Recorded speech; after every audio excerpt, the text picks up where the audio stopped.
Volume 2 Cassette. Book 1st Waterloo. Chapter 1 What is met with on the way from Nivelles. Last year, 1861. On a beautiful May morning. A traveler. The person who is telling this story was coming from Nivelles and directing his course towards La Hulpe. He was on foot. He was pursuing a broad paved road, which undulated between two rows of trees. Over the hills which succeed each other. Raise the road and let it fall again. And produce something in the nature of enormous waves. He had passed Lillois and Bois Seigneur Isaac. In the west he perceived the slate-roofed tower of Braine-l'Alleud, which has the form of a reversed vase. He had just left behind a wood upon an eminence. And at the angle of the crossroad, by the side of a sort of mouldy gibbet bearing the inscription Ancient Barrier No. 4. A public house. Bearing on its front this sign. At the Four Winds, Auxiliary Contrevance. Echebo. Private Café. A quarter of a league further on, he arrived at the bottom of a little valley, where there is water which passes beneath an arch made through the embankment of the road. The clump of sparsely planted but very green trees, which fills the valley on one side of the road, is dispersed over the meadows on the other, and disappears gracefully and as in order in the direction of Braine-l'Alleud.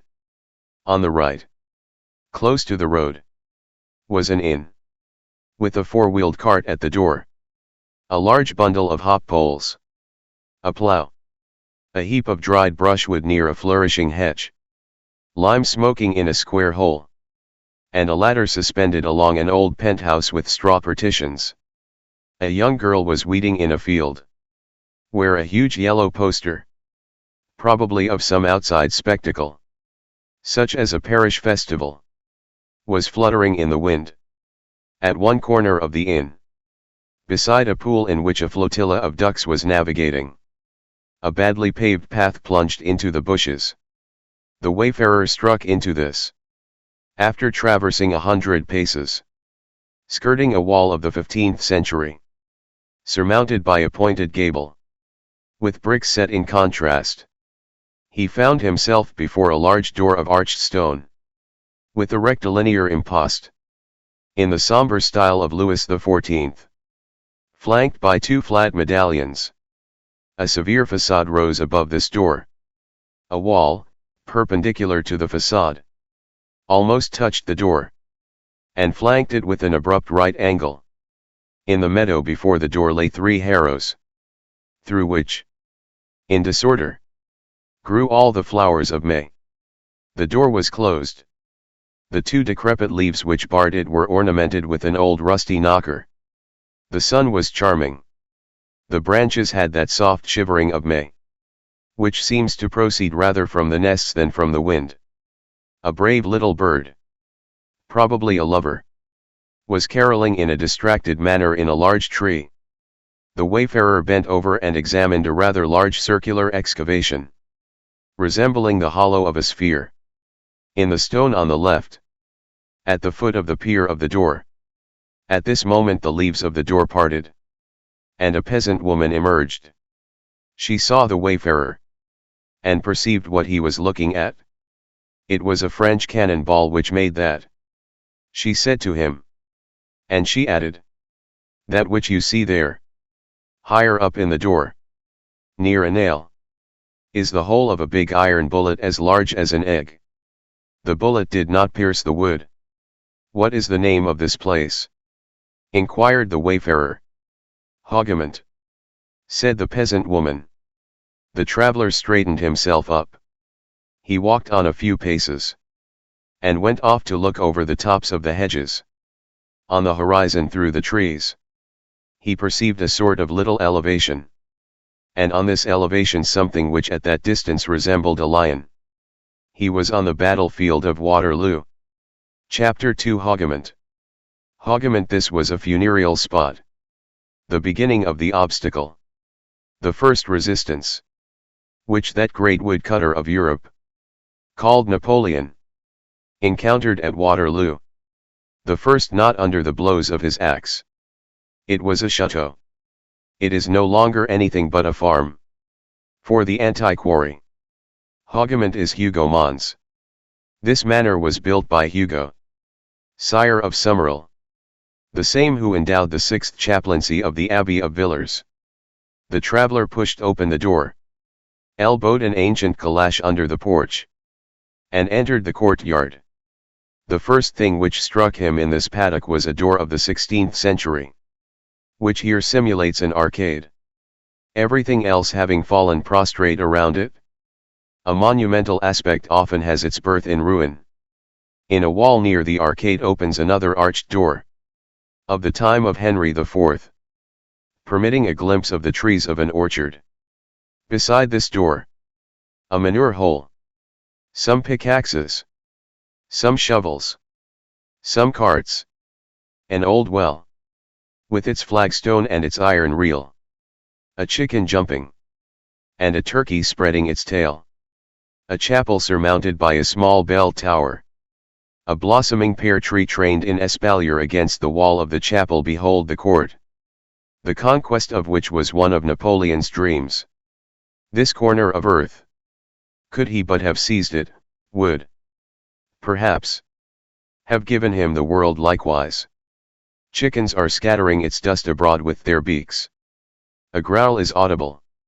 It is a huge dog, who shows his teeth and replaces the English. The English behaved admirably there. Cook's 4 companies of guards there held out for 7 hours against the fury of an army.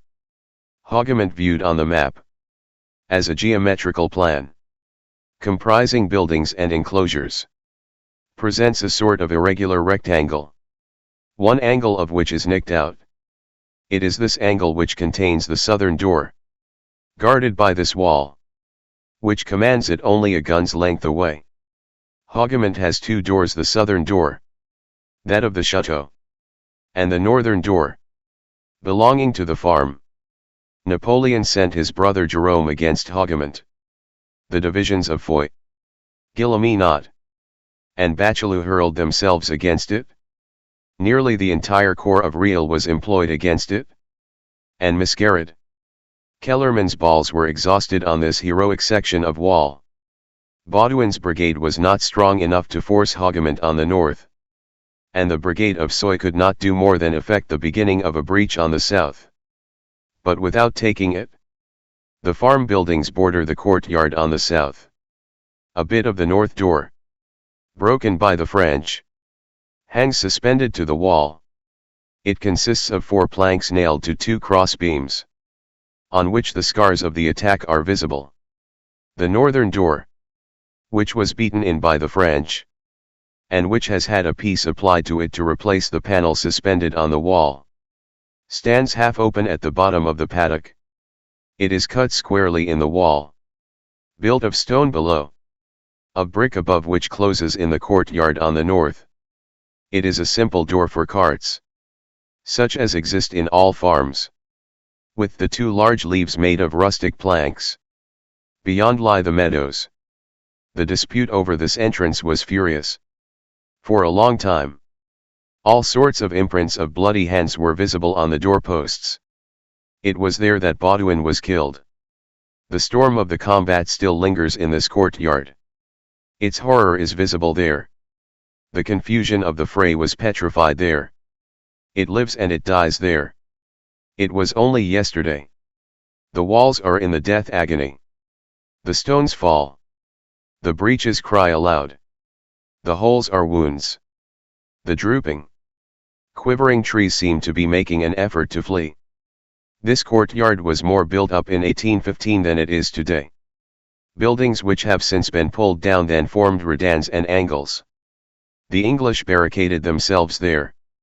The French made their way in, but could not stand their ground. Beside the chapel, one wing of the chateau, the only ruin now remaining of the manor of HOUGOMONT, rises in a crumbling state, disemboweled, one might say. The chateau served for a dungeon, the chapel for a blockhouse. Their men exterminated each other. The French fired on from every point, from behind the walls, from the summits of the garrets, From the depths of the cellars. Through all the casements. Through all the air holes. Through every crack in the stones fetched faggots and set fire to walls and men. The reply to the grape shot was a conflagration. In the ruined wing. Through windows garnished with bars of iron. The dismantled chambers of the main building of brick are visible. The English guards were in ambush in these rooms. The spiral of the staircase, cracked from the ground floor to the very roof, appears like the inside of a broken shell. The staircase has 2 stories. The English, besieged on the staircase, and massed on its upper steps, had cut off the lower steps. These consisted of large slabs of blue stone, which form a heap among the nettles. Half a score of steps still cling to the wall. On the first is cut the figure of a trident. These inaccessible steps are solid in their niches. All the rest resembles a jaw which has been denuded of its teeth. There are 2 old trees there. One is dead. The other is wounded at its base, and is clothed with verdure in April. Since 1815 it has taken to growing through the staircase. A massacre took place in the chapel. The interior, which has recovered its calm, is singular.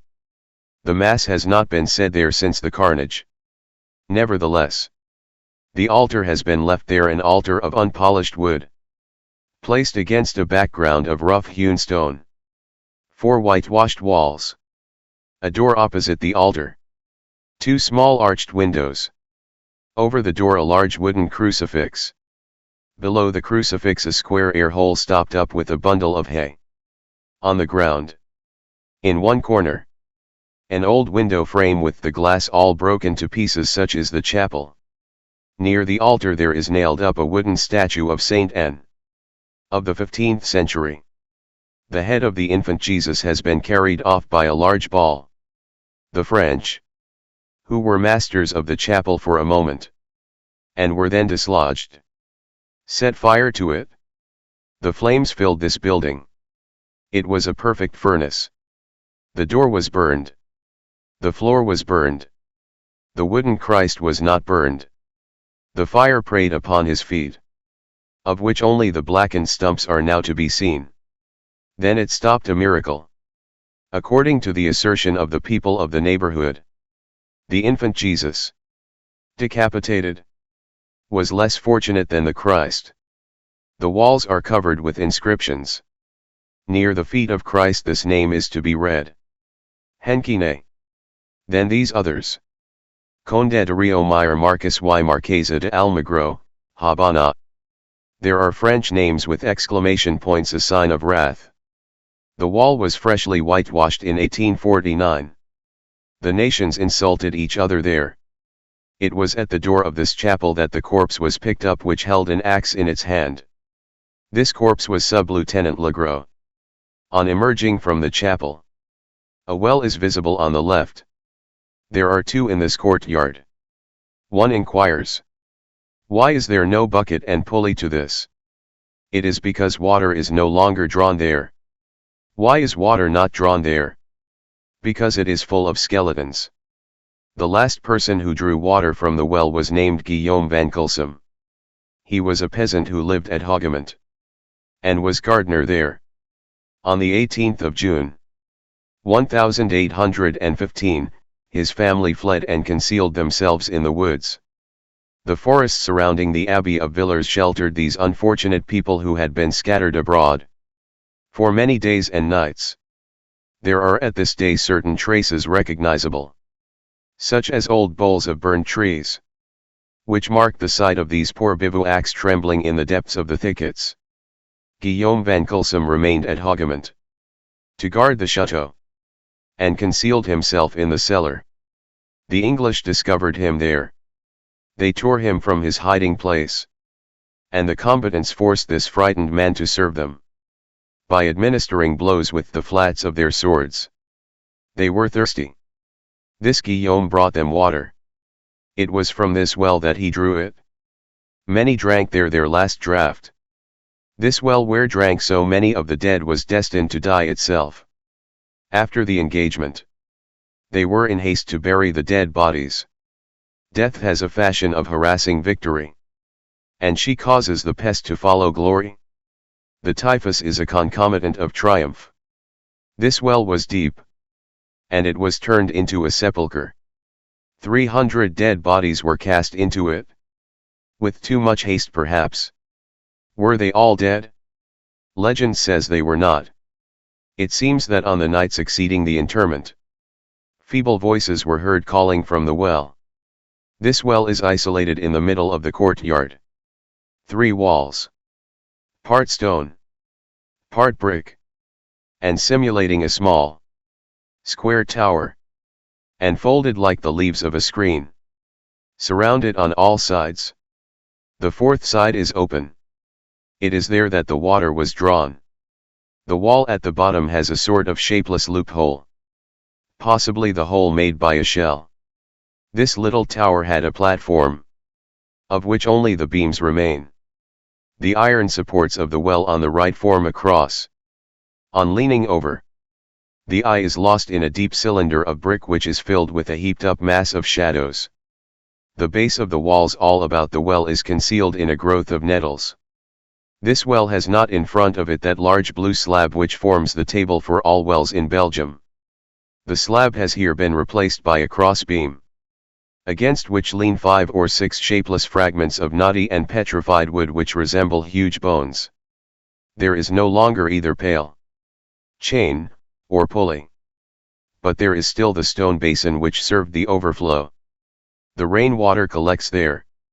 And from time to time a bird of the neighboring forests comes thither to drink. And then flies away. One house in this ruin, the farmhouse, is still inhabited. The door of this house opens on the courtyard. Upon this door, beside a pretty Gothic lock plate, there is an iron handle with trefoils placed slanting. At the moment when the Hanoverian lieutenant, Wilde, grasped this handle in order to take refuge in the farm, a French sapper hewed off his hand with an axe. The family who occupy the house had for their grandfather Guillaume van Kulsum, the old gardener, dead long since. A woman with grey hair said to us, "I was there. I was 3 years old. My sister, who was older, was terrified and wept. They carried us off to the woods. I went there in my mother's arms. We glued our ears to the earth to hear. I imitated the cannon. And went boom, boom." A door opening from the courtyard on the left led into the orchard. So we were told. The orchard is terrible.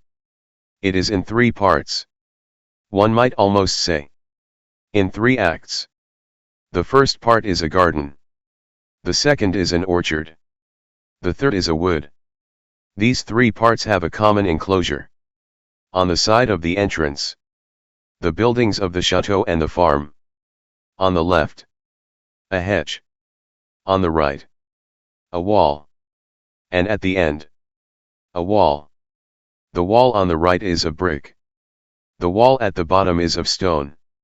One enters the garden first. It slopes downwards. Is planted with gooseberry bushes, choked with a wild growth of vegetation, and terminated by a monumental terrace of cut stone, with balustrade with a double curve. It was a seigneurial garden in the first French style which preceded Le Notre. Today it is ruins and briars. The pilasters are surmounted by globes which resemble cannon balls of stone. 43 balusters can still be counted on their sockets. The rest lie prostrate in the grass. Almost all bear scratches of bullets. One broken baluster is placed on the pediment like a fractured leg. It was in this garden, further down than the orchard, that 6 light infantry men of the 1st, having made their way thither, and being unable to escape, hunted down and caught like bears in their dens, accepted the combat with 2 Hanoverian companies, one of which was armed with carbines. The Hanoverians lined this balustrade and fired from above. The infantrymen, replying from below, 6 against 200. intrepid and with no shelter save the currant bushes. Took a quarter of an hour to die. One mounts a few steps and passes from the garden into the orchard. Properly speaking, there, within the limits of those few square fathoms, 1,500 men fell in less than an hour. The wall seems ready to renew the combat. 38 loopholes, pierced by the English at irregular heights, are there still. In front of the sixth are placed 2 English tombs of granite. There are loopholes only in the south wall. As the principal attack came from that quarter, the wall is hidden on the outside by a tall hedge. The French came up, thinking that they had to deal only with a hedge, crossed it, and found the wall both an obstacle and an ambuscade, with the English guards behind it, the 38 loopholes firing at once a shower of grape shot and balls. And Soy's brigade was broken against it. Thus Waterloo began. Nevertheless, the orchard was taken. As they had no ladders, the French scaled it with their nails. They fought hand to hand amid the trees. All this grass has been soaked in blood. A battalion of Nassau, 700 strong, was overwhelmed there. The outside of the wall, against which Kellerman's 2 batteries were trained, is gnawed by grape shot. This orchard is sentient, like others. In the month of May, it has its buttercups and its daisies. The grass is tall there. The cart horses browse there. Cords of hair, on which linen is drying, traverse the spaces between the trees and force the passer-by to bend his head. One walks over this uncultivated land, and one's foot dives into mole holes. In the middle of the grass one observes an uprooted tree bole which lies there all verdant. Major Black Man leaned against it to die. Beneath a great tree in the neighborhood fell the German general Duplat, descended from a French family which fled on the revocation of the Edict of Nantes. An aged and falling apple tree leans far over to one side, its wound dressed with a bandage of straw and of clayey loam. Nearly all the apple trees are falling with age. There is not one which has not had its bullet or its Biscayan. The skeletons of dead trees abound in this orchard. Crows fly through their branches, and at the end of it is a wood full of violets. Baudouin killed. Foy wounded. Conflagration. Massacre. Carnage. A rivulet formed of English blood, French blood, German blood mingled in fury. A well crammed with corpses. The regiment of Nassau and the regiment of Brunswick destroyed. Duplat killed. Black Man killed. The English guards mutilated. 20 French battalions, besides the 40 from Riel's corps, decimated.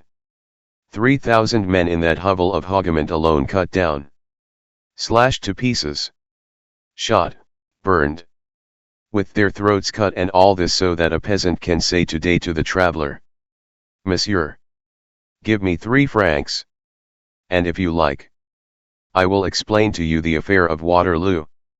Chapter 3, the 18th of June, 1815.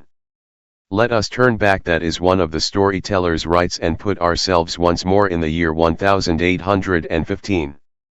And even a little earlier than the epoch when the action narrated in the first part of this book took place. If it had not rained in the night between the 17th and the 18th of June, 1815, the fate of Europe would have been different. A few drops of water, more or less, decided the downfall of Napoleon. All that Providence required in order to make Waterloo the end of Austerlitz was a little more rain. And a cloud traversing the sky out of season sufficed to make a world crumble. The Battle of Waterloo could not be begun until 11:30 o'clock. And that gave Blücher time to come up. Why? Because the ground was wet. The artillery had to wait until it became a little firmer before they could maneuver. Napoleon was an artillery officer, and felt the effects of this. The foundation of this wonderful captain was the man who, in the report to the Directory on a Booker, said, "Such a one of our balls killed 6 men." All his plans of battle were arranged for projectiles. The key to his victory was to make the artillery converge on one point. He treated the strategy of the hostile general like a citadel, and made a breach in it. He overwhelmed the weak point with grape shot. He joined and dissolved battles with cannon. There was something of the sharpshooter in his genius. To beat in squares. To pulverize regiments. To break lines. To crush and disperse masses. For him everything lay in this. To strike. Strike. Strike incessantly, and he intrusted this task to the cannon ball. A redoubtable method. And one which, united with genius, rendered this gloomy athlete of the pugilism of war invincible for the space of 15 years. On the 18th of June, 1815, he relied all the more on his artillery, because he had numbers on his side. Wellington had only 159 mouths of fire. Napoleon had 240. Suppose the soil dry, and the artillery capable of moving. The action would have begun at 6 o'clock in the morning. The battle would have been won and ended at 2 o'clock. 3 hours before the change of fortune in favor of the Prussians. What amount of blame attaches to Napoleon for the loss of this battle? Is the shipwreck due to the pilot? Was it the evident physical decline of Napoleon that complicated this epoch by an inward diminution of force? Had the 20 years of war worn out the blade as it had worn the scabbard? The soul as well as the body? Did the veteran make himself disastrously felt in the leader? In a word, was this genius, as many historians of note have thought, suffering from an eclipse? Did he go into a frenzy in order to disguise his weakened powers from himself? Did he begin to waver under the delusion of a breath of adventure? Had he become a grave matter in a general unconscious of peril? Is there an age, in this class of material great men, who may be called the giants of action, when genius grows short-sighted? Old age has no hold on the geniuses of the ideal. For the Dantes and Michelangelos, to grow old is to grow in greatness. Is it to grow less for the Hannibals and the Bonapartes? Had Napoleon lost the direct sense of victory? Had he reached the point where he could no longer recognize the reef? Could no longer divine the snare? No longer discern the crumbling brink of abysses? Had he lost his power of scenting out catastrophes? He who had in former days known all the roads to triumph, and who, from the summit of his chariot of lightning, pointed them out with a sovereign finger. Had he now reached that state of sinister amazement when he could lead his tumultuous legions harnessed to it, to the precipice? Was he seized at the age of 46 with a supreme madness? Was that titanic charioteer of destiny no longer anything more than an immense daredevil? We do not think so. His plan of battle was, by the confession of all, a masterpiece. To go straight to the center of the Allies' line, to make a breach in the enemy, to cut them in two, to drive the British half back on Halle, and the Prussian half on Tongres, to make two shattered fragments of Wellington and Blucher, to carry MONT-SAINT-JEAN, to seize Brussels, to hurl the German into the Rhine, and the Englishman into the sea. All this was contained in that battle. According to Napoleon. Afterwards people would see. Of course, we do not here pretend to furnish a history of the Battle of Waterloo. One of the scenes of the foundation of the story which we are relating is connected with this battle. But this history is not our subject. This history, moreover, has been finished, and finished in a masterly manner, from one point of view by Napoleon, and from another point of view by a whole pleiad of historians. As for us, we leave the historians at loggerheads.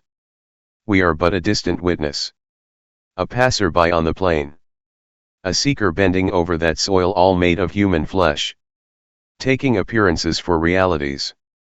Perchance, we have no right to oppose, in the name of science, a collection of facts which contain illusions. No doubt, We possess neither military practice nor strategic ability which authorize a system. In our opinion, a chain of accidents dominated the two leaders at Waterloo. And when it becomes a question of destiny, that mysterious culprit, we judge like that ingenious judge, the populace. Chapter 4a. Those persons who wish to gain a clear idea of the Battle of Waterloo have only to place, mentally, on the ground, a capital A. The left limb of the A is the road to Nivelles. The right limb is the road to Genappe. The tie of the A is the hollow road to Ahain from Braine-l'Alleud. The top of the A is MONT-SAINT-JEAN, where Wellington is. The lower left tip is HOUGOMONT, where Real is stationed with Jerome Bonaparte. The right tip is the Belle Alliance, where Napoleon was. At the center of this chord is the precise point where the final word of the battle was pronounced. It was there that the lion has been placed, the involuntary symbol of the supreme heroism of the Imperial Guard. The triangle included in the top of the A, between the two limbs and the tie, is the plateau of MONT-SAINT-JEAN. The dispute over this plateau constituted the whole battle.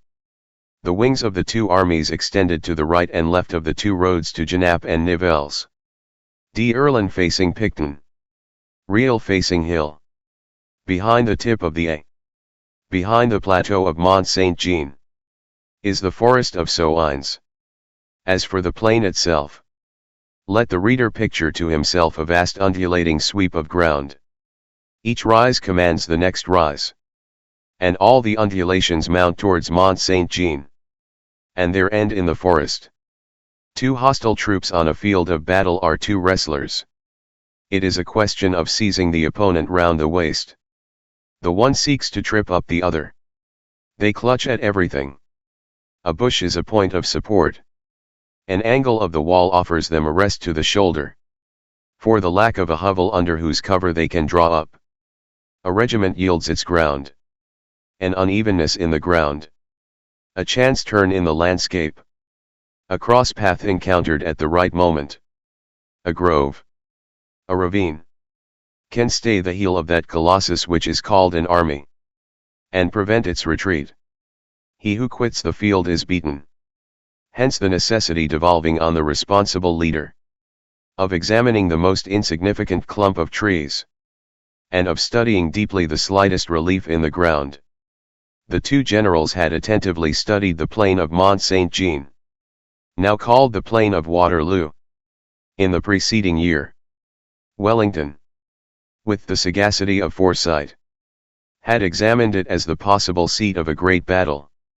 Upon this spot, and for this duel, on the 18th of June, Wellington had the good post, Napoleon the bad post. The English army was stationed above, the French army below. It is almost superfluous here to sketch the appearance of Napoleon on horseback, glass in hand, upon the heights of Rossomme, at daybreak, on June 18, 1815. All the world has seen him before we can show him. That calm profile under the little three-cornered hat of the school of Brienne. That green uniform. The white revers concealing the star of the Legion of Honor. His great coat hiding his epaulettes. The corner of red ribbon peeping from beneath his vest. His leather trousers. The white horse with the saddle cloth of purple velvet bearing on the corners crowned ends and eagles. Hessian boots over silk stockings. Silver spurs. The sword of Marengo. That whole figure of the last of the Caesars is present to all imaginations. Saluted with acclamations by some. Severely regarded by others. That figure stood for a long time wholly in the light. This arose from a certain legendary dimness evolved by the majority of heroes, and which always veils the truth for a longer or shorter time. But today history and daylight have arrived. That light called history is pitiless. It possesses this peculiar and divine quality, that, pure light as it is, and precisely because it is holy light, it often casts a shadow in places where people had hitherto beheld rays. From the same man it constructs two different phantoms, and the one attacks the other and executes justice on it. And the shadows of the despot contend with the brilliancy of the leader. Hence arises a truer measure in the definitive judgments of nations. Babylon violated lessons Alexander. Rome enchained lessons Caesar. Jerusalem murdered lessons Titus. Tyranny follows the tyrant. It is a misfortune for a man to leave behind him the night which bears his form. Chapter 5 The Quid Obscurum of Battles. Everyone is acquainted with the first phase of this battle. A beginning which was troubled, uncertain, hesitating, menacing to both armies, but still more so for the English than for the French. It had rained all night. The earth had been cut up by the downpour. The water had accumulated here and there in the hollows of the plain as if in casks. At some points the gear of the artillery carriages was buried up to the axles. The circingles of the horses were dripping with liquid mud. If the wheat and rye trampled down by this cohort of transports on the march had not filled in the ruts and strewn a litter beneath the wheels, all movement, particularly in the valleys, in the direction of PLATEAU would have been impossible. The affair began late. Napoleon, as we have already explained, was in the habit of keeping all his artillery well in hand, like a pistol, aiming it now at one point, now at another, of the battle, and it had been his wish to wait until the horse batteries could move and gallop freely. In order to do that it was necessary that the sun should come out and dry the soil. But the sun did not make its appearance. It was no longer the rendezvous of Austerlitz. When the first cannon was fired, the English general, Colville, looked at his watch, and noted that it was 35 minutes past 11. The action was begun furiously, with more fury, perhaps, than the emperor would have wished, by the left wing of the French resting on Hougomont. At the same time Napoleon attacked the center by hurling QUID's brigade on La Haye-Saint, and Ney pushed forward the right wing of the French against the left wing of the English, which rested on PLATEAU. The attack on Hougomont was something of a feint. The plan was to draw Wellington thither, and to make him swerve to the left. This plan would have succeeded if the 4 companies of the English Guards and the brave Belgians of Perponcher's division had not held the position solidly. And Wellington, instead of massing his troops there, could confine himself to dispatching thither, as reinforcements, only 4 more companies of guards and 1 battalion from Brunswick. The attack of the right wing of the French on PLATEAU was calculated, in fact, to overthrow the English left, to cut off the road to Brussels, to bar the passage against possible Prussians, to force MONT-SAINT-JEAN, to turn Wellington back on Hougomont, thence on Braine-l'Alleud, thence on Hal. Nothing easier. With the exception of a few incidents this attack succeeded. PLATEAU was taken. La Haye-Saint was carried. A detail to be noted. There was in the English infantry, particularly in Kemp's brigade, a great many raw recruits. These young soldiers were valiant in the presence of our redoubtable infantry. Their inexperience extricated them intrepidly from the dilemma. They performed particularly excellent service as skirmishers.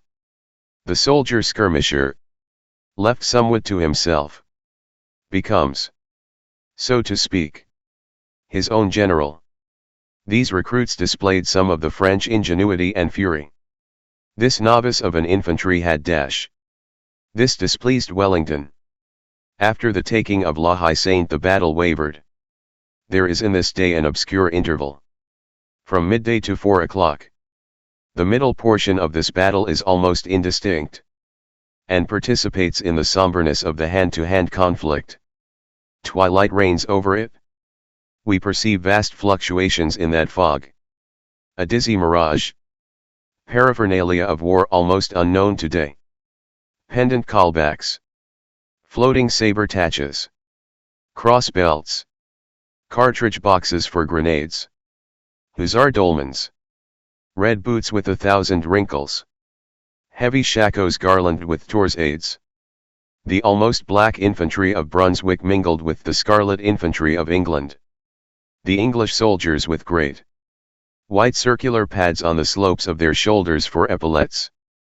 The Hanoverian light horse with their oblong casques of leather, with brass hands and red horsetails. The Scotch with their bare knees and plaids. The great white gaiters of our grenadiers. Pictures. Not strategic lines what Salvatore Rosa requires. Not what is suited to the needs of Griboval. A certain amount of tempest is always mingled with a battle. Quid obscurum. Quid divinum. Each historian traces, to some extent, the particular feature which pleases him amid this pell-mell. Whatever may be the combinations of the generals, the shock of armed masses has an incalculable ebb. During the action the plans of the two leaders enter into each other and become mutually thrown out of shape. Such a point of the field of battle devours more combatants than such another. Just as more or less spongy soils soak up more or less quickly the water which is poured on them, it becomes necessary to pour out more soldiers than one would like. A series of expenditures which are the unforeseen. The line of battle waves and undulates like a thread. The trails of blood gush illogically. The fronts of the armies waver. The regiments form capes and gulfs as they enter and withdraw. All these reefs are continually moving in front of each other. Where the infantry stood the artillery arrives. The cavalry rushes in where the artillery was. The battalions are like smoke. There was something there. Seek it. It has disappeared. The open spots change place. The somber folds advance and retreat. A sort of wind from the sepulchre pushes forward, hurls back, distends, and disperses these tragic multitudes. What is a fray? An oscillation? The immobility of a mathematical plan expresses a minute, not a day. In order to depict a battle, there is required one of those powerful painters who have chaos in their brushes. Rembrandt is better than Vandermeulen. Vandermeulen, exact at noon, lies at 3 o'clock. Geometry is deceptive. The hurricane alone is trustworthy. That is what confers on Folard the right to contradict Polybius. Let us add that there is a certain instant when the battle degenerates into a combat, becomes specialized, and disperses into innumerable detailed feats, which, to borrow the expression of Napoleon himself, belong rather to the biography of the regiments than to the history of the army. The historian has, in this case, the evident right to sum up the whole. He cannot do more than seize the principal outlines of the struggle. And it is not given to any one narrator, however conscientious he may be, to fix, absolutely, the form of that horrible cloud which is called a battle. This, which is true of all great armed encounters, is particularly applicable to Waterloo. Nevertheless, at a certain moment in the afternoon the battle came to a point. Chapter 6 4 o'clock in the afternoon. Towards 4 o'clock the condition of the English army was serious. The Prince of Orange was in command of the centre. Hill of the right wing. Picton of the left wing. The Prince of Orange, desperate and intrepid, shouted to the Hollando-Belgians. Nassau, Brunswick, never retreat. Hill, having been weakened, had come up to the support of Wellington. Picton was dead. At the very moment when the English had captured from the French the flag of the 105th of the line. The French had killed the English general, Picton, with a bullet through the head. The battle had, for Wellington, two bases of action, Hougomont and La Haye Sainte. Hougomont still held out, but was on fire. La Haye Sainte was taken. Of the German battalion which defended it, only 42 men survived. All the officers, except 5, were either dead or captured. 3,000 combatants had been massacred in that barn. A sergeant of the English Guards, the foremost boxer in England, reputed invulnerable by his companions, had been killed there by a little French drummer boy. Bearing had been dislodged. Alten put to the sword. Many flags had been lost. One from Alten's division, and one from the battalion of Lunenburg, carried by a prince of the House of Duponts. The Scotch Greys no longer existed. Ponsonby's great dragoons had been hacked to pieces. That valiant cavalry had bent beneath the lancers of Bro and beneath the cuirassiers of Traverse. Out of 1,200 horses, 600 remained.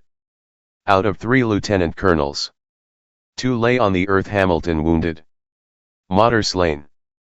Ponsonby had fallen, riddled by 7 lance thrusts. Gordon was dead. Marsh was dead. 2 divisions, the 5th and the 6th, had been annihilated. Hougomont injured. La Haye Saint taken.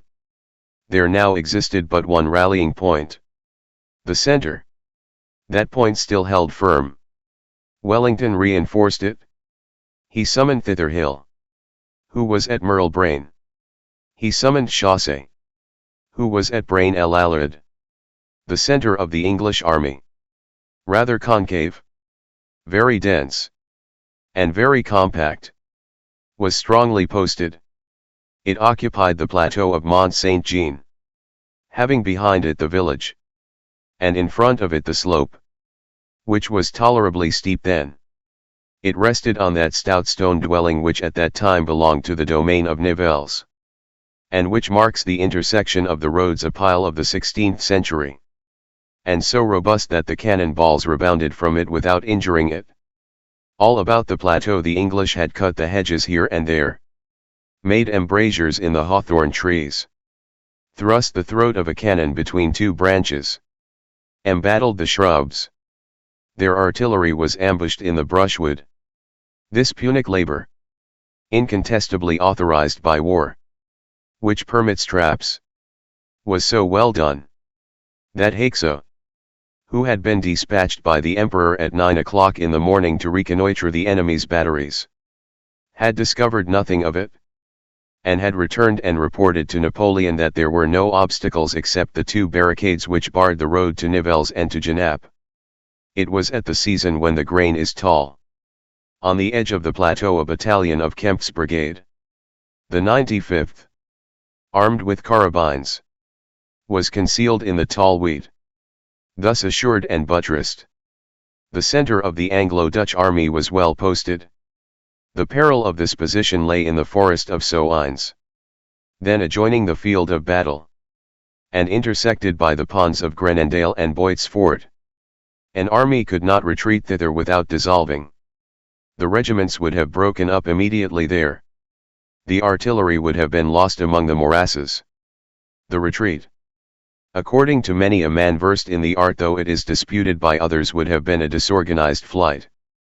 To this centre, Wellington added one of Chassé's brigades taken from the right wing, and one of Wink's brigades taken from the left wing, plus Clinton's division. To his English, to the regiments of Hawkett, to the brigades of Mitchell, to the guards of Maitland, he gave as reinforcements and aids the infantry of Brunswick, Nassau's contingent, Kielmansegge's Hanoverians, and Ompteda's Germans. This placed 26 battalions under his hand. The right wing, as Charras says, was thrown back on the centre. An enormous battery was masked by sacks of earth at the spot where there now stands what is called the Museum of Waterloo. Besides this, Wellington had, behind a rise in the ground, Somerset's Dragoon Guards, 1,400 horse strong. It was the remaining half of the justly celebrated English cavalry. Ponsonby destroyed. Somerset remained. The battery, which, if completed, would have been almost a redoubt, was ranged behind a very low garden wall, backed up with a coating of bags of sand and a large slope of earth. This work was not finished. There had been no time to make a palisade for it.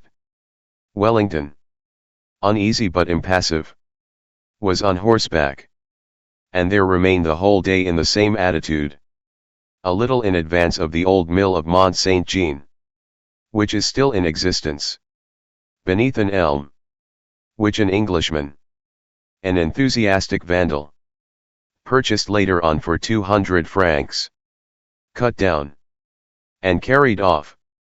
Wellington was coldly heroic. The bullets rained about him. His aide-de-camp, Gordon, fell at his side. Lord Hill, pointing to a shell which had burst, said to him, "My lord, what are your orders in case you are killed?" "To do like me," replied Wellington. To Clinton he said laconically, "To hold this spot to the last man." The day was evidently turning out ill. Wellington shouted to his old companions of Talavera, of Vitoria, of Salamanca, "Boys, can retreat be thought of? Think of old England." Towards 4 o'clock, the English line drew back. Suddenly nothing was visible on the crest of the plateau except the artillery and the sharpshooters. The rest had disappeared. The regiments, dislodged by the shells and the French bullets, retreated into the bottom, now intersected by the back road of the farm of MONT-SAINT-JEAN. A retrograde movement took place. The English front hid itself. Wellington drew back. "The beginning of retreat!" cried Napoleon. Chapter 7. Napoleon in a good humor. The Emperor, though ill and discommoded on horseback by a local trouble, had never been in a better humor than on that day. His impenetrability had been smiling ever since the morning. On the 18th of June, that profound soul masked by marble beamed blindly. The man who had been gloomy at Austerlitz was gay at Waterloo. The greatest favorites of destiny make mistakes. Our joys are composed of shadow. The supreme smile is God's alone. Ridet Caesar. Pompeius flebit, said the legionaries of the Fulminatrix Legion. Pompey was not destined to weep on that occasion. But it is certain that Caesar laughed, while exploring on horseback at 1 o'clock on the preceding night, in storm and rain, in company with Bertrand. The communes in the neighborhood of Rossomme, satisfied at the sight of the long line of the English campfires illuminating the whole horizon from Frischemont to Braine-l'Alleud. It had seemed to him that fate, to whom he had assigned a day on the field of Waterloo, was exact to the appointment. He stopped his horse, and remained for some time motionless, gazing at the lightning and listening to the thunder. And this fatalist was heard to cast into the darkness this mysterious saying, "We are in accord." Napoleon was mistaken. They were no longer in accord. He took not a moment for sleep. Every instant of that night was marked by a joy for him. He traversed the line of the principal outposts, halting here and there to talk to the sentinels. At 2:30, near the wood of HOUGOMONT, he heard the tread of a column on the march. He thought at the moment that it was a retreat on the part of Wellington. He said, "It is the rear guard of the English getting under way for the purpose of decamping. I will take prisoners the 6,000 English who have just arrived at Ostend." He conversed expansively. He regained the animation which he had shown at his landing on the 1st of March, when he pointed out to the Grand Marshal the enthusiastic peasant of the Gulf Juan, and cried, "Well, Bertrand, here is a reinforcement already." On the night of the 17th to the 18th of June he rallied Wellington.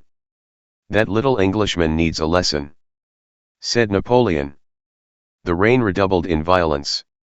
The thunder rolled while the Emperor was speaking.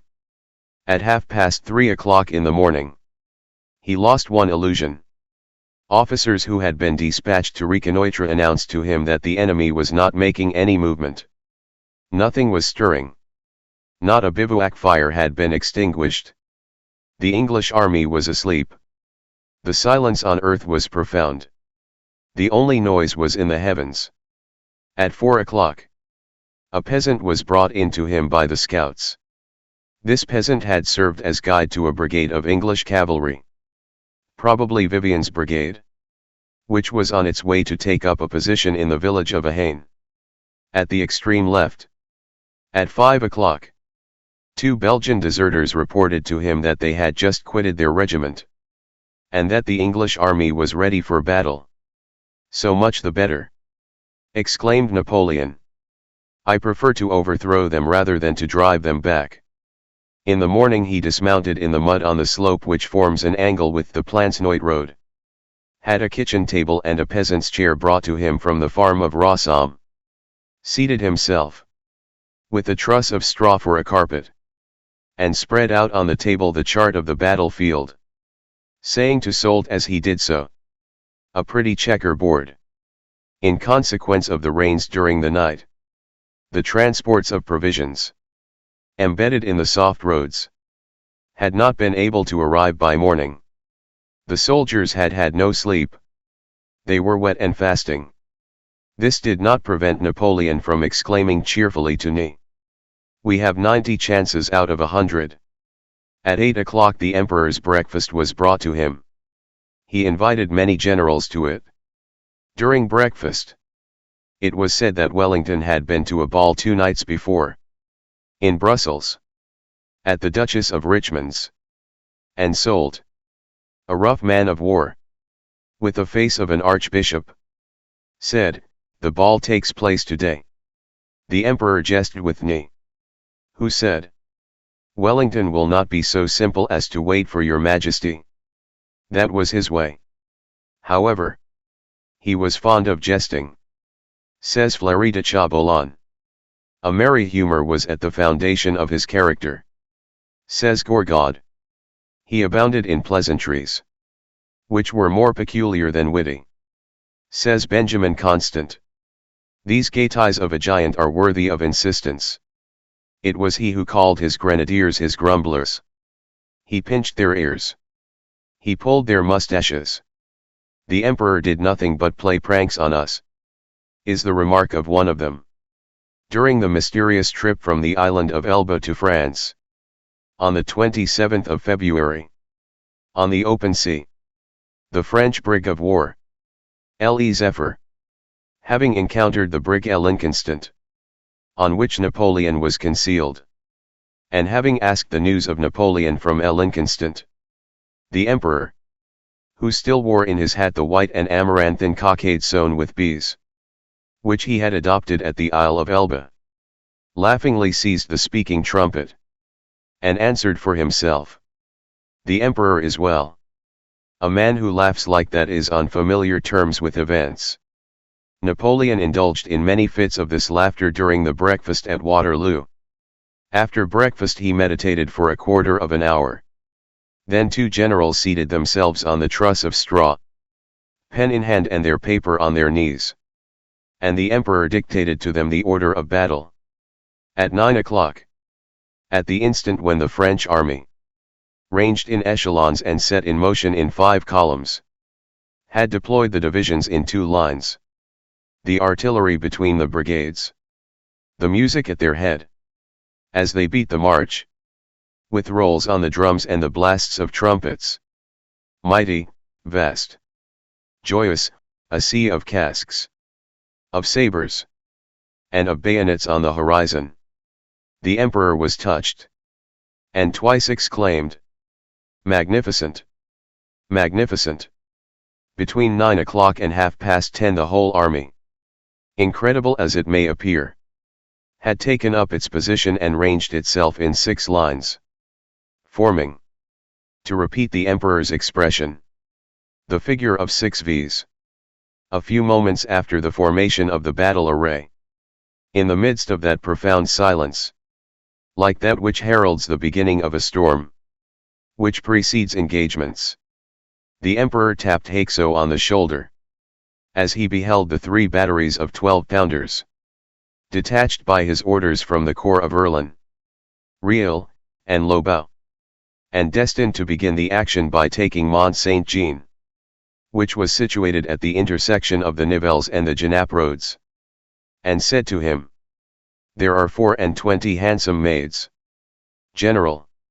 Sure of the issue, he encouraged with a smile, As they passed before him, the company of sappers of the First Corps, which he had appointed to barricade MONT-SAINT-JEAN as soon as the village should be carried. All this serenity had been traversed by but a single word of haughty pity. Perceiving on his left, at a spot where there now stands a large tomb, those admirable Scotch greys, with their superb horses, massing themselves, he said, "It is a pity." Then he mounted his horse, advanced beyond Rossum, and selected for his post of observation a contracted elevation of turf to the right of the road from Genappe to Brussels, which was his second station during the battle. The third station, the one adopted at 7 o'clock in the evening, between La Belle Alliance and La Haie Sainte, is formidable. It is a rather elevated knoll, which still exists, and behind which the guard was massed on a slope of the plain. Around this knoll the balls rebounded from the pavements of the road, up to Napoleon himself. As at Brienne, he had over his head the shriek of the bullets and of the heavy artillery. Mouldy cannon balls, old sword blades, and shapeless projectiles, eaten up with rust, were picked up at the spot where his horse's feet stood. Scabarabigini. A few years ago, a shell of 60 pounds, still charged, and with its fuse broken off level with the bomb, was unearthed. It was at this last post that the emperor said to his guide, Lacoste, a hostile and terrified peasant, who was attached to the saddle of a hussar, and who turned round at every discharge of canister and tried to hide behind Napoleon. "Fool, it is shameful. You'll get yourself killed with a ball in the back." He who writes these lines has himself found, in the friable soil of this knoll, on turning over the sand, the remains of the neck of a bomb, disintegrated by the oxidization of 46 years, and old fragments of iron which parted like elder twigs between the fingers. Every one is aware that the variously inclined undulations of the plains, where the engagement between Napoleon and Wellington took place, are no longer what they were on June 18, 1815. By taking from this mournful field the wherewithal to make a monument to it, its real relief has been taken away, and history, disconcerted, no longer finds her bearings there. It has been disfigured for the sake of glorifying it. Wellington, when he beheld Waterloo once more, 2 years later, exclaimed, "They have altered my field of battle, where the great pyramid of earth, surmounted by the lion, rises today. There was a hillock which descended in an easy slope towards the Nivelles road, but which was almost an escarpment on the side of the highway to Genappe. The elevation of this escarpment can still be measured by the height of the two knolls of the two great sepulchres which enclose the road from Genappe to Brussels. One, the English tomb, is on the left. The other, the German tomb, is on the right. There is no French tomb. The whole of that plain is a sepulchre for France. Thanks to the thousands upon thousands of cartloads of earth employed in the hillock 150 feet in height and half a mile in circumference, the plateau of MONT-SAINT-JEAN is now accessible by an easy slope. On the day of battle, particularly on the side of La Haie Sainte, it was abrupt and difficult of approach. The slope there is so steep that the English cannon could not see the farm, situated in the bottom of the valley, which was the center of the combat. On the 18th of June, 1815, the rains had still farther increased this acclivity. The mud complicated the problem of the ascent, and the men not only slipped back, but stuck fast in the mire. Along the crest of the plateau ran a sort of trench whose presence it was impossible for the distant observer to divine. What was this trench? Let us explain. Braine-l'Alleud is a Belgian village. Ahane is another. These villages, both of them concealed in curves of the landscape, are connected by a road about 1.5 leagues in length, which traverses the plain along its undulating level. and often enters and buries itself in the hills like a furrow, which makes a ravine of this road in some places. In 1815, as at the present day, this road cut the crest of the plateau of MONT-SAINT-JEAN between the two highways from Genappe and Nivelles. Only, it is now on a level with the plain. It was then a hollow way. Its two slopes have been appropriated for the monumental hillock. This road was, and still is, a trench throughout the greater portion of its course. A hollow trench, sometimes a dozen feet in depth, and whose banks, being too steep, crumbled away here and there, particularly in winter, under driving rains. Accidents happened here. The road was so narrow at the Braine-l'Alleud entrance that a passer-by was crushed by a cart, as is proved by a stone cross which stands near the cemetery, and which gives the name of the dead, Monsieur Bernard de Bry, merchant of Brussels, and the date of the accident, February, 1637. It was so deep on the tableland of MONT-SAINT-JEAN that a peasant, Matthew Nicaise, was crushed there, in 1783, by a slide from the slope, as is stated on another stone cross, the top of which has disappeared in the process of clearing the ground, but whose overturned pedestal is still visible on the grassy slope to the left of the highway between La Haye-Saint and the farm of MONT-SAINT-JEAN. On the day of battle, this hollow road, whose existence was in no way indicated, bordering the crest of MONT-SAINT-JEAN, a trench at the summit of the escarpment, a rut concealed in the soil, was invisible. That is to say, terrible. Chapter 8. The Emperor puts a question to the guide Lacoste. So, on the morning of Waterloo, Napoleon was content. He was right. The plan of battle conceived by him was, as we have seen, really admirable.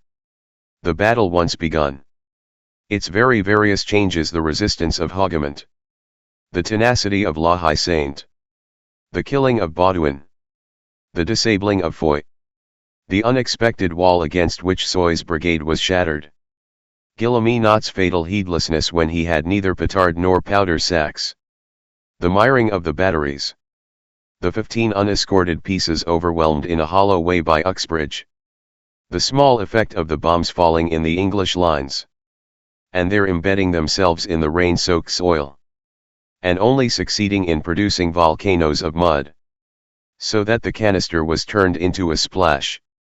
The uselessness of Peir's demonstration on Braine-l'Alleud. All that cavalry, 15 squadrons, almost exterminated. The right wing of the English badly alarmed, the left wing badly cut into. Ney's strange mistake in massing. Instead of echeloning the 4 divisions of the First Corps, men delivered over to grape shot, arranged in ranks 27 deep and with a frontage of 200. The frightful holes made in these masses by the cannon balls.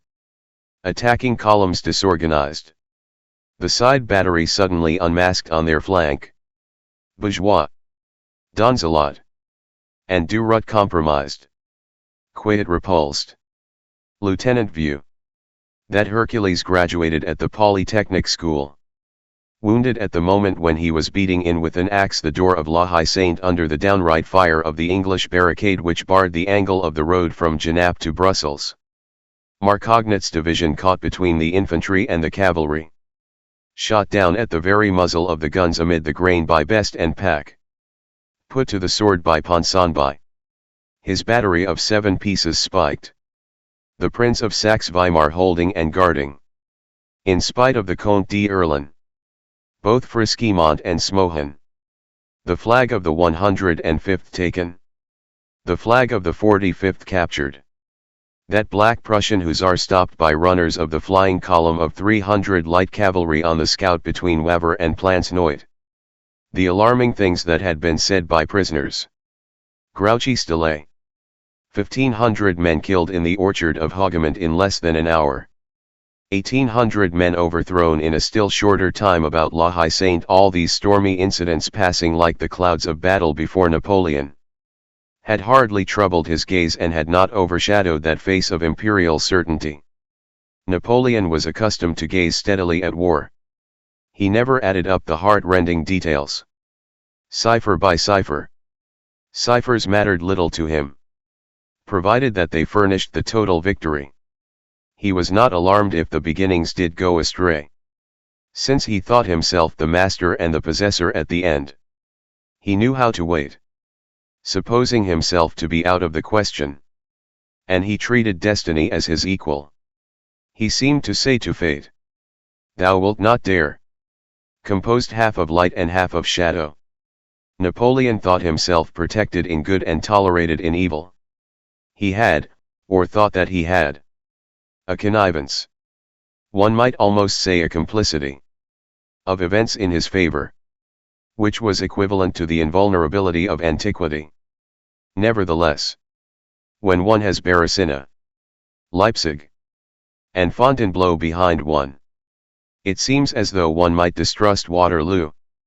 A mysterious frown becomes perceptible in the depths of the heavens. At the moment when Wellington retreated, Napoleon shuddered. He suddenly beheld the tableland of MONT-SAINT-JEAN cleared, and the van of the English army disappear. It was rallying, but hiding itself. The emperor half rose in his stirrups. The lightning of victory flashed from his eyes. Wellington, driven into a corner at the forest of Soignes and destroyed, that was the definitive conquest of England by France. It was Crécy, Poitiers, Malplaquet, and Ramillies avenged. The man of Marengo was wiping out Agincourt. So the emperor, meditating on this terrible turn of fortune, swept his glass for the last time over all the points of the field of battle. His guard, standing behind him with grounded arms, watched him from below with a sort of religion. He pondered. He examined the slopes, noted the declivities, scrutinized the clumps of trees, the square of rye, the path. He seemed to be counting each bush. He gazed with some intentness at the English barricades of the two highways, two large abatis of trees, that on the road to Genappe above La Haye Sainte, armed with 2 cannon, the only ones out of all the English artillery which commanded the extremity of the field of battle, and that on the road to Nivelles where gleamed the Dutch bayonets of Chausse's brigade. Near this barricade he observed the old chapel of St. Nicholas, painted white, which stands at the angle of the crossroad near Braine-l'Alleud. He bent down and spoke in a low voice to the guide Lacoste. The guide made a negative sign with his head, which was probably perfidious. The emperor straightened himself up and fell to thinking. Wellington had drawn back. All that remained to do was to complete this retreat by crushing him.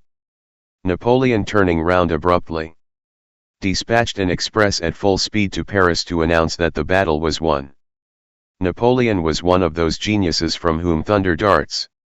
He had just found his clap of thunder. He gave orders to Milhaud's cuirassiers to carry the tableland of MONT-SAINT-JEAN. Chapter 9: The Unexpected. There were 3,500 of them. They formed a front a quarter of a league in extent. They were giant men, on colossal horses. There were 26 squadrons of them, and they had behind them to support them Lefebvre Desnouts's division, the 106 picked gendarmes, the light cavalry of the guard, 1,197 men, and the lancers of the guard of 880 lances. They wore casques without horsetails, and cuirasses of beaten iron, with horse pistols in their holsters, and long saber swords. That morning the whole army had admired them.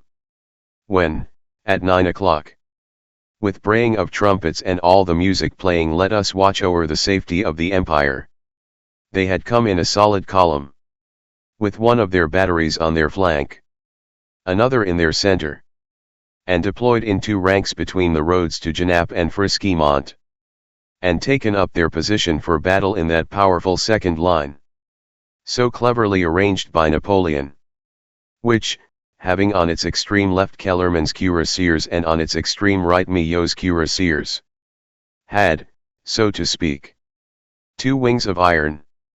Aide-de-camp Bernard carried them the emperor's orders. Ney drew his sword and placed himself at their head. The enormous squadrons were set in motion. Then a formidable spectacle was seen. All their cavalry, with upraised swords, standards and trumpets flung to the breeze, formed in columns by divisions, descended by a simultaneous movement and like one man, with the precision of a brazen battering ram which is effecting a breach.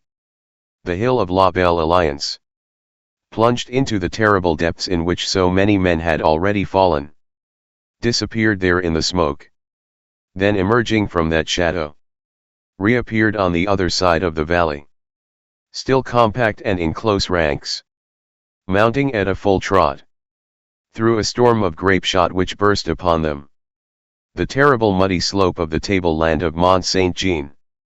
They ascended, grave, threatening, imperturbable, in the intervals between the musketry and the artillery. Their colossal trampling was audible. Being two divisions, there were two columns of them. Wathier's division held the right. Delort's division was on the left. It seemed as though two immense adders of steel were to be seen crawling towards the crest of the tableland. It traversed the battle like a prodigy. Nothing like it had been seen since the taking of the great redoubt of the Muscowa by the heavy cavalry. Murat was lacking here. But Ney was again present. It seemed as though that mass had become a monster and had but one soul. Each column undulated and swelled like the ring of a polyp. They could be seen through a vast cloud of smoke which was rent here and there. A confusion of helmets, of cries, of sabers. A stormy heaving of the cruppers of horses amid the cannons and the flourish of trumpets. A terrible and disciplined tumult. Over all, the cuirasses like the scales on the hydra. These narrations seemed to belong to another age. Something parallel to this vision appeared, no doubt, in the ancient Orphic epics, which told of the centaurs, the old hippanthropes, those titans with human heads and equestrian chests who scaled Olympus at a gallop. Horrible, invulnerable, sublime gods and beasts. Odd numerical coincidence: 26 battalions rode to meet 26 battalions. Behind the crest of the plateau, in the shadow of the masked battery, the English infantry formed into 13 squares. 2 battalions to the square, in 2 lines, with 7 in the first line, 6 in the second, the stocks of their guns to their shoulders, taking aim at that which was on the point of appearing. Waited, calm, mute, motionless. They did not see the cuirassiers, and the cuirassiers did not see them. They listened to the rise of this flood of men. They heard the swelling noise of 3,000 horse, the alternate and symmetrical tramp of their hoofs at full trot, the jingling of the cuirasses, the clang of the sabers, and a sort of grand and savage breathing. There ensued a most terrible silence. Then, all at once, a long file of uplifted arms, brandishing sabers, appeared above the crest, and casques, trumpets, and standards, and 3,000 heads with grey moustaches, shouting, "Vive l'Empereur!" All this cavalry debouched on the plateau, and it was like the appearance of an earthquake. All at once. A tragic incident. On the English left. On our right. The head of the column of cuirassiers reared up with a frightful clamor. On arriving at the culminating point of the crest. Ungovernable. Utterly given over to fury and their course of extermination of the squares and cannon. The cuirassiers had just caught sight of a trench between them and the English. It was the hollow road of a Haine. It was a terrible moment. The ravine was there. Unexpected. Yawning. Directly under the horses' feet, 2 fathoms deep between its double slopes. The second file pushed the first into it, and the third pushed on the second. The horses reared and fell backward. landed on their haunches, slid down, all 4 feet in the air, crushing and overwhelming the riders. And there being no means of retreat, the whole column being no longer anything more than a projectile, the force which had been acquired to crush the English crushed the French. The inexorable ravine could only yield when filled. Horses and riders rolled there pell-mell, grinding each other, forming but one mass of flesh in this gulf. When this trench was full of living men, the rest marched over them and passed on. Almost a third of Dubois' brigade fell into that abyss. This began the loss of the battle. A local tradition, which evidently exaggerates matters, says that 2,000 horses and 1,500 men were buried in the hollow road of Ahain. This figure probably comprises all the other corpses which were flung into this ravine the day after the combat. Let us note in passing that it was Dubois' sorely tried brigade which, an hour previously, making a charge to one side, had captured the flag of the Lunenburg battalion. Napoleon, before giving the order for this charge of Milhaud's cuirassiers, had scrutinized the ground, but had not been able to see that hollow road, which did not even form a wrinkle on the surface of the plateau. Warned, nevertheless, and put on the alert by the little white chapel which marks its angle of junction with the Nivelles highway, he had probably put a question as to the possibility of an obstacle to the guide Lacoste. The guide had answered no. We might almost affirm that Napoleon's catastrophe originated in that sign of a peasant's head. Other fatalities were destined to arise. Was it possible that Napoleon should have won that battle? We answer no. Why? Because of Wellington? Because of Blücher? No. Because of God. Bonaparte victor at Waterloo. That does not come within the law of the 19th century. Another series of facts was in preparation, in which there was no longer any room for Napoleon. The ill will of events had declared itself long before. It was time that this vast man should fall. The excessive weight of this man in human destiny disturbed the balance. This individual alone counted for more than a universal group. These plethoras of all human vitality concentrated in a single head. The world mounting to the brain of one man, this would be mortal to civilization were it to last. The moment had arrived for the incorruptible and supreme equity to alter its plan. Probably the principles and the elements, on which the regular gravitations of the moral, as of the material, world depend, had complained. Smoking blood, overfilled cemeteries, mothers in tears, these are formidable pleaders. When the earth is suffering from too heavy a burden, there are mysterious groanings of the shades, to which the abyss lends an ear. Napoleon had been denounced in the infinite and his fall had been decided on. He embarrassed God. Waterloo is not a battle. It is a change of front on the part of the universe. Chapter 10, The Plateau of MONT-SAINT-JEAN. The battery was unmasked at the same moment with the ravine. 60 cannons and the 13 squares darted lightning point blank on the cuirassiers. The intrepid General Delord made the military salute to the English battery. The whole of the flying artillery of the English had re-entered the squares at a gallop. The cuirassiers had not had even the time for a halt. The disaster of the hollow road had decimated, but not discouraged them. They belonged to that class of men who, when diminished in number, increase in courage. Wathier's column alone had suffered in the disaster. Delord's column, which Ney had deflected to the left, as though he had a presentiment of an ambush, had arrived whole.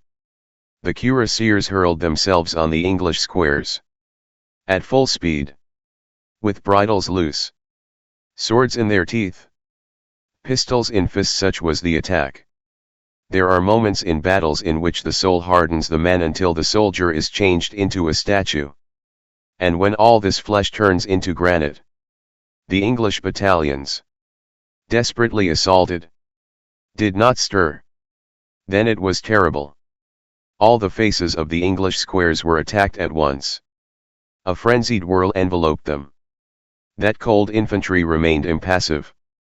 The first rank knelt and received the cuirassiers on their bayonets.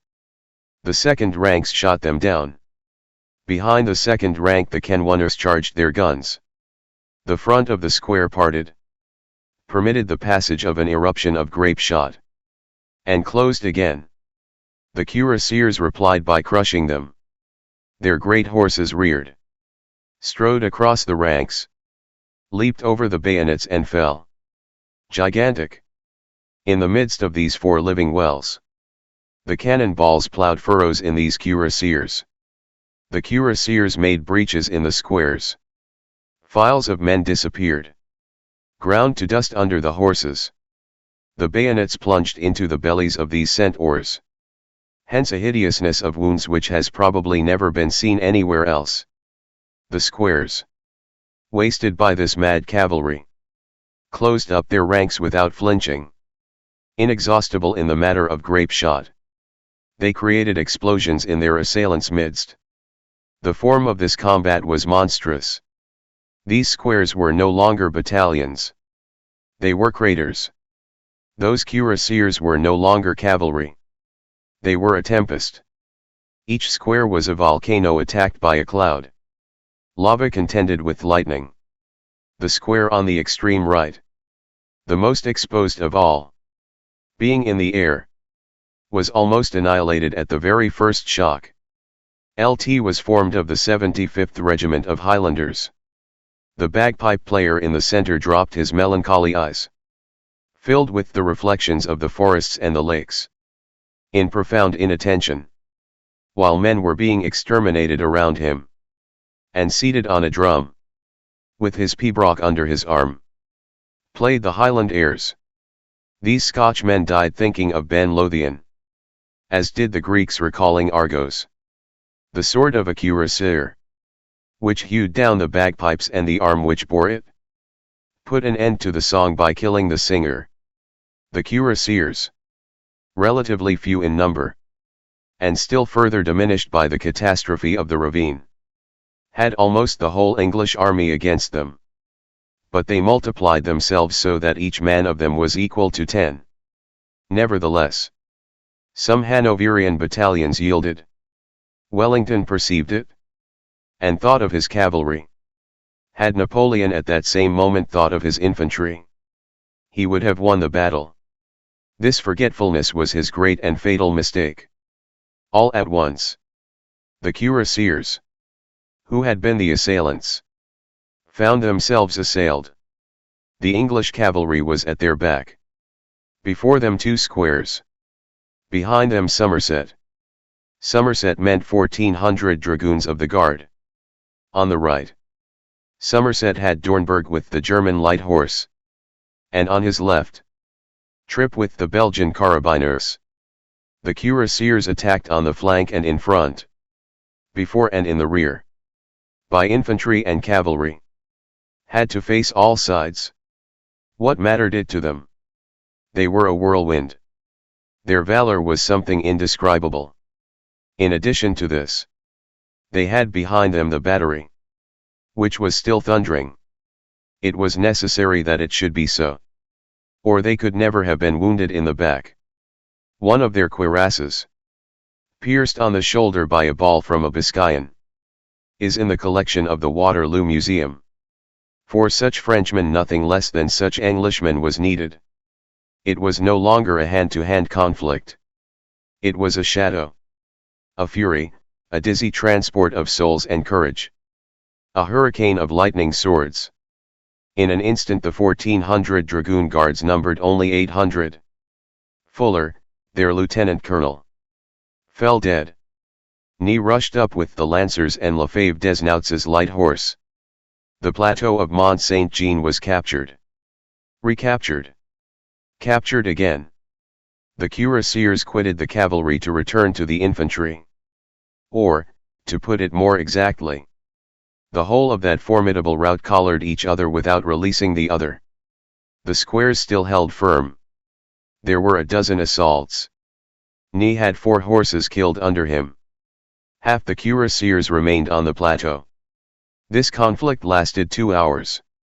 The English army was profoundly shaken. There is no doubt that, had they not been enfeebled in their first shock by the disaster of the Hollow Road, the cuirassiers would have overwhelmed the center and decided the victory. This extraordinary cavalry petrified Clinton, who had seen Talavera and Badajoz. Wellington, 3/4 vanquished, admired heroically. He said in an undertone, "Sublime." The cuirassiers annihilated 7 squares out of 13. Took or spiked 60 pieces of ordnance, and captured from the English regiment 6 flags, which 3 cuirassiers and 3 chasseurs of the guard bore to the Emperor, in front of the farm of La Belle Alliance. Wellington's situation had grown worse. This strange battle was like a duel between 2 raging, wounded men, each of whom, still fighting and still resisting, is expending all his blood. Which of the 2 will be the first to fall? The conflict on the plateau continued. What had become of the cuirassiers? No one could have told. One thing is certain: that on the day after the battle, a cuirassier and his horse were found dead among the woodwork of the scales for vehicles at MONT-SAINT-JEAN, at the very point where the 4 roads from Nivelles, Genappe, La Hulpe, and Brussels meet and intersect each other. This horseman had pierced the English lines.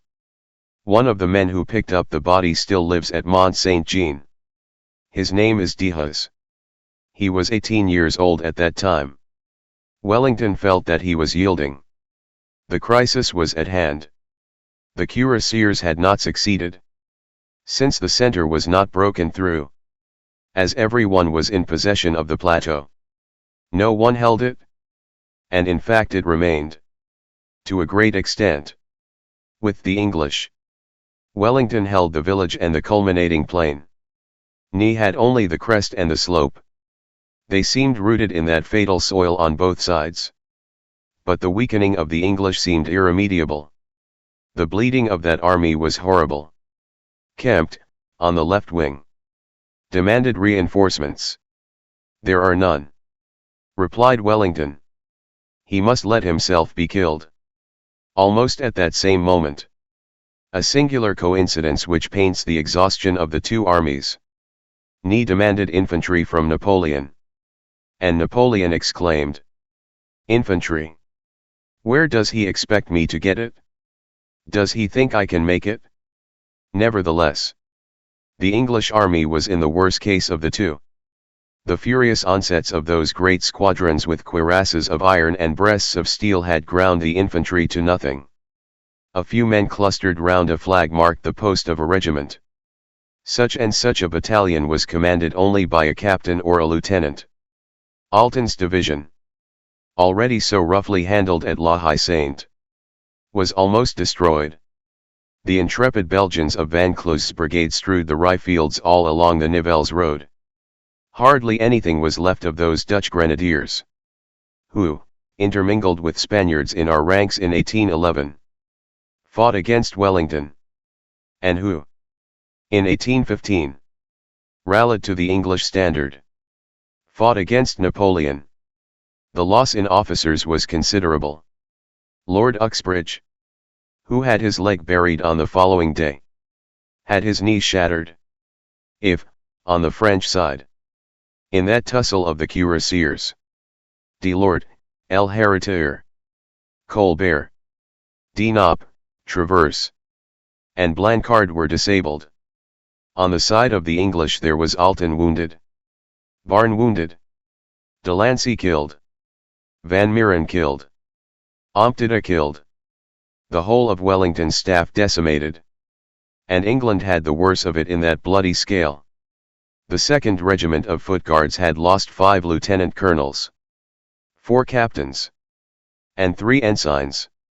The 1st Battalion of the 30th Infantry had lost 24 officers and 1,200 soldiers. The 79th Highlanders had lost 24 officers wounded, 18 officers killed, 450 soldiers killed. The Hanoverian Hussars of Cumberland, a whole regiment, with Colonel Hacke at its head, who was destined to be tried later on and cashiered, had turned bridle in the presence of the fray, and had fled to the forest of Soignes, sowing defeat all the way to Brussels. The transports, ammunition wagons, the baggage wagons, the wagons filled with wounded, on perceiving that the French were gaining ground and approaching the forest, rushed headlong thither.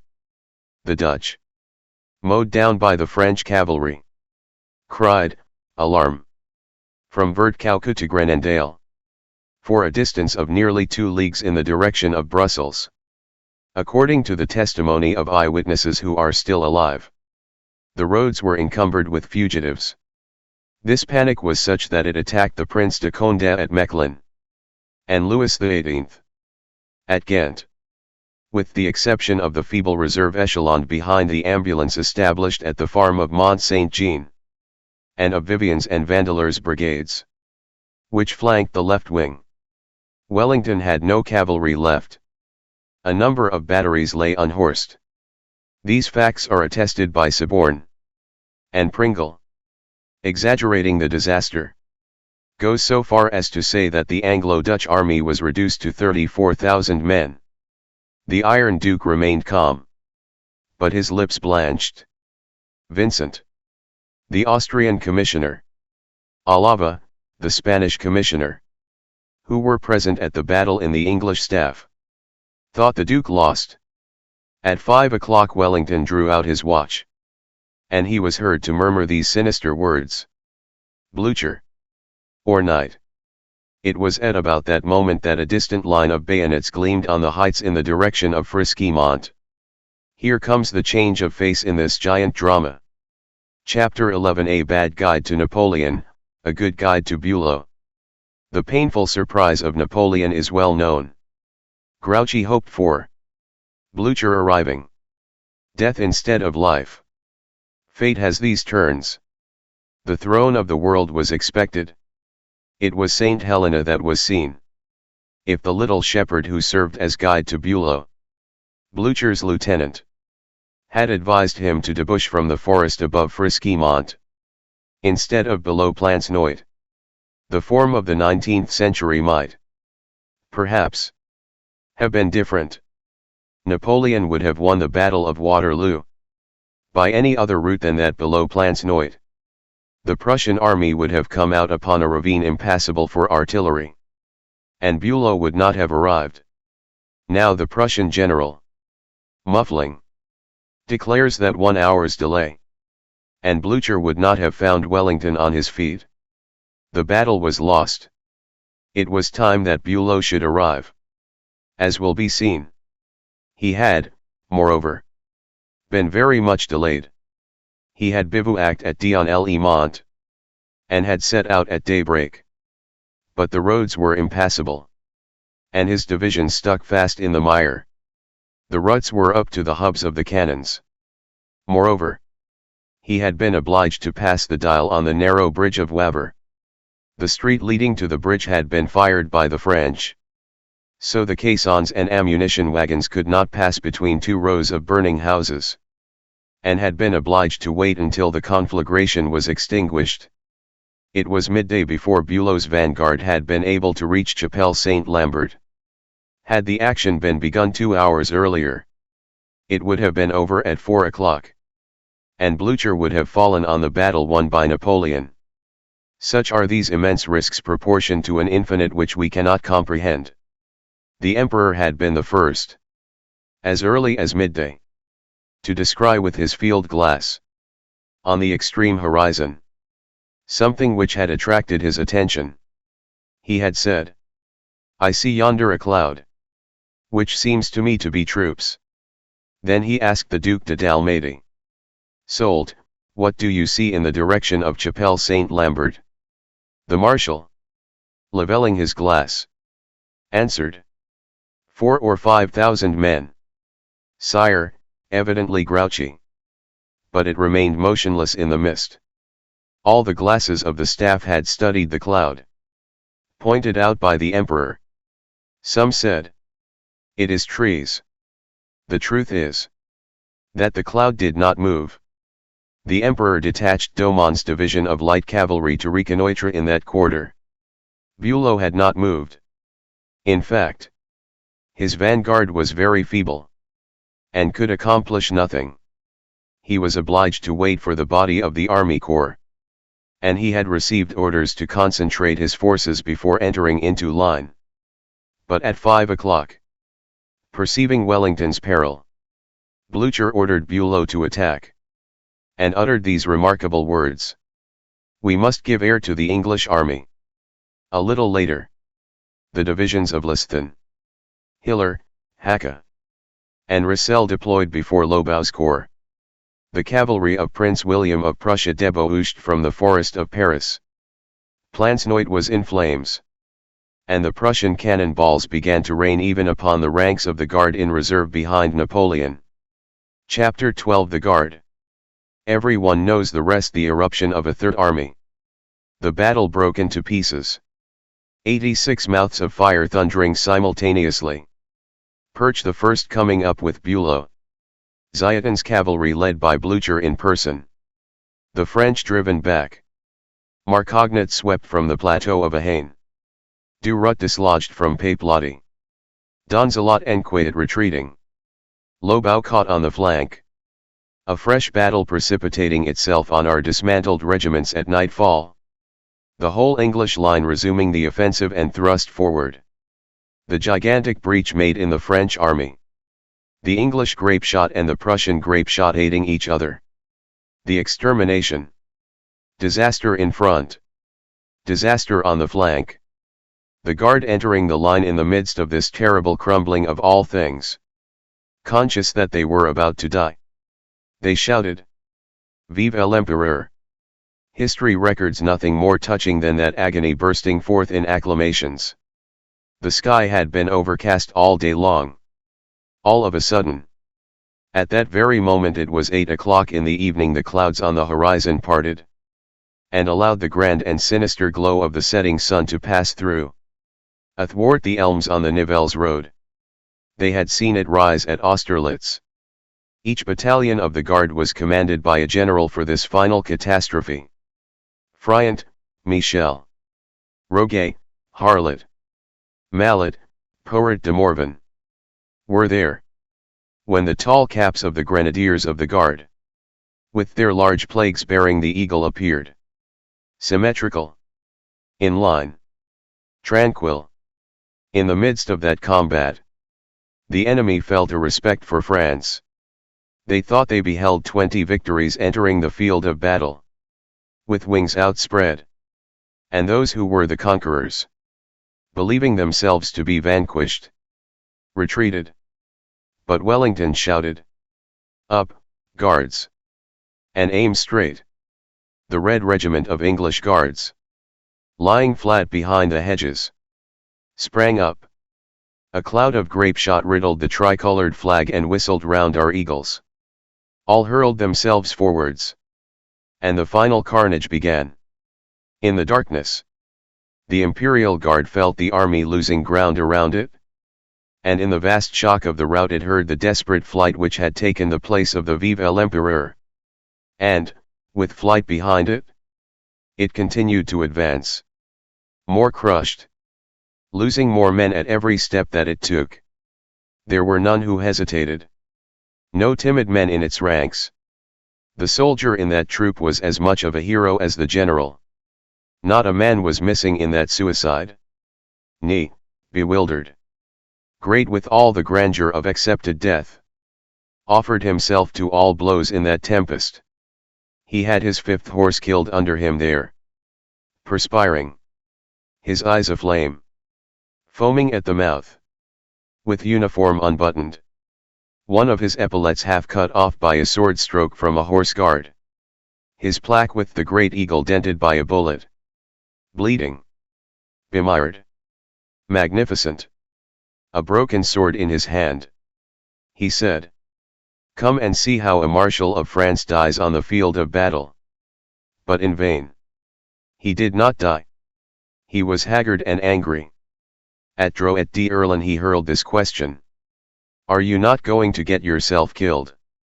In the midst of all that artillery engaged in crushing a handful of men, he shouted, "So there is nothing for me. Oh!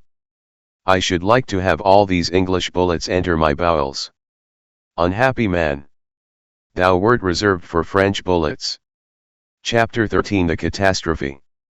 The rout behind the guard was melancholy.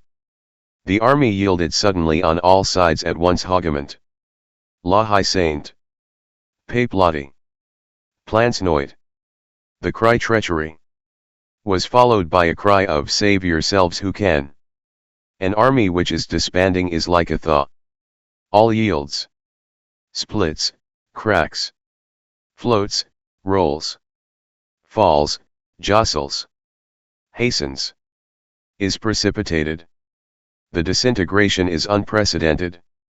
Knee borrows a horse, leaps upon it, and without hat, cravat, or sword, places himself across the Brussels road. Stopping both English and French, he strives to detain the army. He recalls it to its duty. He insults it. He clings to the rout. He is overwhelmed. The soldiers fly from him, shouting, "Long live Marshal Ney!" Two of Durut's regiments go and come in affright as though tossed back and forth between the swords of the Uhlans and the fusillade of the brigades of Kempt, Best, Pack, and Rieland. The worst of hand-to-hand conflicts is the defeat. Friends kill each other in order to escape. Squadrons and battalions break and disperse against each other. Like the tremendous foam of battle, Lobau at one extremity, and Riel at the other, are drawn into the tide. In vain does Napoleon erect walls from what is left to him of his guard. In vain does he expend in a last effort his last serviceable squadrons. QUID retreats before Vivian, Kellerman before Vandeleur, Lobau before Bülow, Morand before Perche, Domon and Suderwick before Prince William of Prussia. Guillot, who led the Emperor's squadrons to the charge, falls beneath the feet of the English dragoons. Napoleon gallops past the line of fugitives, harangues, urges, threatens, and reads them. All the mouths which in the morning had shouted, "Long live the Emperor!" remain gaping. They hardly recognize him. The Prussian cavalry, newly arrived, dashes forwards, flies, hews, slashes, kills, exterminates. Horses lash out. The cannons flee. The soldiers of the artillery train unharness the caissons and use the horses to make their escape. Transports overturned, with all four wheels in the air, clog the road and occasion massacres. Men are crushed, trampled down. Others walk over the dead and the living. Arms are lost. A dizzy multitude fills the roads, the paths, the bridges, the plains, the hills, the valleys, the woods, encumbered by this invasion of 40,000 men. Shouts despair. Knapsacks and guns flung among the rye. Passages forced at the point of the sword. No more comrades. No more officers. No more generals. An inexpressible terror. Zieten putting France to the sword at its leisure. Lions converted into goats. Such was the flight.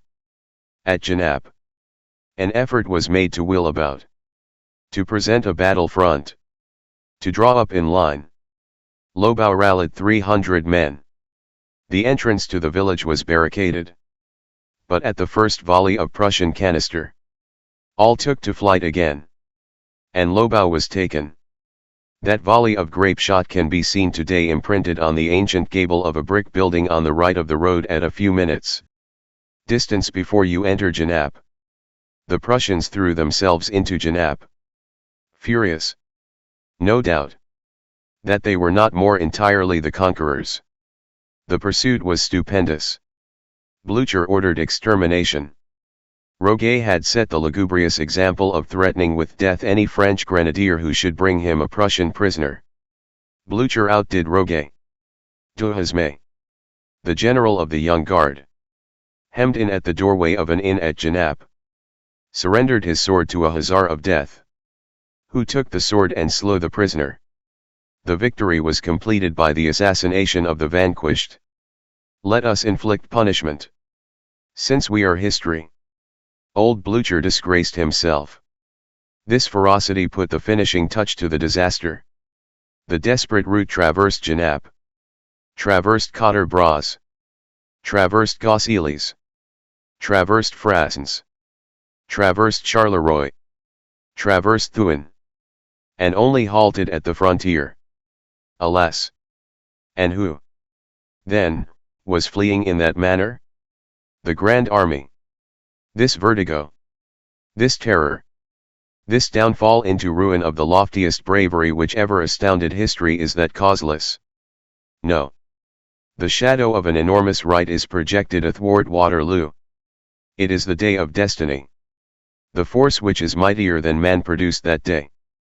Hence the terrified wrinkle of those brows. Hence all those great souls surrendering their swords. Those who had conquered Europe have fallen prone on the earth, with nothing left to say nor to do, feeling the present shadow of a terrible presence. Hoc erat in fatis.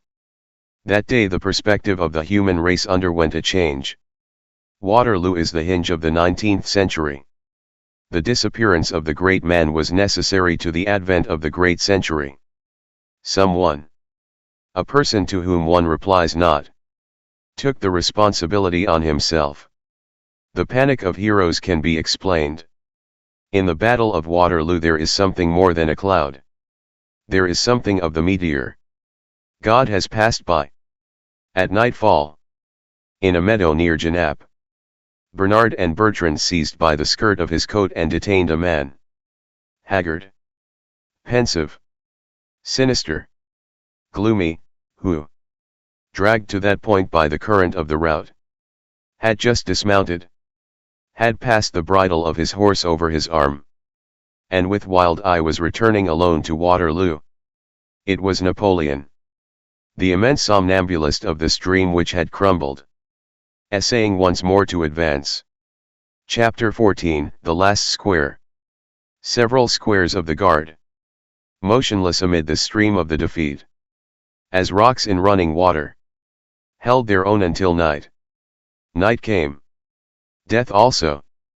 They awaited that double shadow, and, invincible, allowed themselves to be enveloped therein. Each regiment, isolated from the rest, and having no bond with the army, now shattered in every part, died alone. They had taken up position for this final action. Some on the heights of Rossomme, others on the plain of MONT-SAINT-JEAN. There, abandoned, vanquished, terrible, those gloomy squares endured their death throes in formidable fashion. Ulm, Wagram, Jena, Friedland, died with them. At twilight, towards 9 o'clock in the evening, one of them was left at the foot of the plateau of MONT-SAINT-JEAN. In that fatal valley, at the foot of that declivity which the cuirassiers had ascended, now inundated by the masses of the English, under the converging fires of the victorious hostile cavalry, under a frightful density of projectiles, this square fought on. It was commanded by an obscure officer named CAMBRONNE. At each discharge, the square diminished and replied. It replied to the grape shot with a fusillade, continually contracting its four walls. The fugitives, pausing breathless for a moment in the distance, listened in the darkness to that gloomy and ever-decreasing thunder.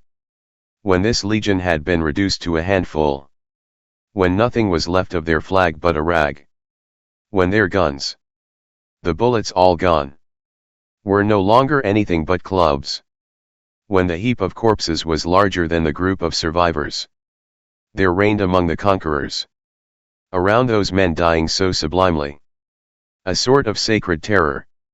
And the English artillery, taking breath, became silent. This furnished a sort of respite. These combatants had around them something in the nature of a swarm of specters. Silhouettes of men on horseback. The black profiles of cannon. The white sky viewed through wheels and gun carriages. The colossal death's head, which the heroes saw constantly through the smoke. In the depths of the battle, advanced upon them and gazed at them. Through the shades of twilight they could hear the pieces being loaded. The matches all lighted, like the eyes of tigers at night, formed a circle round their heads. All the lintstocks of the English batteries approached the cannons. And then, with emotion, holding the supreme moment suspended above these men, an English general, Colville according to some, Maitland according to others, shouted to them, "Surrender, brave Frenchmen."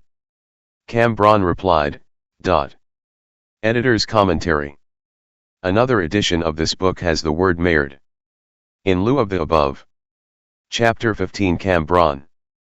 If any French reader object to having his susceptibilities offended, one would have to refrain from repeating in his presence what is perhaps the finest reply that a Frenchman ever made.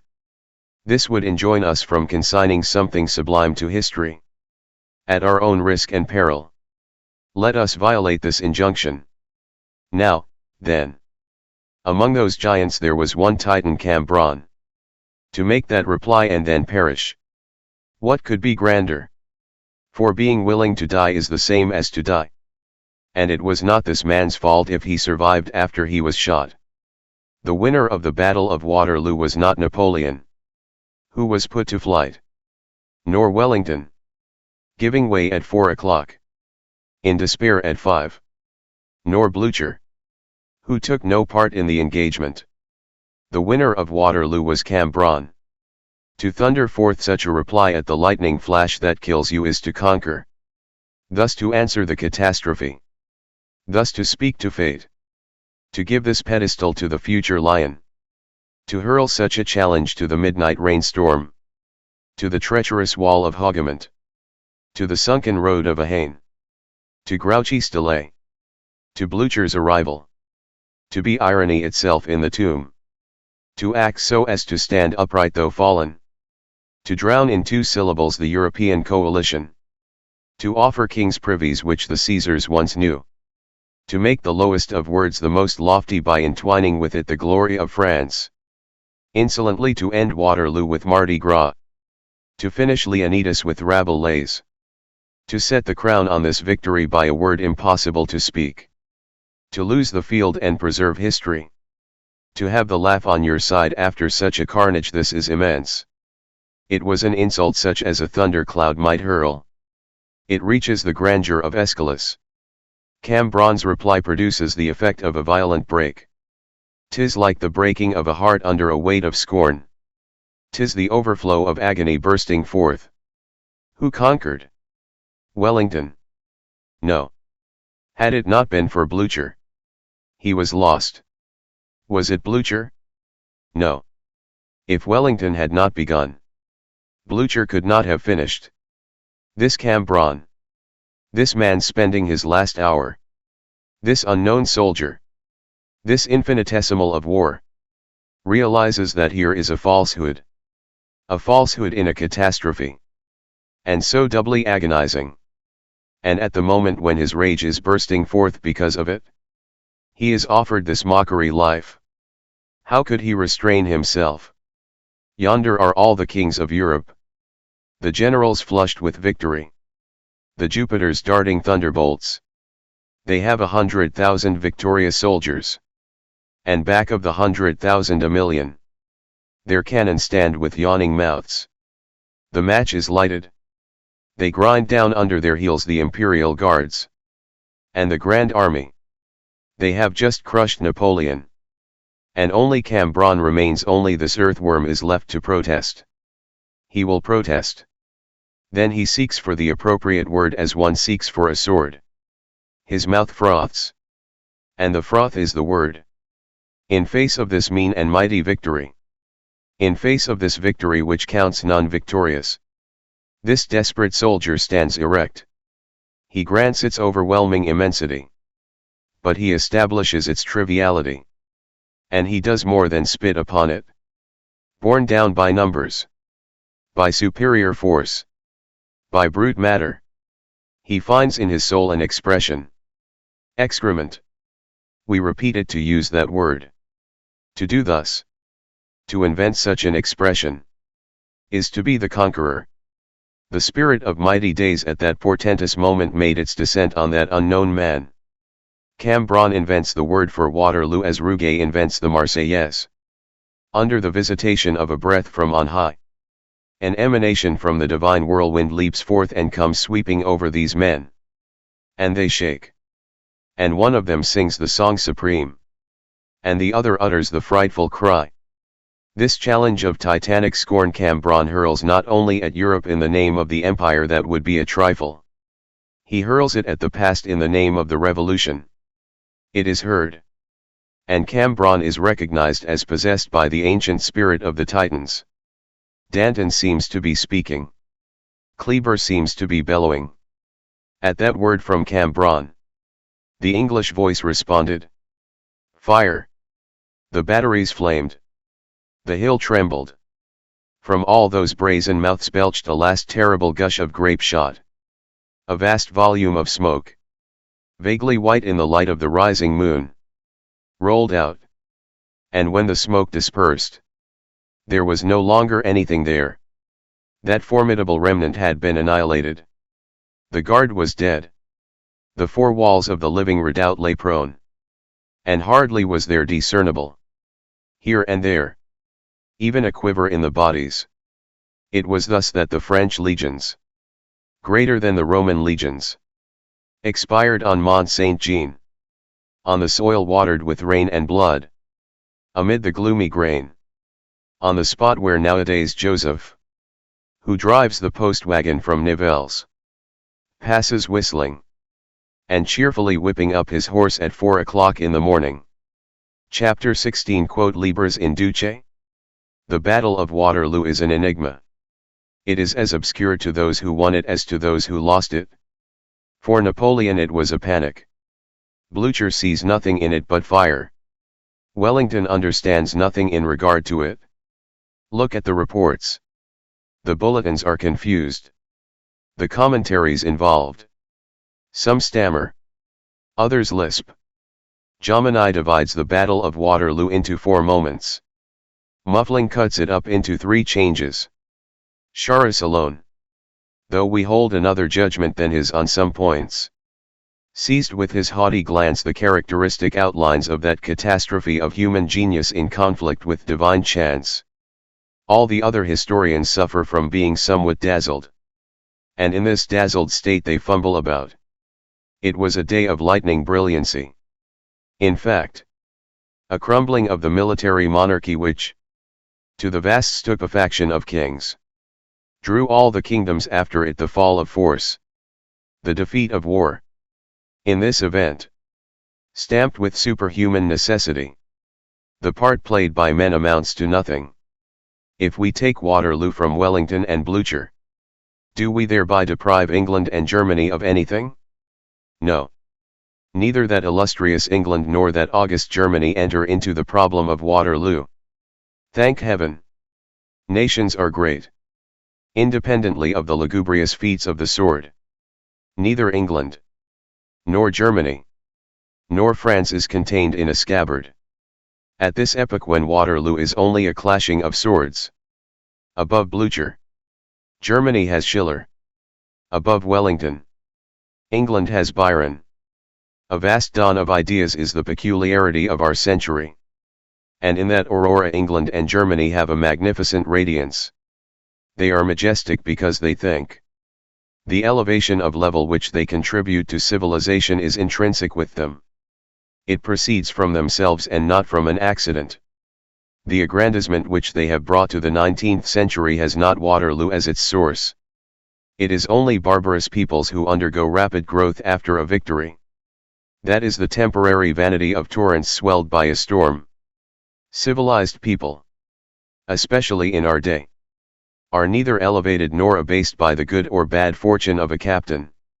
Their specific gravity in the human species results from something more than a combat. Their honor, thank God, their dignity, their intelligence, their genius, are not numbers which those gamblers, heroes and conquerors, can put in the lottery of battles. Often a battle is lost and progress is conquered. There is less glory and more liberty. The drum holds its peace. Reason takes the word. It is a game in which he who loses wins. Let us, therefore, speak of Waterloo coldly from both sides. Let us render to chance that which is due to chance, and to God that which is due to God. What is Waterloo? A victory? No. The winning number in the lottery. The coin won by Europe. Paid by France. It was not worthwhile to place a lion there. Waterloo, moreover, is the strangest encounter in history. Napoleon and Wellington. They are not enemies. They are opposites. Never did God, who is fond of antitheses, make a more striking contrast, a more extraordinary comparison.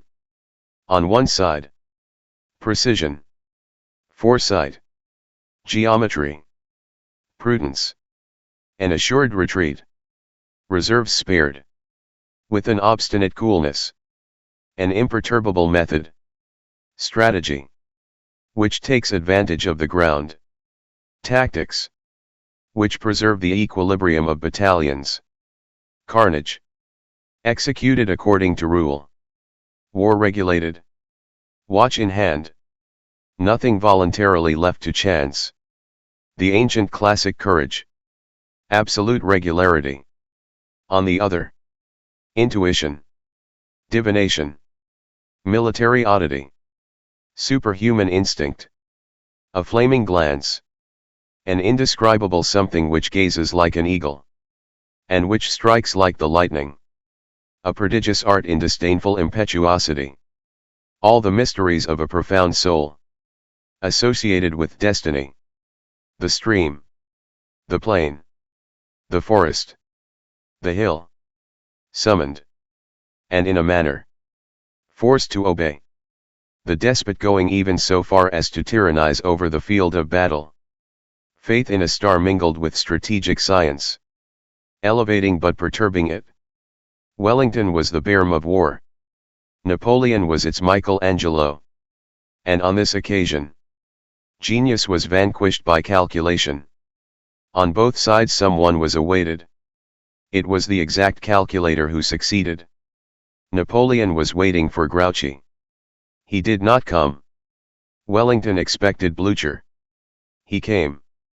Wellington is classic war taking its revenge. Bonaparte, at his dawning, had encountered him in Italy, and beaten him superbly. The old owl had fled before the young vulture. The old tactics had been not only struck as by lightning, but disgraced. Who was that Corsican of 26? What signified that splendid ignoramus? Who, with everything against him, nothing in his favor, without provisions, without ammunition, without cannon, without shoes, almost without an army, with a mere handful of men against masses, hurled himself on Europe combined, and absurdly won victories in the impossible? Whence had issued that fulminating convict, who almost without taking breath, and with the same set of combatants in hand, pulverized, one after the other, the 5 armies of the Emperor of Germany, upsetting Beaulieu on Alvenza, Wurmser on Beaulieu, Malaz on Wurmser, Mack on Malaz. Who was this novice in war with the effrontery of a luminary? The Academical Military School excommunicated him, and as it lost its footing, hence, the implacable rancor of the old Caesarism against the new, of the regular sword against the flaming sword, and of the exchequer against genius. On the 18th of June, 1815, that rancor had the last word. And beneath Lodi, Montebello, Monte, Mantua, Arcola, it wrote, Waterloo, a triumph of the mediocres which is sweet to the majority. Destiny consented to this irony. In his decline, Napoleon found Wurmser, the younger, again in front of him. In fact, to get Wurmser, it sufficed to blanch the hair of Wellington.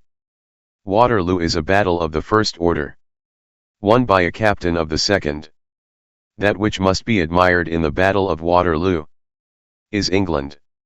The English firmness, the English resolution, the English blood. The superb thing about England there, no offense to her, was herself. It was not her captain. It was her army. Wellington, oddly ungrateful, declares in a letter to Lord Bathurst that his army, the army which fought on the 18th of June, 1815, was a detestable army. What does that sombre intermingling of bones buried beneath the furrows of Waterloo think of that? England has been too modest in the matter of Wellington. To make Wellington so great is to belittle England. Wellington is nothing but a hero like many another. Those Scotch Greys, those Horse Guards, those regiments of Maitland and of Mitchell, that infantry of Pack and Kempt, that cavalry of Ponsonby and Somerset, those Highlanders playing the pibroch under the shower of grape shot, those battalions of Rieland, those utterly raw recruits, who hardly knew how to handle a musket holding their own against Essling's and Rivoli's old troops, that is what was grand. Wellington was tenacious. In that lay his merit. And we are not seeking to lessen it. But the least of his foot soldiers and of his cavalry would have been as solid as he. The iron soldier is worth as much as the Iron Duke.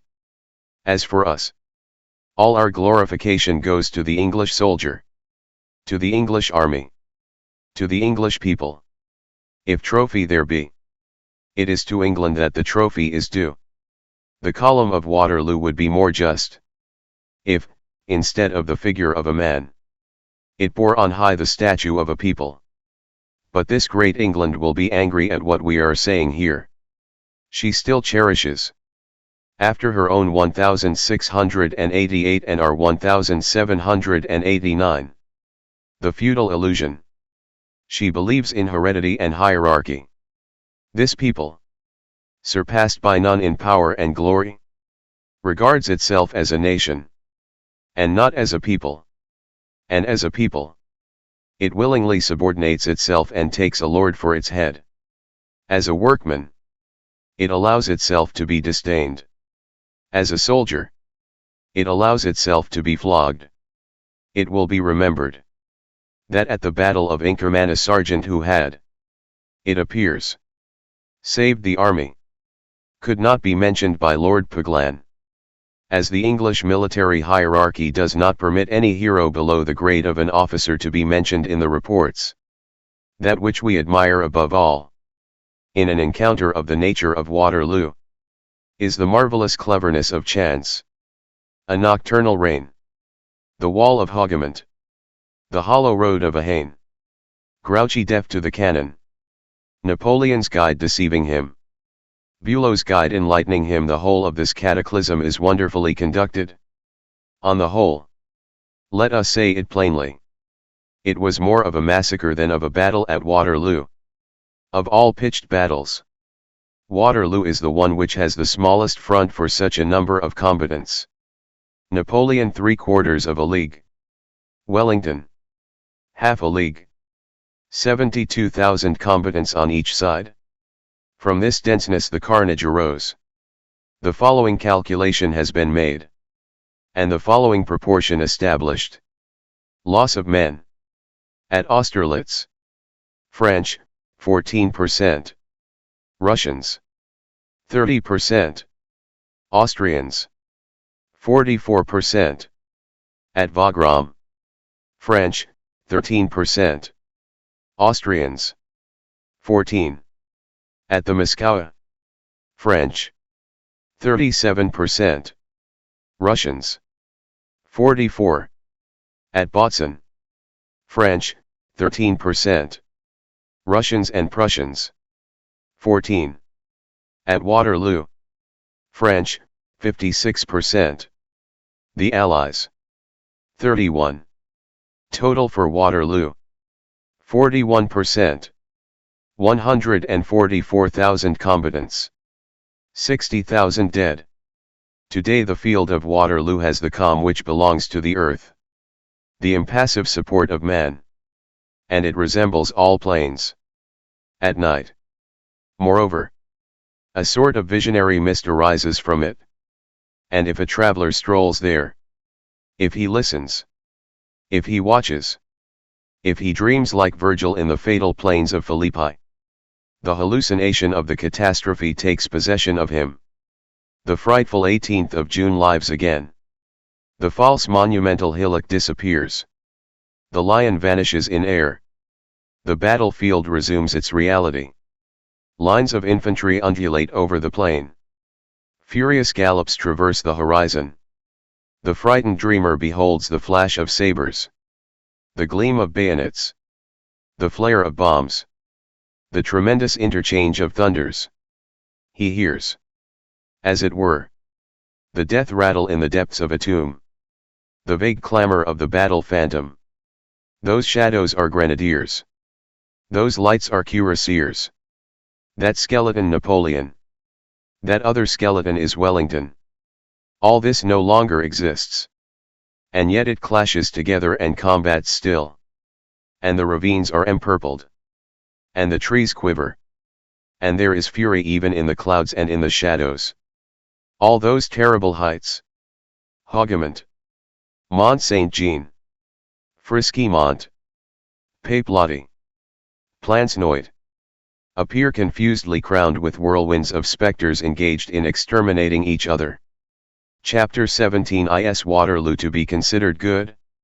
There exists a very respectable liberal school which does not hate Waterloo. We do not belong to it. To us, Waterloo is but the stupefied date of liberty. That such an eagle should emerge from such an egg is certainly unexpected. If one places oneself at the culminating point of view of the question, Waterloo is intentionally a counter-revolutionary victory. It is Europe against France. It is Petersburg, Berlin, and Vienna against Paris. It is the statu quo against the initiative. It is the 14th of July, 1789.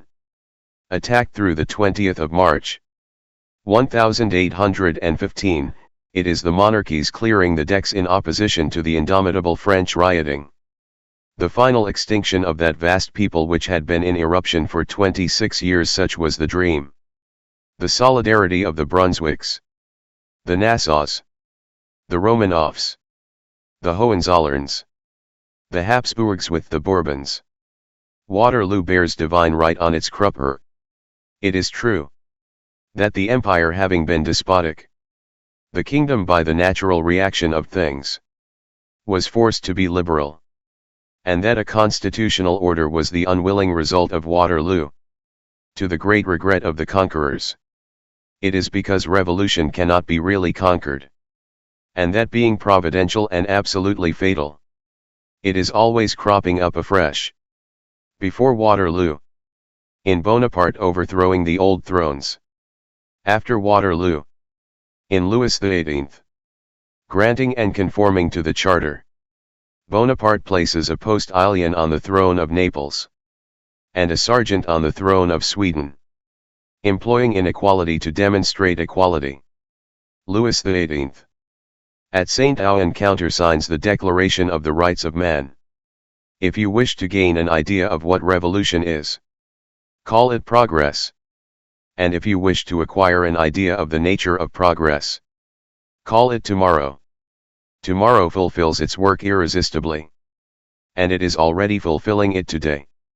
It always reaches its goal strangely. It employs Wellington to make of Foy, who was only a soldier, an orator. Foy falls at HOUGOMONT and rises again in the tribune. Thus does progress proceed.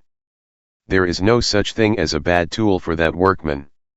It does not become disconcerted, but adjusts to its divine work the man who has best ridden the Alps, and the good old tottering invalid of Father Élysée. It makes use of the gouty man as well as of the conqueror. of the conqueror without, of the gouty man within. Waterloo, by cutting short the demolition of European thrones by the sword, had no other effect than to cause the revolutionary work to be continued in another direction. The slashers have finished. It was the turn of the thinkers. The century that Waterloo was intended to arrest has pursued its march. That sinister victory was vanquished by liberty. In short, and incontestably, that which triumphed at Waterloo, that which smiled in Wellington's rear, that which brought him all the marshals, staffs of Europe, including, it is said, the staff of a marshal of France, that which joyously trundled the barrows full of bones to erect the knoll of the lion, that which triumphantly inscribed on that pedestal the date June 18, 1815, that which encouraged Blücher, as he put the flying army to the sword, that which, from the heights of the plateau of MONT-SAINT-JEAN, hovered over France as over its prey, was the counter-revolution. It was the counter-revolution which murmured that infamous word dismemberment. On arriving in Paris, it beheld the crater close at hand. It felt those ashes which scorched its feet. And it changed its mind. It returned to the stammer of a charter. Let us behold in Waterloo only that which is in Waterloo. Of intentional liberty there is none. The counter-revolution was involuntarily liberal. In the same manner as, by a corresponding phenomenon, Napoleon was involuntarily revolutionary. On the 18th of June, 1815, the mounted Robespierre was hurled from his saddle. Chapter 18: A recrudescence of divine right. End of the dictatorship. A whole European system crumbled away. The empire sank into a gloom which resembled that of the Roman world as it expired. Again we behold the abyss. As in the days of the barbarians. Only the barbarism of 1815, which must be called by its pet name of the counter-revolution, was not long breathed. Soon fell to panting. And halted short. The empire was bewept. Let us acknowledge the fact, and bewept by heroic eyes. If glory lies in the sword converted into a scepter, the empire had been glory in person. It had diffused over the earth all the light which tyranny can give, a somber light. We will say more. An obscure light. Compared to the true daylight, it is night. This disappearance of night produces the effect of an eclipse.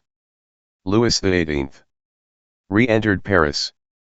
The circling dances of the 8th of July effaced the enthusiasms of the 20th of March. The Corsican became the antithesis of the Béarnais. The flag on the dome of the Tuileries was white. The exile reigned. Hartwell's pine table took its place in front of the fleur-de-lis-strewn throne of Louis XIV. Bovines and Fontenoy were mentioned as though they had taken place on the preceding day. Austerlitz having become antiquated. The altar and the throne fraternized majestically.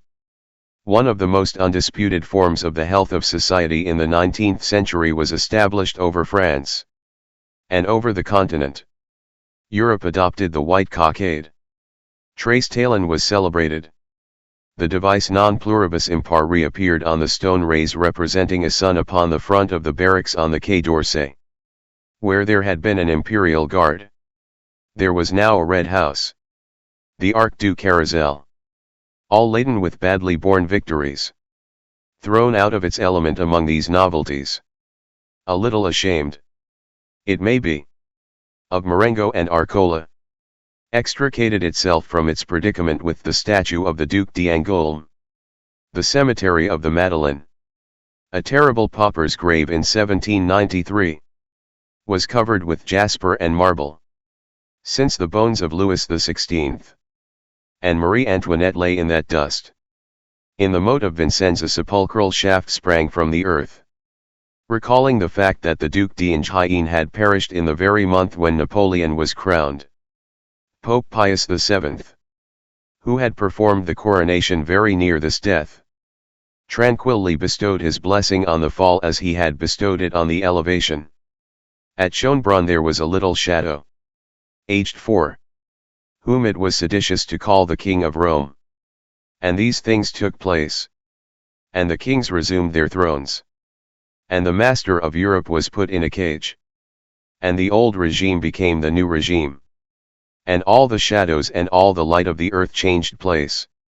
Because, on the afternoon of a certain summer's day, a shepherd said to a Prussian in the forest, "Go this way, and not that." This 1815 was a sort of lugubrious April. Ancient unhealthy and poisonous realities were covered with new appearances. A lie wedded 1789, the right divine was masked under a charter. Fictions became constitutional. Prejudices, superstitions and mental reservations, with Article 14 in the heart, were varnished over with liberalism. It was the serpent's change of skin.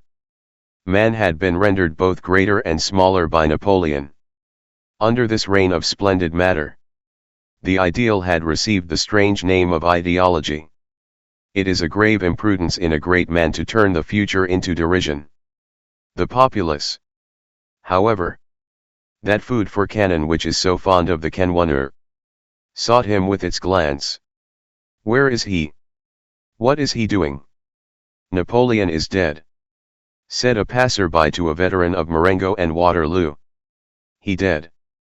Cried the soldier. You don't know him. Imagination distrusted this man. Even when overthrown, the depths of Europe were full of darkness after Waterloo. Something enormous remained long empty through Napoleon's disappearance. The kings placed themselves in this void. Ancient Europe profited by it to undertake reforms. There was a holy alliance. Belle alliance. Beautiful alliance. The fatal field of Waterloo had set in advance. In presence and in face of that antique Europe reconstructed, the features of a new France were sketched out. The future, which the emperor had rallied, made its entry. On its brow it bore the star, Liberty. The glowing eyes of all young generations were turned on it. Singular fact. People were, at one and the same time, in love with the future, liberty, and the past. Napoleon. Defeat had rendered the vanquished greater. Bonaparte fallen seemed more lofty than Napoleon erect. Those who had triumphed were alarmed. England had him guarded by Hudson Lowe, and France had him watched by Montchamp. His folded arms became a source of uneasiness to thrones. Alexander called him my sleeplessness. This terror was the result of the quantity of revolution which was contained in him. That is what explains and excuses Bonapartist liberalism. This phantom caused the old world to tremble. The kings reigned, but ill at their ease, with the rock of St. Helena on the horizon, while Napoleon was passing through the death struggle at Longwood. The 60,000 men who had fallen on the field of Waterloo were quietly rotting, and something of their peace was shed abroad over the world. The Congress of Vienna made the treaties in 1815, and Europe called this the Restoration. This is what Waterloo was. But what matters it to the infinite? All that tempest, all that cloud, that war, then that peace? All that darkness did not trouble for a moment the light of that immense eye before which a grub skipping from one blade of grass to another equals the eagle soaring from belfry to belfry on the towers of Notre Dame. Chapter 19, The Battlefield at Night. Let us return, it is a necessity in this book, to that fatal battlefield. On the 18th of June the moon was full. Its light favored Blucher's ferocious pursuit, betrayed the traces of the fugitives, delivered up that disastrous mass to the eager Prussian cavalry, and aided the massacre. Such tragic favors of the night do occur sometimes during catastrophes. After the last cannon shot had been fired, the plain of MONT-SAINT-JEAN remained deserted. The English occupied the encampment of the French. It is the usual sign of victory to sleep in the bed of the vanquished. They established their bivouac beyond Rossomme. The Prussians, let loose on the retreating rout, pushed forward. Wellington went to the village of Waterloo to draw up his report to Lord Bathurst. If ever the sic vos non vobis was applicable, it certainly is to that village of Waterloo. Waterloo took no part, and lay half a league from the scene of action. MONT-SAINT-JEAN was cannonaded. Hougomont was burned. La Haye Sainte was taken by assault. Papelotte was burned. Plancenoit was burned. La Belle Alliance beheld the embrace of the two conquerors. These names are hardly known. And Waterloo, which worked not in the battle, bears off all the honor. We are not of the number of those who flatter war. When the occasion presents itself, we tell the truth about it. War has frightful beauties which we have not concealed. It has also, we acknowledge, some hideous features. One of the most surprising is the prompt stripping of the bodies of the dead after the victory. The dawn which follows a battle always rises on naked corpses. Who does this? Who thus soils the triumph? What hideous, furtive hand is that which is slipped into the pocket of victory? What pickpockets are they who ply their trade in the rear of glory? Some philosophers, Voltaire among the number, affirm that it is precisely those persons who have made the glory. It is the same men. They say, there is no relief corps. Those who are erect pillage those who are prone on the earth. The hero of the day is the vampire of the night. One has assuredly the right, after all, to strip a corpse a bit when one is the author of that corpse. For our own part, we do not think so. It seems to us impossible that the same hand should pluck laurels and purloin the shoes from a dead man. One thing is certain, which is, that generally after conquerors follow thieves. But let us leave the soldier, especially the contemporary soldier, out of the question. Every army has a rear guard, and it is that which must be blamed. Bat-like creatures, half-brigands and lackeys, all the sorts of vespertillos that twilight called war engenders. Wearers of uniforms, who take no part in the fighting. Pretended invalids, formidable limpers, interloping sutlers, trotting along in little carts, sometimes accompanied by their wives, and stealing things which they sell again. Beggars offering themselves as guides to officers, soldiers, servants, marauders. Armies on the march in days gone by, we are not speaking of the present, dragged all this behind them, so that in the special language they are called stragglers. No army, no nation, was responsible for those beings. They spoke Italian and followed the Germans, then spoke French and followed the English. It was by one of these wretches, a Spanish straggler who spoke French, that the Marquis of Fervaux, deceived by his Picard jargon, and taking him for one of our own men, was traitorously slain and robbed on the battlefield itself. In the course of the night which followed the victory of Cerisales, the rascal sprang from this marauding. The detestable maxim, "Live on the enemy," produced this leprosy, which a strict discipline alone could heal. There are reputations which are deceptive. One does not always know why certain generals, great in other directions, have been so popular. Turenne was adored by his soldiers because he tolerated pillage.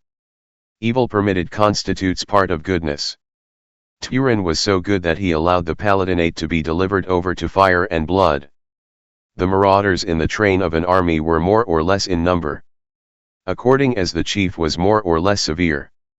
Hoche and Marceau had no stragglers.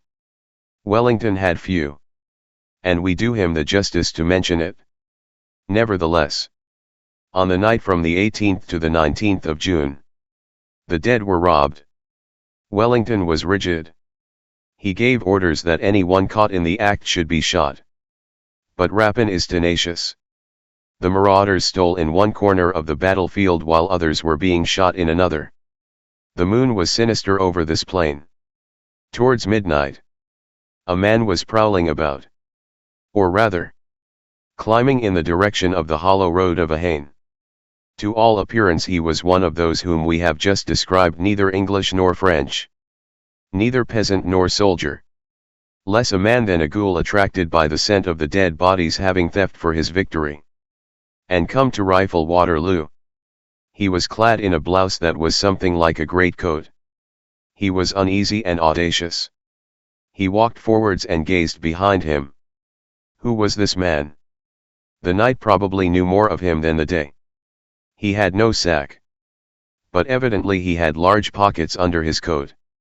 From time to time he halted, scrutinized the plain around him as though to see whether he were observed, bent over abruptly, disturbed something silent and motionless on the ground, then rose and fled. His sliding motion, his attitudes, his mysterious and rapid gestures, caused him to resemble those twilight larvae which haunt ruins, and which ancient Norman legends call the ellers. Certain nocturnal wading birds produce these silhouettes among the marshes. A glance capable of piercing all that mist deeply would have perceived at some distance a sort of little sutler's wagon with a fluted wicker hood, harnessed to a famished nag which was cropping the grass across its bit as it halted, hidden, as it were, behind the hovel which adjoins the highway to Nivelles, at the angle of the road from MONT-SAINT-JEAN to Braine-l'Alleud. And in the wagon, a sort of woman seated on coffers and packages. Perhaps there was some connection between that wagon and that prowler. The darkness was serene. Not a cloud in the zenith. What matters it if the earth be red? The moon remains white. These are the indifferences of the sky. In the fields, branches of trees broken by grape shot, but not fallen, upheld by their bark, sway gently in the breeze of night. A breath, almost a respiration, moved the shrubbery. Quivers which resembled the departure of souls ran through the grass. In the distance the coming and going of patrols and the general rounds of the English camp were audible. HOUGOMONT and La Haye Sainte continued to burn, forming, one in the west, the other in the east, two great flames which were joined by the cordon of bivouac fires of the English, like a necklace of rubies with two carbuncles at the extremities, as they extended in an immense semicircle over the hills along the horizon. We have described the catastrophe of the road of Ahain. The heart is terrified at the thought of what that death must have been to so many brave men.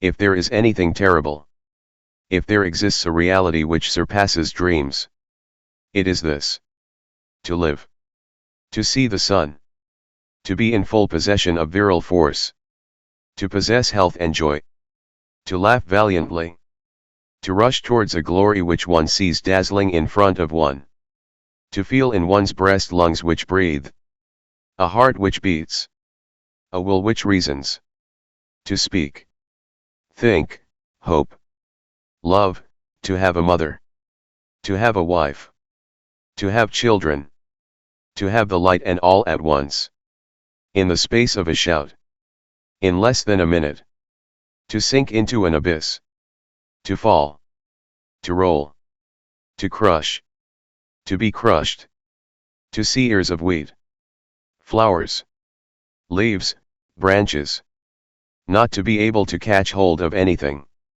to feel one's sword useless, men beneath one, horses on top of one, to struggle in vain, since one's bones have been broken by some kick in the darkness, to feel a heel which makes one's eyes start from their sockets, to bite horses' shoes in one's rage, to stifle, to yell, to writhe, to be beneath, and to say to oneself, but just a little while ago I was a living man. There, where that lamentable disaster had uttered its death rattle, all was silence now. The edges of the hollow road were encumbered with horses and riders, inextricably heaped up. Terrible entanglement. There was no longer any slope, for the corpses had levelled the road with the plain, and reached the brim like a well-filled bushel of barley. A heap of dead bodies in the upper part, a river of blood in the lower part. Such was that road on the evening of the 18th of June. 1815 The blood ran even to the Nivelles highway. And there overflowed in a large pool in front of the abatis of trees which barred the way. At a spot which is still pointed out. It will be remembered that it was at the opposite point, in the direction of the Genappe road, that the destruction of the cuirassiers had taken place. The thickness of the layer of bodies was proportioned to the depth of the hollow road. Towards the middle, at the point where it became level, where Delort's division had passed, the layer of corpses was thinner. The nocturnal prowler whom we have just shown to the reader was going in that direction. He was searching that vast tomb. He gazed about. He passed the dead in some sort of hideous review. He walked with his feet in the blood. All at once he paused. A few paces in front of him. In the hollow road. At the point where the pile of dead came to an end. An open hand. Illumined by the moon. Projected from beneath that heap of men. That hand had on its finger something sparkling. Which was a ring of gold. The man bent over. Remained in a crouching attitude for a moment. And when he rose there was no longer a ring on the hand. He did not precisely rise. He remained in a stooping and frightened attitude. With his back turned to the heap of dead. Scanning the horizon on his knees. With the whole upper portion of his body supported on his two forefingers. Which rested on the earth. And his head peering above the edge of the hollow road. The jackal's forepaws suit some actions. Then coming to a decision. He rose to his feet. At that moment. He gave a terrible start. He felt someone clutch him from behind. He wheeled round. It was the open hand. Which had closed. And had seized the skirt of his coat. An honest man would have been terrified. This man burst into a laugh. "Come," said he. "It's only a dead body. I prefer a spook to a gendarme." But the hand weakened and released him. Effort is quickly exhausted in the grave. "Well now," said the prowler. "Is that dead fellow alive? Let's see." He bent down again. Fumbled among the heap. Pushed aside everything that was in his way. Seized the hand. Grasped the arm. Freed the head. Pulled out the body.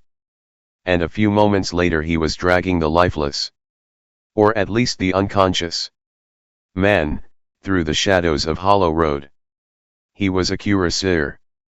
An officer. And even an officer of considerable rank. A large gold epaulet peeped from beneath the cuirass. This officer no longer possessed a helmet. A furious sword cut had scarred his face, where nothing was discernible but blood. However, he did not appear to have any broken limbs. And, by some happy chance, if that word is permissible here, the dead had been vaulted above him in such a manner as to preserve him from being crushed. His eyes were still closed. On his cuirass he wore the silver cross of the Legion of Honor. The prowler tore off this cross, which disappeared into one of the gulfs which he had beneath his greatcoat. Then he felt of the officer's fob. Discovered a watch there. And took possession of it. Next he searched his waistcoat. Found a purse and pocketed it. When he had arrived at the stage of succor which he was administering to this dying man, the officer opened his eyes. "Thanks," he said feebly. The abruptness of the movements of the man who was manipulating him, the freshness of the night, the air which he could inhale freely, had roused him from his lethargy. The prowler made no reply. He raised his head. A sound of footsteps was audible in the plain.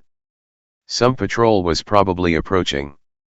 The officer murmured, for the death agony was still in his voice. "Who won the battle?" "The English," answered the prowler. The officer went on. "Look in my pockets. You will find a watch and a purse. Take them." It was already done. The prowler executed the required feint, and said, "There is nothing there." "I have been robbed," said the officer. "I am sorry for that. You should have had them. The steps of the patrol became more and more distinct. Someone is coming, said the prowler, with the movement of a man who is taking his departure. The officer raised his arm feebly and detained him. You have saved my life. Who are you? The prowler answered rapidly and in a low voice. Like yourself. I belong to the French army. I must leave you. If they were to catch me, they would shoot me. I have saved your life. Now get out of the scrape yourself. What is your rank? Sergeant. What is your name? Thénardier. I shall not forget that name, said the officer. And do you remember mine? My name is Pontmercy. Book 2, The Ship Orion. Chapter 1, number 24601 becomes number 9430. Jean Valjean had been recaptured. The reader will be grateful to us if we pass rapidly over the sad details. We will confine ourselves to transcribing 2 paragraphs published by the journals of that day. A few months after the surprising events which had taken place at M. These articles are rather summary. It must be remembered that at that epoch the Gazette des Tribunaux was not yet in existence. We borrow the first from the Drapeau Blanc. It bears the date of July 25, 1823. An arrondissement of the Pas-de-Calais has just been the theatre of an event quite out of the ordinary course. A man, who was a stranger in the department, and who bore the name of M. Madeleine, had, thanks to the new methods, resuscitated some years ago an ancient local industry, the manufacture of jet and of black glass trinkets. He had made his fortune in the business, and that of the arrondissement as well. We will admit, he had been appointed mayor. In recognition of his services, the police discovered that M. Madeleine was no other than an ex-convict who had broken his ban, condemned in 1796 for theft, and named Jean Valjean. Jean Valjean has been recommitted to prison. It appears that previous to his arrest he had succeeded in withdrawing from the hands of M. Laffitte a sum of over $500,000 which he had lodged there, and which he had, moreover, and by perfectly legitimate means, acquired in his business. No one has been able to discover where Jean Valjean has concealed this money since his return to prison at Toulon. The second article, which enters a little more into detail, is an extract from the Journal de Paris, of the same date. A former convict, who had been liberated, named Jean Valjean, has just appeared before the Court of Assizes of the Var, under circumstances calculated to attract attention. This wretch had succeeded in escaping the vigilance of the police. He had changed his name, and had succeeded in getting himself appointed mayor of one of our small northern towns. In this town he had established a considerable commerce. He has at last been unmasked and arrested, thanks to the indefatigable zeal of the public prosecutor. He had for his concubine a woman of the town, who died of a shock at the moment of his arrest. This scoundrel, who is endowed with Herculean strength, found means to escape. But 3 or 4 days after his flight the police laid their hands on him once more. In Paris itself. At the very moment when he was entering one of those little vehicles which run between the capital and the village of Montfermeil-Saint-Étienne. He is said to have profited by this interval of 3 or 4 days of liberty, to withdraw a considerable sum deposited by him with one of our leading bankers. This sum has been estimated at 600,000 or 700,000 francs. If the indictment is to be trusted, he has hidden it in some place known to himself alone, and it has not been possible to lay hands on it. However that may be, the said Jean Valjean has just been brought before the assizes of the department of the Var as accused of highway robbery accompanied with violence, about 8 years ago, on the person of one of those honest children who, as the patriarch of Ferney has said, in immortal verse, arrive from Savoy every year, and who, with gentle hands, Do clear those long canals choked up with soot. This bandit refused to defend himself. It was proved by the skillful and eloquent representative of the public prosecutor that the theft was committed in complicity with others, and that Jean Valjean was a member of a band of robbers in the south.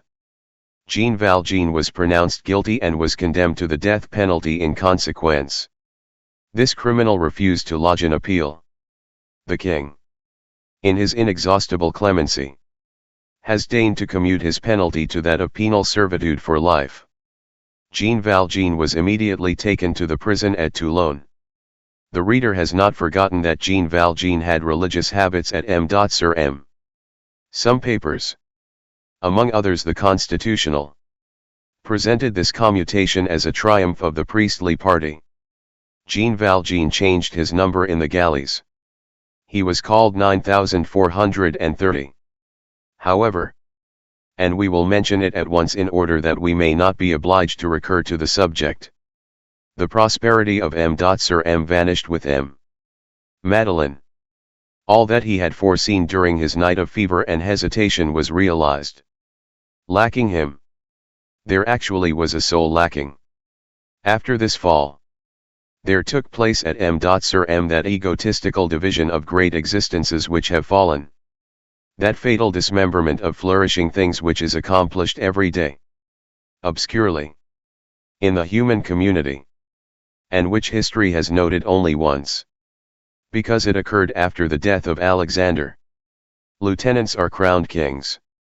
Superintendents improvise manufacturers out of themselves. Envious rivalries arose.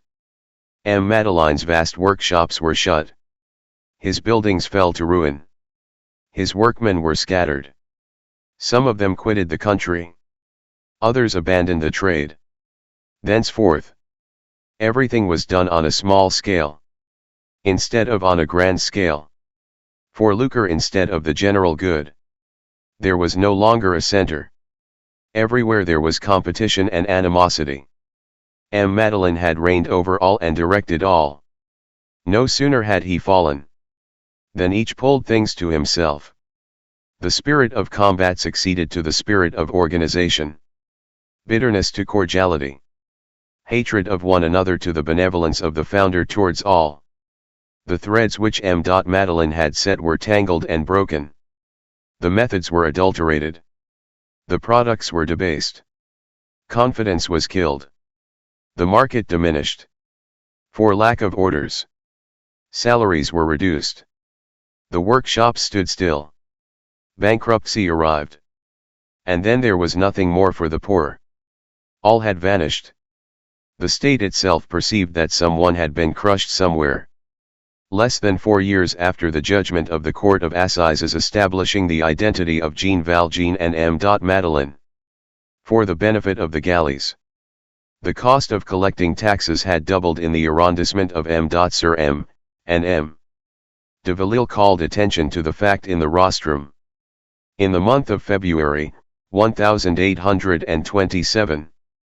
Chapter 2, in which the reader will peruse 2 verses, which are of the devil's composition, possibly. Before proceeding further, it will be to the purpose to narrate in some detail a singular occurrence which took place at about the same epoch in Montfermeil, and which is not lacking in coincidence with certain conjectures of the indictment.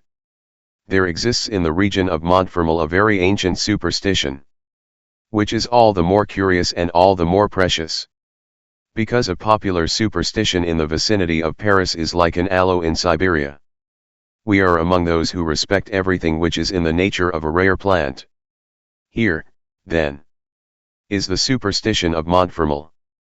It is thought that the devil, from time immemorial, has selected the forest as a hiding place for his treasures.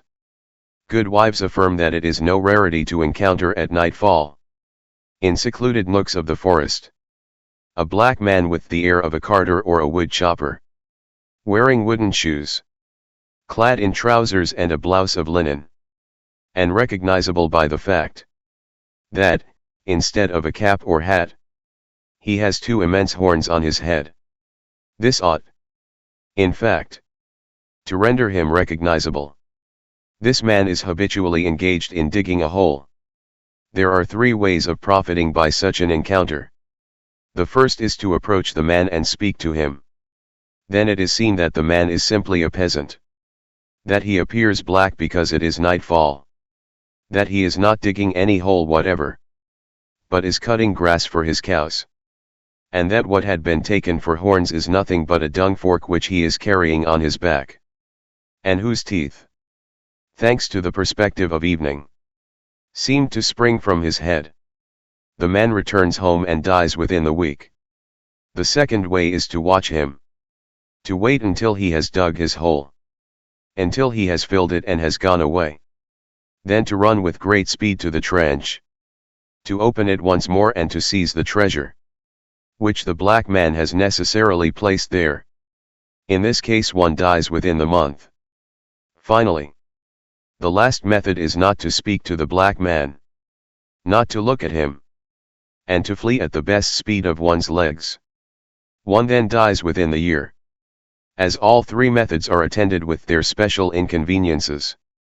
The second, which at all events presents some advantages, among others that of possessing a treasure, if only for a month, is the one most generally adopted. So bold men, who are tempted by every chance, have quite frequently, as we are assured, opened the holes excavated by the black man, and tried to rob the devil. The success of the operation appears to be but moderate.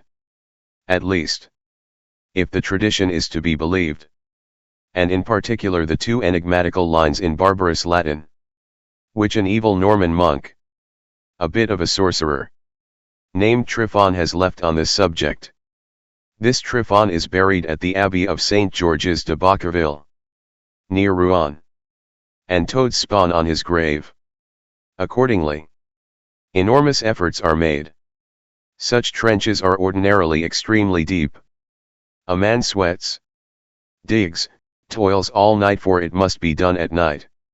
He wets his shirt, burns out his candle, breaks his mattock, and when he arrives at the bottom of the hole, when he lays his hand on the treasure, what does he find? What is the devil's treasure? A sou. Sometimes a crown piece. A stone. A skeleton. A bleeding body. Sometimes a spectre folded in 4 like a sheet of paper in a portfolio. Sometimes nothing. This is what Tryphon's verses seem to announce to the indiscreet and curious. Faudet, et in fossa thesauros condit opaca. As, nummus. Lapides. Cadaver. Simulacra. Nihilque. It seems that in our day there is sometimes found a powder horn with bullets. Sometimes an old pack of cards greasy and worn, which has evidently served the devil. Tryphon does not record these 2 finds.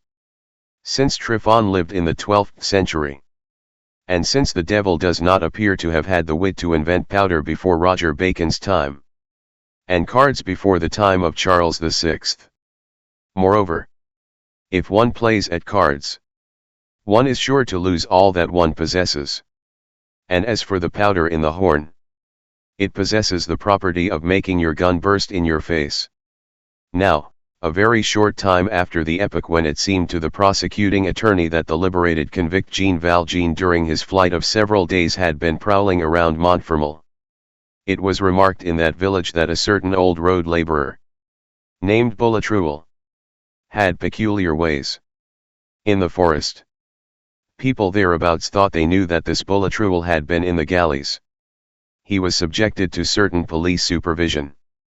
And, as he could find work nowhere, the administration employed him at reduced rates as a road mender on the crossroad from Gagny to Ligny.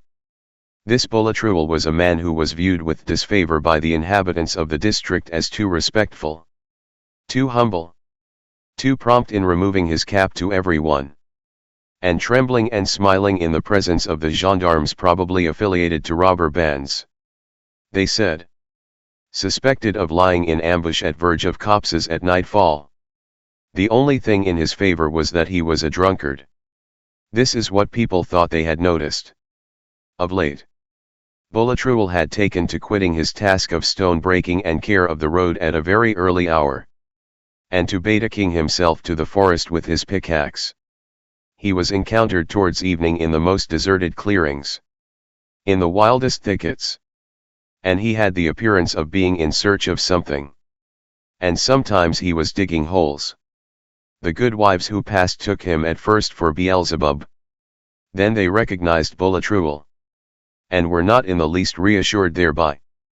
These encounters seemed to cause Boulatruelle a lively displeasure. It was evident that he sought to hide, and that there was some mystery in what he was doing. It was said in the village, "It is clear that the devil has appeared. Boulatruelle has seen him, and is on the search. In sooth, he is cunning enough to pocket Lucifer's hoard." The Voltairians added, "Will Boulatruelle catch the devil? Or will the devil catch Boulatruelle?" The old women made a great many signs of the cross. In the meantime, Boulatruelle's maneuvers in the forest ceased, and he resumed his regular occupation of road mending. And people gossiped of something else. Some persons, however, were still curious, surmising that in all this there was probably no fabulous treasure of the legends, but some fine windfall of a more serious and palpable sort than the devil's bank bills, and that the road mender had half discovered the secret. The most puzzled were the schoolmaster and Thénardier, the proprietor of the tavern, who was everybody's friend, and had not disdained to ally himself with Boulatruelle. "He has been in the galleys," said Thénardier. Good God! No one knows who has been there or will be there." One evening the schoolmaster affirmed that in former times the law would have instituted an inquiry as to what Boulatruelle did in the forest, and that the latter would have been forced to speak, and that he would have been put to the torture in case of need, and that Boulatruelle would not have resisted the water test. "For example, let us put him to the wine test," said Thénardier. They made an effort, and got the old road mender to drinking. Boulatruelle drank an enormous amount, but said very little. He combined with admirable art, and in masterly proportions, the thirst of a gourmandizer with the discretion of a judge. Nevertheless, by dint of returning to the charge and of comparing and putting together the few obscure words which he did allow to escape him, this is what Thénardier and the schoolmaster imagined that they had made out. One morning, when Boulatruelle was on his way to his work, at daybreak, he had been surprised to see, at a nook of the forest in the underbrush, a shovel and a pickaxe, concealed, as one might say. However, he might have supposed that they were probably the shovel and pick of Father Six-Fours, the water carrier, and would have thought no more about it. But, on the evening of that day, he saw, without being seen himself, as he was hidden by a large tree, a person who did not belong in those parts, and whom he, Boulatruelle, knew well, directing his steps towards the densest part of the wood. Translation by Thénardier. A comrade of the galleys. Boulatruelle obstinately refused to reveal his name. This person carried a package something square, like a large box or a small trunk. Surprise on the part of Boulatruelle. However, it was only after the expiration of 7 or 8 minutes that the idea of following that person had occurred to him. But it was too late. The person was already in the thicket. Night had descended, and Boulatruelle had not been able to catch up with him. Then he had adopted the course of watching for him at the edge of the woods. It was moonlight. 2 or 3 hours later, Boulatruelle had seen this person emerge from the brushwood, carrying no longer the coffer, but a shovel and pick.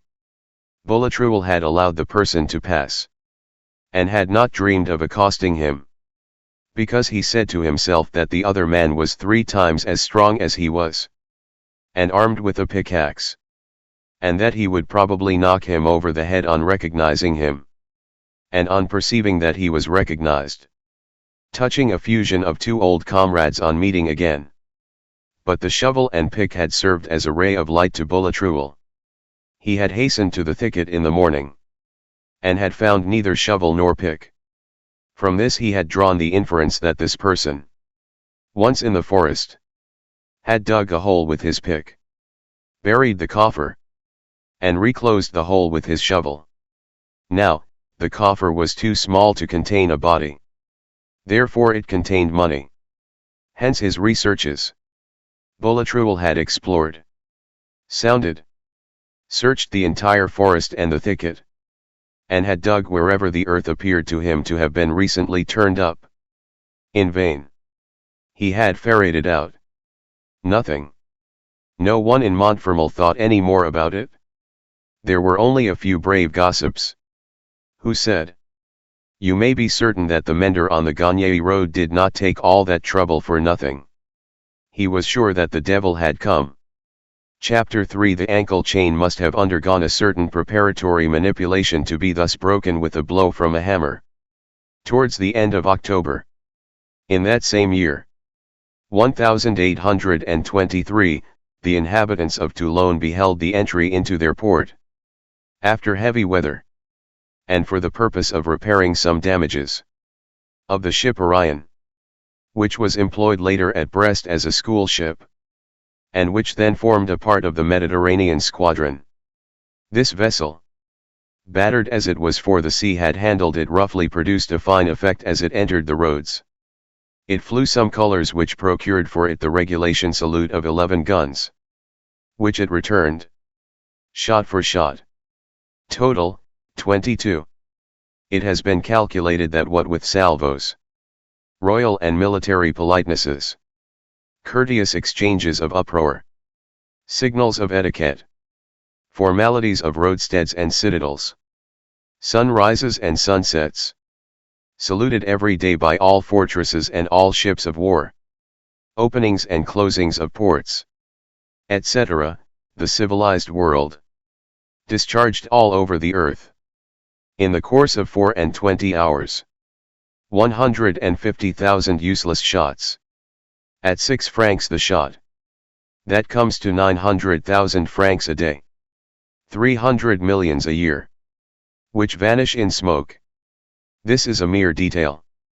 All this time the poor were dying of hunger. The year 1823 was what the Restoration called the epoch of the Spanish War. This war contained many events in one, and a quantity of peculiarities. A grand family affair for the House of Bourbon. The branch of France succoring and protecting the branch of Madrid. That is to say, performing an act devolving on the elder. An apparent return to our national traditions, complicated by servitude and by subjection to the cabinets of the North. MLE Duc d'Angoulême, surnamed by the liberal sheets the hero of Andujar, compressing in a triumphal attitude that was somewhat contradicted by his peaceable air, the ancient and very powerful terrorism of the Holy Office at variance with the chimerical terrorism of the liberals. The sansculottes resuscitated, to the great terror of dowagers, under the name of descamissadeurs. Monarchy opposing an obstacle to progress described as anarchy. The theories of 89 roughly interrupted in the sap. A European halt, called to the French idea, which was making the tour of the world, beside the son of France as Generalissimo, the Prince de Carignan, afterwards Charles Albert, enrolling himself in that crusade of kings against people as a volunteer, with grenadier epaulets of red worsted. The soldiers of the empire setting out on a fresh campaign. But aged, saddened, after 8 years of repose, and under the white cockade, the tricolored standard waved abroad by a heroic handful of Frenchmen, as the white standard had been 30 years earlier at Coblentz. Monks mingled with our troops. The spirit of liberty and of novelty brought to its senses by bayonets. Principles slaughtered by cannonades. France undoing by her arms that which she had done by her mind. In addition to this, hostile leaders sold. Soldiers hesitating. Cities besieged by millions. No military perils. And yet possible explosions. As in every mine which is surprised and invaded. But little bloodshed. Little honor won. Shame for some. Glory for no one. Such was this war. Made by the princes descended from Louis XIV. And conducted by generals who had been under Napoleon. Its sad fate was to recall neither the grand war nor grand politics. Some feats of arms were serious. The taking of the Trocadero, among others, was a fine military action. But after all, we repeat, the trumpets of this war give back a cracked sound. The whole effect was suspicious. History approves of France for making a difficulty about accepting this false triumph. It seemed evident that certain Spanish officers charged with resistance yielded too easily. The idea of corruption was connected with the victory. It appears as though generals and not battles had been won. And the conquering soldier returned humiliated. A debasing war. In short, in which the Bank of France could be read in the folds of the flag.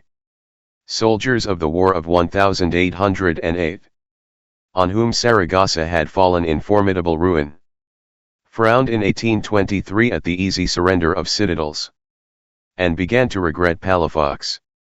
It is the nature of France to prefer to have Rostopchine rather than Ballesteros in front of her.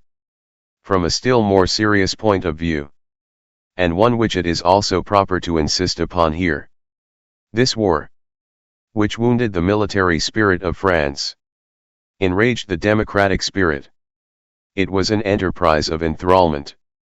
In that campaign, the object of the French soldier, the son of democracy, was the conquest of a yoke for others. A hideous contradiction.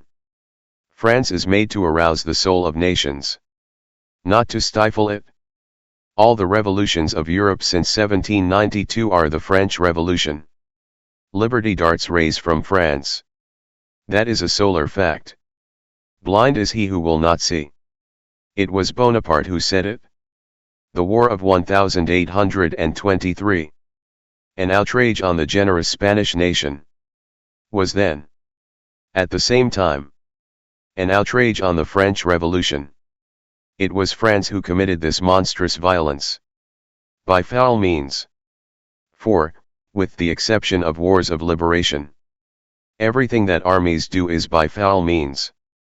The words passive obedience indicate this.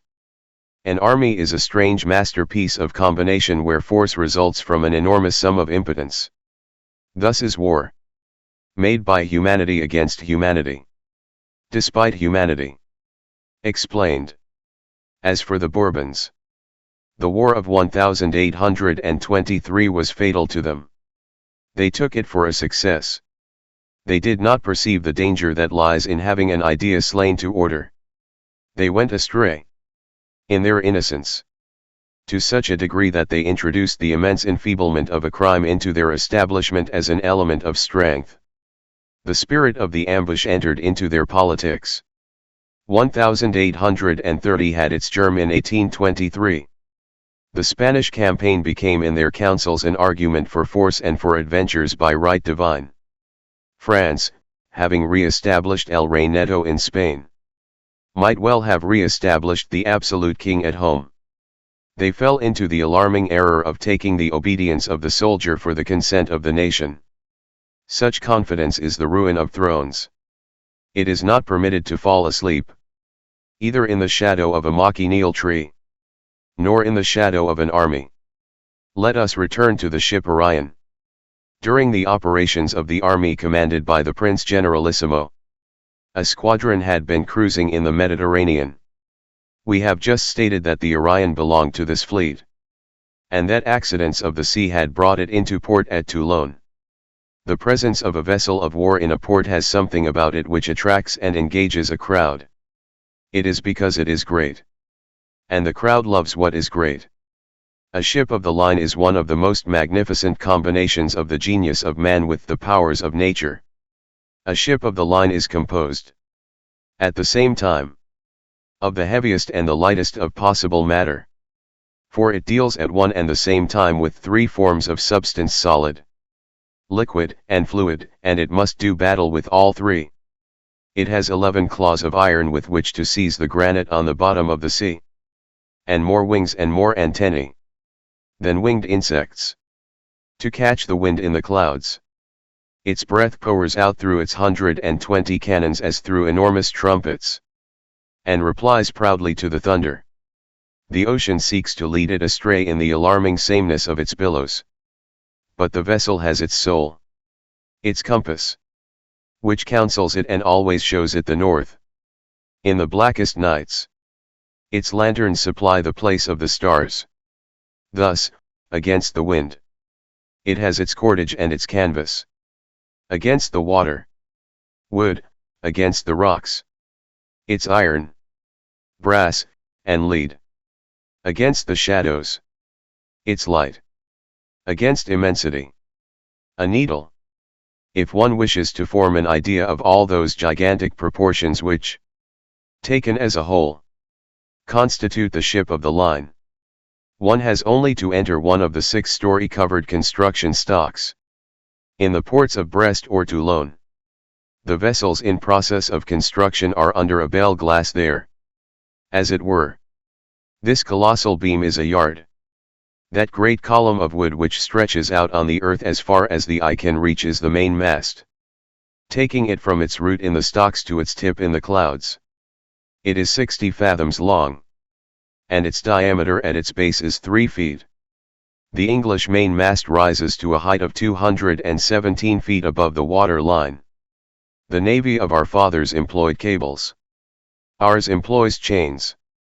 The simple pile of chains on a ship of 100 guns is 4 feet high, 20 feet in breadth, and 8 feet in depth. And how much wood is required to make this ship? 3,000 cubic meters. It is a floating forest. And moreover, let this be borne in mind, it is only a question here of the military vessel of 40 years ago, of the simple sailing vessel. Steam, then in its infancy, has since added new miracles to that prodigy which is called a war vessel. At the present time, for example, the mixed vessel with a screw is a surprising machine, propelled by 3,000 square meters of canvas and by an engine of 2,500 horsepower. Not to mention these new marvels, the ancient vessel of Christopher Columbus and of De Ruyter is one of the masterpieces of man. It is as inexhaustible in force as is the infinite in gales. It stores up the wind in its sails. It is precise in the immense vagueness of the billows. It floats, and it rains. There comes an hour, nevertheless, when the gale breaks that 60-foot yard like a straw, when the wind bends that mast 400 feet tall, when that anchor, which weighs tens of thousands, is twisted in the jaws of the waves like a fisherman's hook in the jaws of a pike, when those monstrous cannons utter plaintive and futile roars, which the hurricane bears forth into the void and into night, when all that power and all that majesty are engulfed in a power and majesty which are superior. Every time that immense force is displayed to culminate in an immense feebleness, it affords men food for thought. Hence in the ports curious people abound around these marvelous machines of war and of navigation, without being able to explain perfectly to themselves why. Every day, accordingly, from morning until night, the quays, sluices, and the jetties of the port of Toulon were covered with a multitude of idlers and loungers, as they say in Paris, whose business consisted in staring at the Orion. The Orion was a ship that had been ailing for a long time. In the course of its previous cruises thick layers of barnacles had collected on its keel to such a degree as to deprive it of half its speed. It had gone into the dry dock the year before this, in order to have the barnacles scraped off. Then it had put to sea again. But this cleaning had affected the bolts of the keel. In the neighborhood of the Balearic Isles the sides had been strained and had opened. And, as the plating in those days was not of sheet iron, the vessel had sprung a leak. A violent equinoctial gale had come up. which had first staved in a grating and a porthole on the larboard side, and damaged the fore top-gallant shrouds. In consequence of these injuries, the Orion had run back to Toulon. It anchored near the arsenal. It was fully equipped, and repairs were begun. The hull had received no damage on the starboard, but some of the planks had been unnailed here and there, according to custom, to permit of air entering the hold. One morning the crowd which was gazing at it witnessed an accident. Illustration: the ship Orion. An accident. The crew was busy bending the sails. The topman, who had to take the upper corner of the main topsail on the starboard, lost his balance. He was seen to waver. The multitude thronging the arsenal quay uttered a cry. The man's head overbalanced his body. The man fell around the yard, with his hands outstretched towards the abyss. On his way he seized the foot rope, first with one hand, then with the other, and remained hanging from it. The sea lay below him at a dizzy depth. The shock of his fall had imparted to the foot rope a violent swinging motion. The man swayed back and forth at the end of that rope, like a stone in a sling. It was incurring a frightful risk to go to his assistance. Not one of the sailors, all fishermen of the coast, recently levied for the service, dared to attempt it. In the meantime, the unfortunate topman was losing his strength. His anguish could not be discerned on his face, but his exhaustion was visible in every limb. His arms were contracted in horrible twitchings. Every effort which he made to reascend served but to augment the oscillations of the foot rope. He did not shout, for fear of exhausting his strength. All were awaiting the minute when he should release his hold on the rope. And, from instant to instant, heads were turned aside that his fall might not be seen. There are moments when a bit of rope, a pole, the branch of a tree, is life itself. And it is a terrible thing to see a living being detach himself from it and fall like a ripe fruit. All at once a man was seen climbing into the rigging with the agility of a tiger cat. This man was dressed in red. He was a convict. He wore a green cap. He was a life convict. On arriving on a level with the top, a gust of wind carried away his cap, and allowed a perfectly white head to be seen. He was not a young man. A convict employed on board with a detachment from the galleys had, in fact, at the very first instant, hastened to the officer of the watch, and, in the midst of the consternation and the hesitation of the crew, while all the sailors were trembling and drawing back, he had asked the officer's permission to risk his life to save the topman. At an affirmative sign from the officer he had broken the chain riveted to his ankle with one blow of a hammer. Then he had caught up a rope, and had dashed into the rigging. No one noticed, at the instant, with what ease that chain had been broken. It was only later on that the incident was recalled. In a twinkling he was on the yard. He paused for a few seconds and appeared to be measuring it with his eye. These seconds, during which the breeze swayed the topman at the extremity of a thread, seemed centuries to those who were looking on. At last, the convict raised his eyes to heaven and advanced a step. The crowd drew a long breath. He was seen to run out along the yard. On arriving at the point, he fastened the rope which he had brought to it, and allowed the other end to hang down. Then he began to descend the rope, hand over hand. And the anguish was indescribable. Instead of one man suspended over the gulf, there were two. One would have said it was a spider coming to seize a fly. Only here the spider brought life, not death. 10,000 glances were fastened on this group. Not a cry, not a word. The same tremor contracted every brow. All mouths held their breath as though they feared to add the slightest puff to the wind which was swaying the two unfortunate men. In the meantime, the convict had succeeded in lowering himself to a position near the sailor. It was high time. 1 minute more. and the exhausted and despairing man would have allowed himself to fall into the abyss. The convict had moored him securely with the cord to which he clung with one hand, while he was working with the other.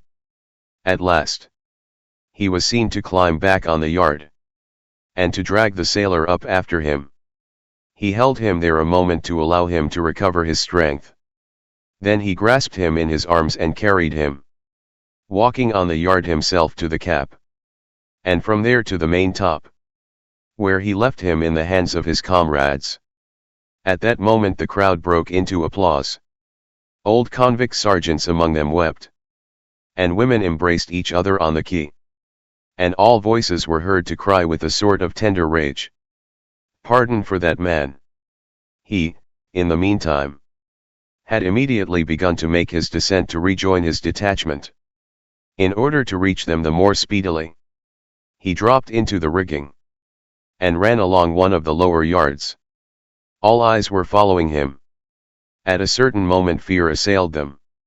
Whether it was that he was fatigued, or that his head turned, they thought they saw him hesitate and stagger. All at once the crowd uttered a loud shout. The convict had fallen into the sea. The fall was perilous. The frigate Algeciras was anchored alongside the Orion, and the poor convict had fallen between the two vessels.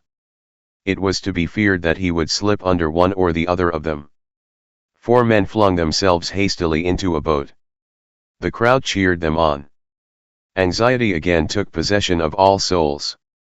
The man had not risen to the surface. He had disappeared in the sea without leaving a ripple, as though he had fallen into a cask of oil. They sounded. They dived. In vain. The search was continued until the evening. They did not even find the body. On the following day the Toulon newspaper printed these lines. November 17, 1823. Yesterday, a convict belonging to the detachment on board of the Orion, on his return from rendering assistance to a sailor, fell into the sea and was drowned. The body has not yet been found. It is supposed that it is entangled among the piles of the Arsenal Point. This man was committed under the number 9430, and his name was Jean Valjean. Book 3. Accomplishment of the promise made to the dead woman. Chapter 1. The water question at Montfermeil. Montfermeil is situated between Livry and Chelles, on the southern edge of that lofty tableland which separates the Ourcq from the Marne. At the present day it is a tolerably large town, ornamented all the year through with plaster villas, and on Sundays with beaming bourgeois. In 1823 there were at Montfermeil neither so many white houses nor so many well-satisfied citizens. It was only a village in the forest.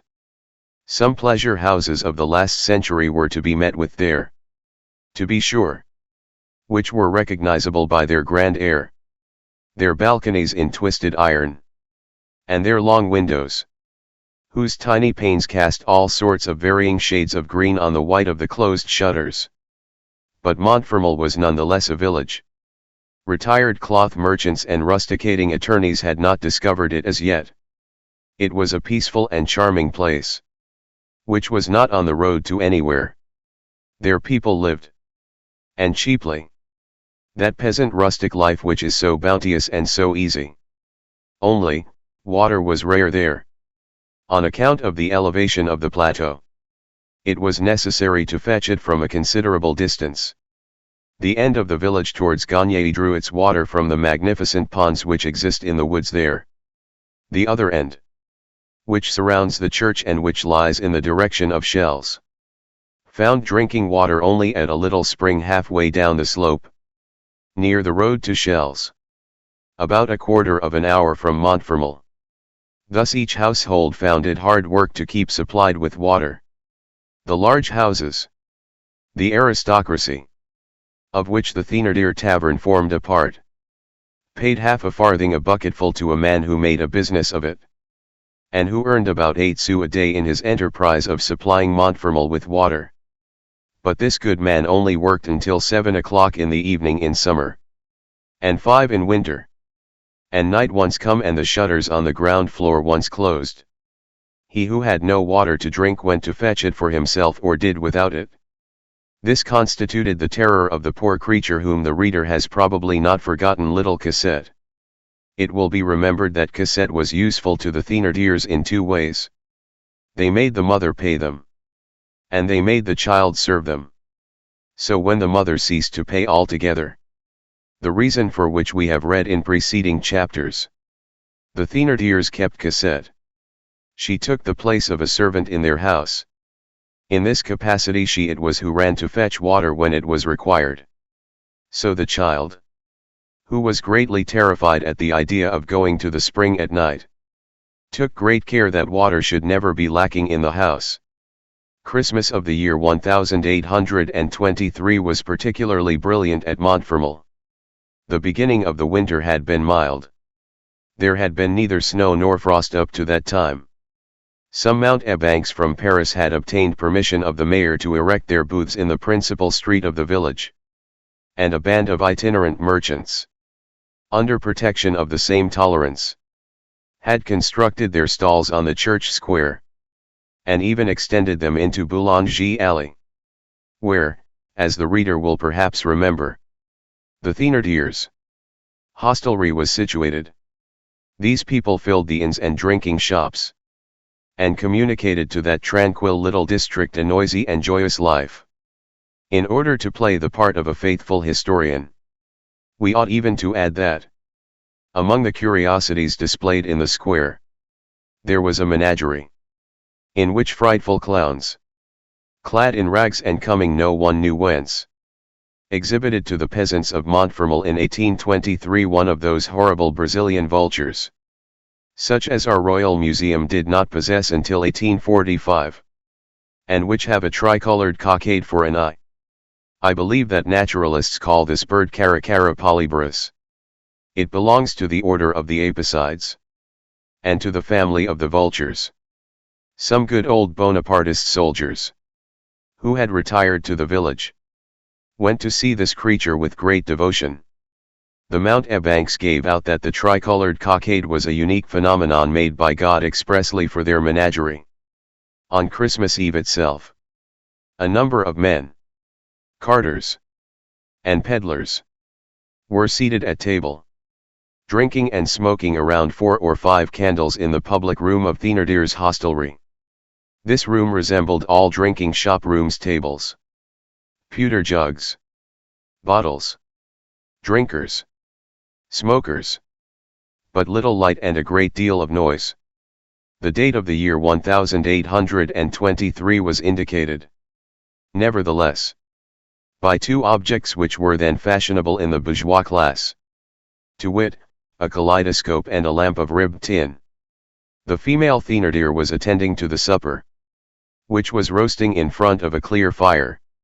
Her husband was drinking with his customers and talking politics, besides political conversations which had for their principal subjects the Spanish War and le Duc d'Angoulême. Strictly local parentheses, like the following, were audible amid the uproar. About Nanterre and Chores-Nes the vines have flourished greatly. When 10 pieces were reckoned on there have been 12. They have yielded a great deal of juice under the press. But the grapes cannot be ripe. In those parts the grapes should not be ripe. The wine turns oily as soon as spring comes. Then it is very thin wine. There are wines poorer even than these. The grapes must be gathered while green, etc. Or a miller would call out, "Are we responsible for what is in the sacks? We find in them a quantity of small seed which we cannot sift out, and which we are obliged to send through the millstones. There are tares, fennel, vetches, hempseed, foxtail, and a host of other weeds, not to mention pebbles, which abound in certain wheat, especially in Breton wheat. I am not fond of grinding Breton wheat, any more than long sawyers like to saw beams with nails in them. You can judge of the bad dust that makes in grinding. And then people complain of the flour. They are in the wrong. The flour is no fault of ours. In a space between 2 windows a mower, who was seated at table with a landed proprietor who was fixing on a price for some meadow work to be performed in the spring, was saying, "It does no harm to have the grass wet. It cuts better. Dew is a good thing, sir. It makes no difference with that grass. Your grass is young and very hard to cut still. It's terribly tender. It yields before the iron," etc. Cosette was in her usual place, seated on the crossbar of the kitchen table near the chimney. She was in rags. Her bare feet were thrust into wooden shoes. And by the firelight she was engaged in knitting woolen stockings destined for the young Thénardiers. A very young kitten was playing about among the chairs. Laughter and chatter were audible in the adjoining room, from two fresh children's voices. It was Éponine and Azelma. In the chimney corner a cat o' nine tails was hanging on a nail. At intervals the cry of a very young child, which was somewhere in the house, rang through the noise of the dram shop. It was a little boy who had been born to the Thénardiers during one of the preceding winters, she did not know why. She said, the result of the cold, and who was a little more than 3 years old. The mother had nursed him, but she did not love him. When the persistent clamor of the brat became too annoying, "Your son is squalling," Thénardier would say. "Do go and see what he wants." "Bah!" the mother would reply. "He bothers me." And the neglected child continued to shriek in the dark. Chapter 2 Two complete portraits. So far in this book the Thénardiers have been viewed only in profile. The moment has arrived for making the circuit of this couple, and considering it under all its aspects. Thénardier had just passed his 50th birthday. Madame Thénardier was approaching her 40s, which is equivalent to 50 in a woman. So that there existed a balance of age between husband and wife. Our readers have possibly preserved some recollection of this Thénardier woman. Ever since her first appearance, tall, blonde, red, fat, angular, square, enormous, and agile, she belonged, as we have said, to the race of those colossal wild women, who contort themselves at fairs with paving stones hanging from their hair. She did everything about the house, made the beds, did the washing, the cooking, and everything else. Cosette was her only servant, a mouse in the service of an elephant. Everything trembled at the sound of her voice: window panes, furniture, and people. Her big face, dotted with red blotches, presented the appearance of a skimmer. She had a beard. She was an ideal market porter dressed in woman's clothes. She swore splendidly. She boasted of being able to crack a nut with one blow of her fist. Except for the romances which she had read, and which made the affected lady peep through the ogress at times, in a very queer way. The idea would never have occurred to anyone to say of her, "That is a woman." This Thénardier female was like the product of a wench engrafted on a fishwife. When one heard her speak, one said, "That is a gendarme." When one saw her drink, one said, "That is a carter." When one saw her handle Cosette, one said, "That is the hangman." One of her teeth projected when her face was in repose. Thénardier was a small, thin, pale, angular, bony, feeble man, who had a sickly air and who was wonderfully healthy. His cunning began here. He smiled habitually, by way of precaution, and was almost polite to everybody, even to the beggar to whom he refused half a farthing. He had the glance of a polecat and the bearing of a man of letters. He greatly resembled the portraits of the Abbé Delille. His coquetry consisted in drinking with the carters. No one had ever succeeded in rendering him drunk. He smoked a big pipe. He wore a blouse, and under his blouse an old black coat. He made pretensions to literature and to materialism. There were certain names which he often pronounced to support whatever things he might be saying: Voltaire, Raynal, Parny, and, singularly enough, Saint Augustine. He declared that he had a system. In addition, he was a great swindler, a philosopher, a scientific thief. The species does exist. It will be remembered that he pretended to have served in the army. He was in the habit of relating with exuberance how, being a sergeant in the 6th or the 9th Light something or other, at Waterloo, he had alone, and in the presence of a squadron of death-dealing hussars, covered with his body and saved from death, in the midst of the grape shot, a general, who had been dangerously wounded. Thence arose for his wall the flaring sign, and for his in the name which it bore in the neighborhood, of the cabaret of the Sergeant of Waterloo. He was a liberal, a classic, and a Bonapartist. He had subscribed for the Champ d'Asile. It was said in the village that he had studied for the priesthood. We believe that he had simply studied in Holland for an innkeeper. This rascal of composite order was, in all probability, some Fleming from Lille, in Flanders, a Frenchman in Paris, a Belgian at Brussels, being comfortably astride of both frontiers. As for his prowess at Waterloo, the reader is already acquainted with that. It will be perceived that he exaggerated it a trifle. Ebb and flow, wandering, adventure, was the leaven of his existence. A tattered conscience entails a fragmentary life. And, apparently at the stormy epoch of June 18, 1815, Thénardier belonged to that variety of marauding sutlers of which we have spoken, beating about the country, selling to some, stealing from others, and traveling like a family man, with wife and children, in a rickety cart, in the rear of troops on the march, with an instinct for always attaching himself to the victorious army. This campaign ended, and having, as he said, some quibus, he had come to Montfermeil and set up an inn there.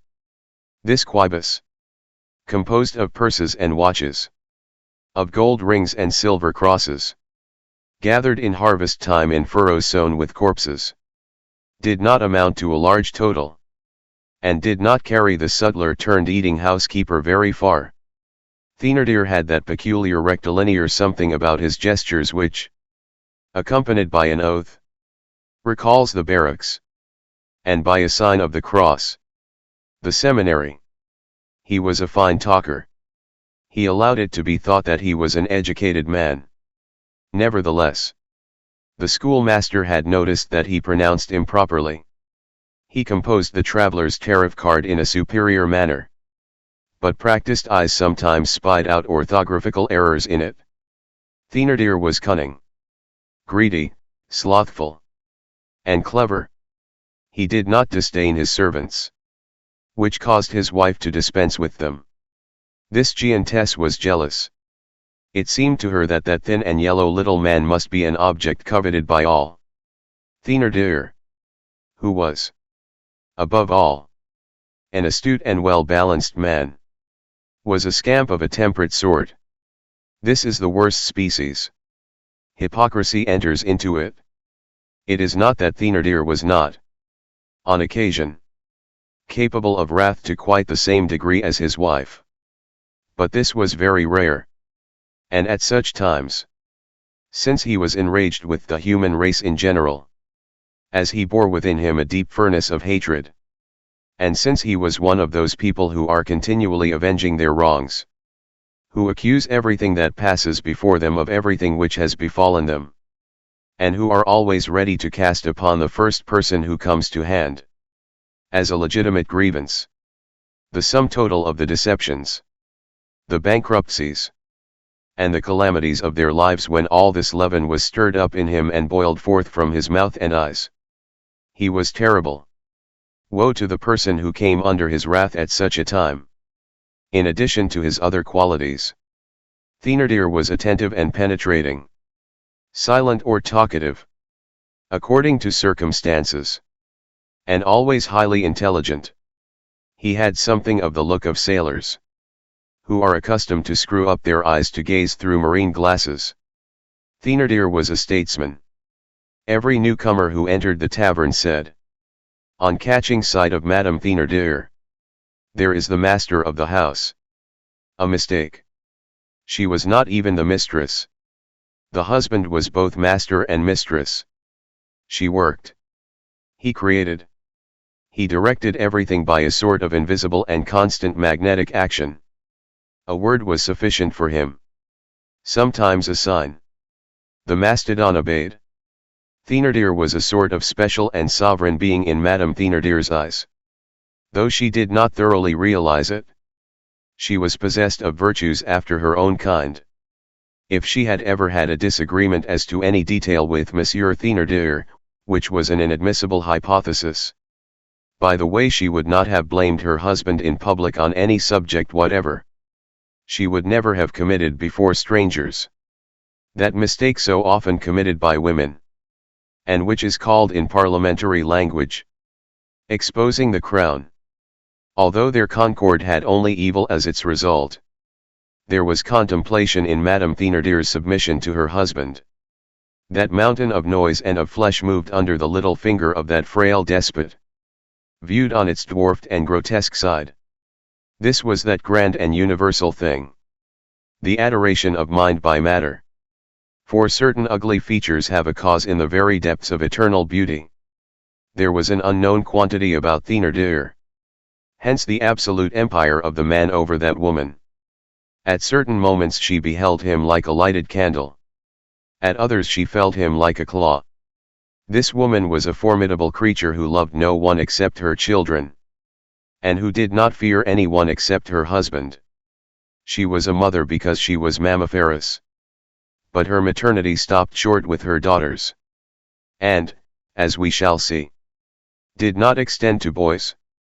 The man had but one thought: how to enrich himself. He did not succeed in this. A theatre worthy of this great talent was lacking. Thénardier was ruining himself at Montfermeil. If ruin is possible to zero, in Switzerland or in the Pyrenees, this penniless scamp would have become a millionaire. But an innkeeper must browse where fate has hitched him. It will be understood that the word innkeeper is here employed in a restricted sense, and does not extend to an entire class. In this same year, 1823, Thénardier was burdened with about 1,500 francs worth of petty debts, and this rendered him anxious. Whatever may have been the obstinate injustice of destiny in this case, Thénardier was one of those men who understand best, with the most profundity and in the most modern fashion, that thing which is a virtue among barbarous peoples and an object of merchandise among civilized peoples: hospitality. Besides, he was an admirable poacher, and quoted for his skill in shooting. He had a certain cold and tranquil laugh, which was particularly dangerous. His theories as a landlord sometimes burst forth in lightning flashes. He had professional aphorisms, which he inserted into his wife's mind. The duty of the innkeeper, he said to her one day, violently, and in a low voice, is to sell to the first comer stews, repose, light, fire, dirty sheets, a servant, lice, and a smile, to stop passers-by, to empty small purses, and to honestly lighten heavy ones, to shelter traveling families respectfully, to shave the man, to pluck the woman, to pick the child clean, to quote the window open, the window shut, the chimney corner, the armchair, the chair, the ottoman, the stool, the feather bed, the mattress and the truss of straw, to know how much the shadow uses up the mirror, and to put a price on it, and, by 500,000 devils, to make the traveler pay for everything, even for the flies which his dog eats. This man and this woman were ruse and rage wedded, a hideous and terrible team. While the husband pondered and combined, Madame Thénardier thought not of absent creditors, took no heed of yesterday nor of tomorrow, and lived in a fit of anger. All in a minute. Such were these two beings. Cosette was between them, subjected to their double pressure. Like a creature who is at the same time being ground up in a mill and pulled to pieces with pincers. The man and the woman each had a different method. Cosette was overwhelmed with blows. This was the woman's. She went barefooted in winter. That was the man's doing. Cosette ran upstairs and down. Washed, swept, rubbed, dusted. Ran, fluttered about. Panted, moved heavy articles. And weak as she was, did the coarse work. There was no mercy for her. A fierce mistress and venomous master. The Thénardier hostelry was like a spider's web, in which Cosette had been caught, and where she lay trembling. The ideal of oppression was realized by this sinister household. It was something like the fly serving the spiders. The poor child passively held her peace. What takes place within these souls when they have but just quitted God? Find themselves thus, at the very dawn of life, very small and in the midst of men all naked. Chapter 3. Men must have wine, and horses must have water. 4 new travelers had arrived. Cosette was meditating sadly. For, although she was only 8 years old, she had already suffered so much that she reflected with the lugubrious air of an old woman. Her eye was black in consequence of a blow from Madame Thénardier's fist, which caused the latter to remark from time to time, "How ugly she is with her fist blow on her eye." Cosette was thinking that it was dark, very dark, that the pitchers and carafes in the chambers of the travelers who had arrived must have been filled, and that there was no more water in the cistern. She was somewhat reassured because no one in the Thénardier establishment drank much water.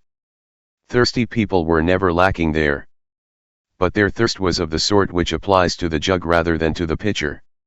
Anyone who had asked for a glass of water among all those glasses of wine would have appeared a savage to all these men. But there came a moment when the child trembled.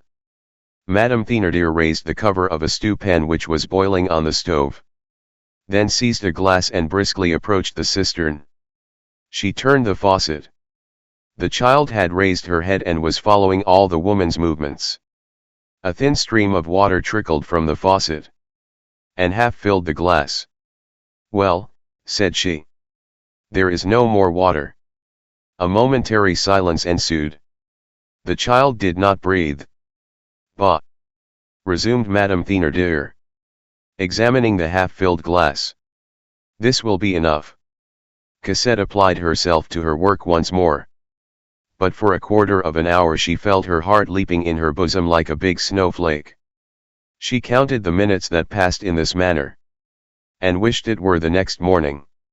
From time to time one of the drinkers looked into the street, and exclaimed, "It's as black as an oven." Or, "One must needs be a cat to go about the streets without a lantern at this hour." And Cosette trembled. All at once one of the peddlers who lodged in the hostelry entered, and said in a harsh voice, "My horse has not been watered." "Yes, it has," said Madame Thénardier. "I tell you that it has not," retorted the peddler. Cosette had emerged from under the table. "Oh, yes, sir," said she. "The horse has had a drink. He drank out of a bucket. A whole bucketful. And it was I who took the water to him. And I spoke to him." "It was not true." Cosette lied. "There's a brat as big as my fist who tells lies as big as the house," exclaimed the peddler. "I tell you that he has not been watered. You little jade. He has a way of blowing when he has had no water, which I know well." Cosette persisted, and added in a voice rendered hoarse with anguish, and which was hardly audible, "And he drank heartily." "Come," said the peddler, in a rage. "This won't do at all. Let my horse be watered, and let that be the end of it." Cosette crept under the table again. "In truth, that is fair," said Madame Thénardier. "If the beast has not been watered, it must be." Then glancing about her. Well, now. Where's that other beast? She bent down and discovered Cosette cowering at the other end of the table. Almost under the drinker's feet. Are you coming? Shrieked Madame Thénardier. Cosette crawled out of the sort of hole in which she had hidden herself. The Thénardier resumed. Mademoiselle Dog lack name. Go and water that horse. But, madame, said Cosette. Feebly, there is no water. The Thénardier threw the street door wide open. Well, go and get some, then. Cosette dropped her head. And went for an empty bucket which stood near the chimney corner. This bucket was bigger than she was. And the child could have sat down in it at her ease. The Thénardier returned to her stove. And tasted what was in the stewpan. With a wooden spoon. Grumbling the while. There's plenty in the spring. There never was such a malicious creature as that. I think I should have done better to strain my onions. Then she rummaged in a drawer which contained sous, pepper, and shallots. See here. Mamselle Toad. She added. On your way back. You will get a big loaf from the baker. Here's a 15-sou piece. Cosette had a little pocket on one side of her apron. She took the coin without saying a word. And put it in that pocket.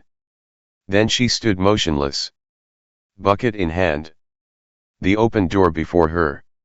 She seemed to be waiting for someone to come to her rescue. Get along with you. Screamed the Thénardier. Cosette went out. The door closed behind her. Chapter 4 Entrance on the scene of a doll. The line of open-air booths starting at the church. Extended. As the reader will remember. As far as the hostelry of the Thénardiers. These booths were all illuminated. Because the citizens would soon pass on their way to the midnight mass. With candles burning in paper funnels. Which, as the schoolmaster, then seated at the table at the Thénardiers, observed, produced a magical effect. In compensation, not a star was visible in the sky. The last of these stalls, established precisely opposite the Thénardiers' door, was a toy shop all glittering with tinsel, glass, and magnificent objects of tin.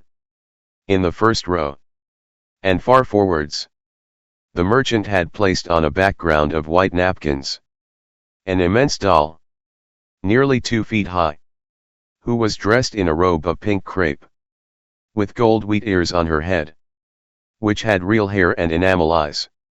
All that day, this marvel had been displayed to the wonderment of all passers-by under 10 years of age. Without a mother being found in Montfermeil sufficiently rich or sufficiently extravagant to give it to her child, Éponine and Azelma had passed hours in contemplating it. And Cosette herself had ventured to cast a glance at it.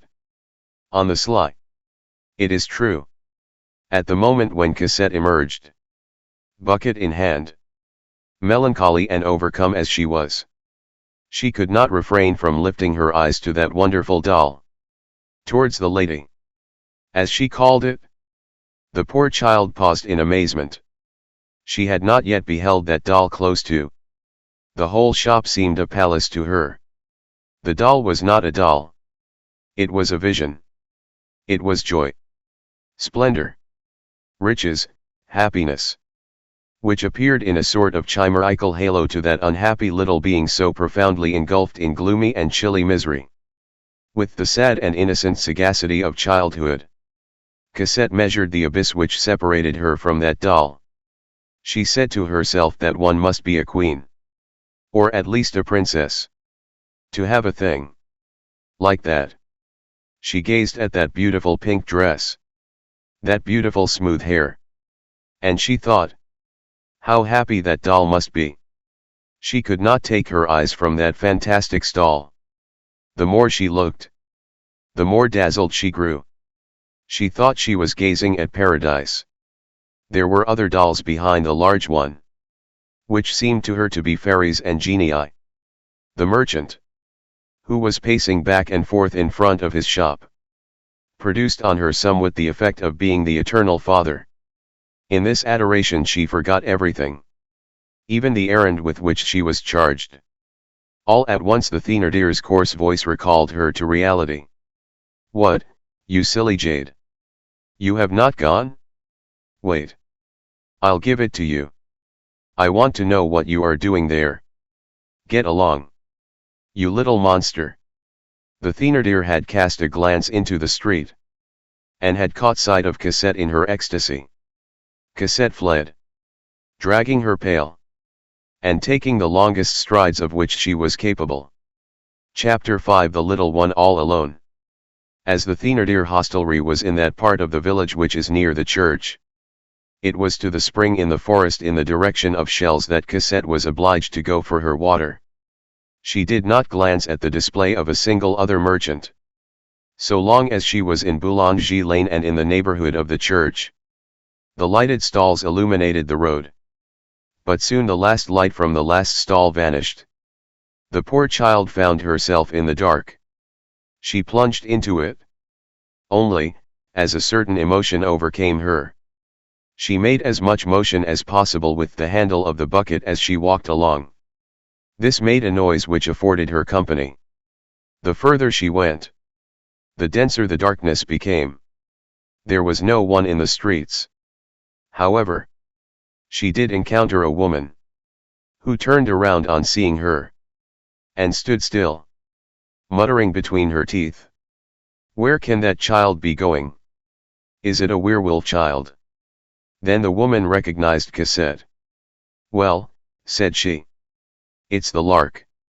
In this manner Cosette traversed the labyrinth of tortuous and deserted streets which terminate in the village of Montfermeil on the side of Chelles.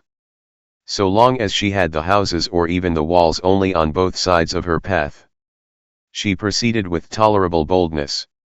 From time to time she caught the flicker of a candle through the crack of a shutter. This was light and life.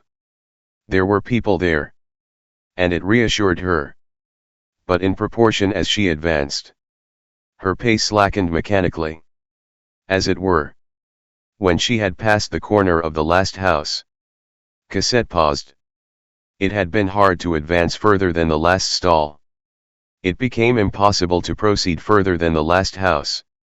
She set her bucket on the ground, thrust her hand into her hair, and began slowly to scratch her head, a gesture peculiar to children when terrified and undecided what to do.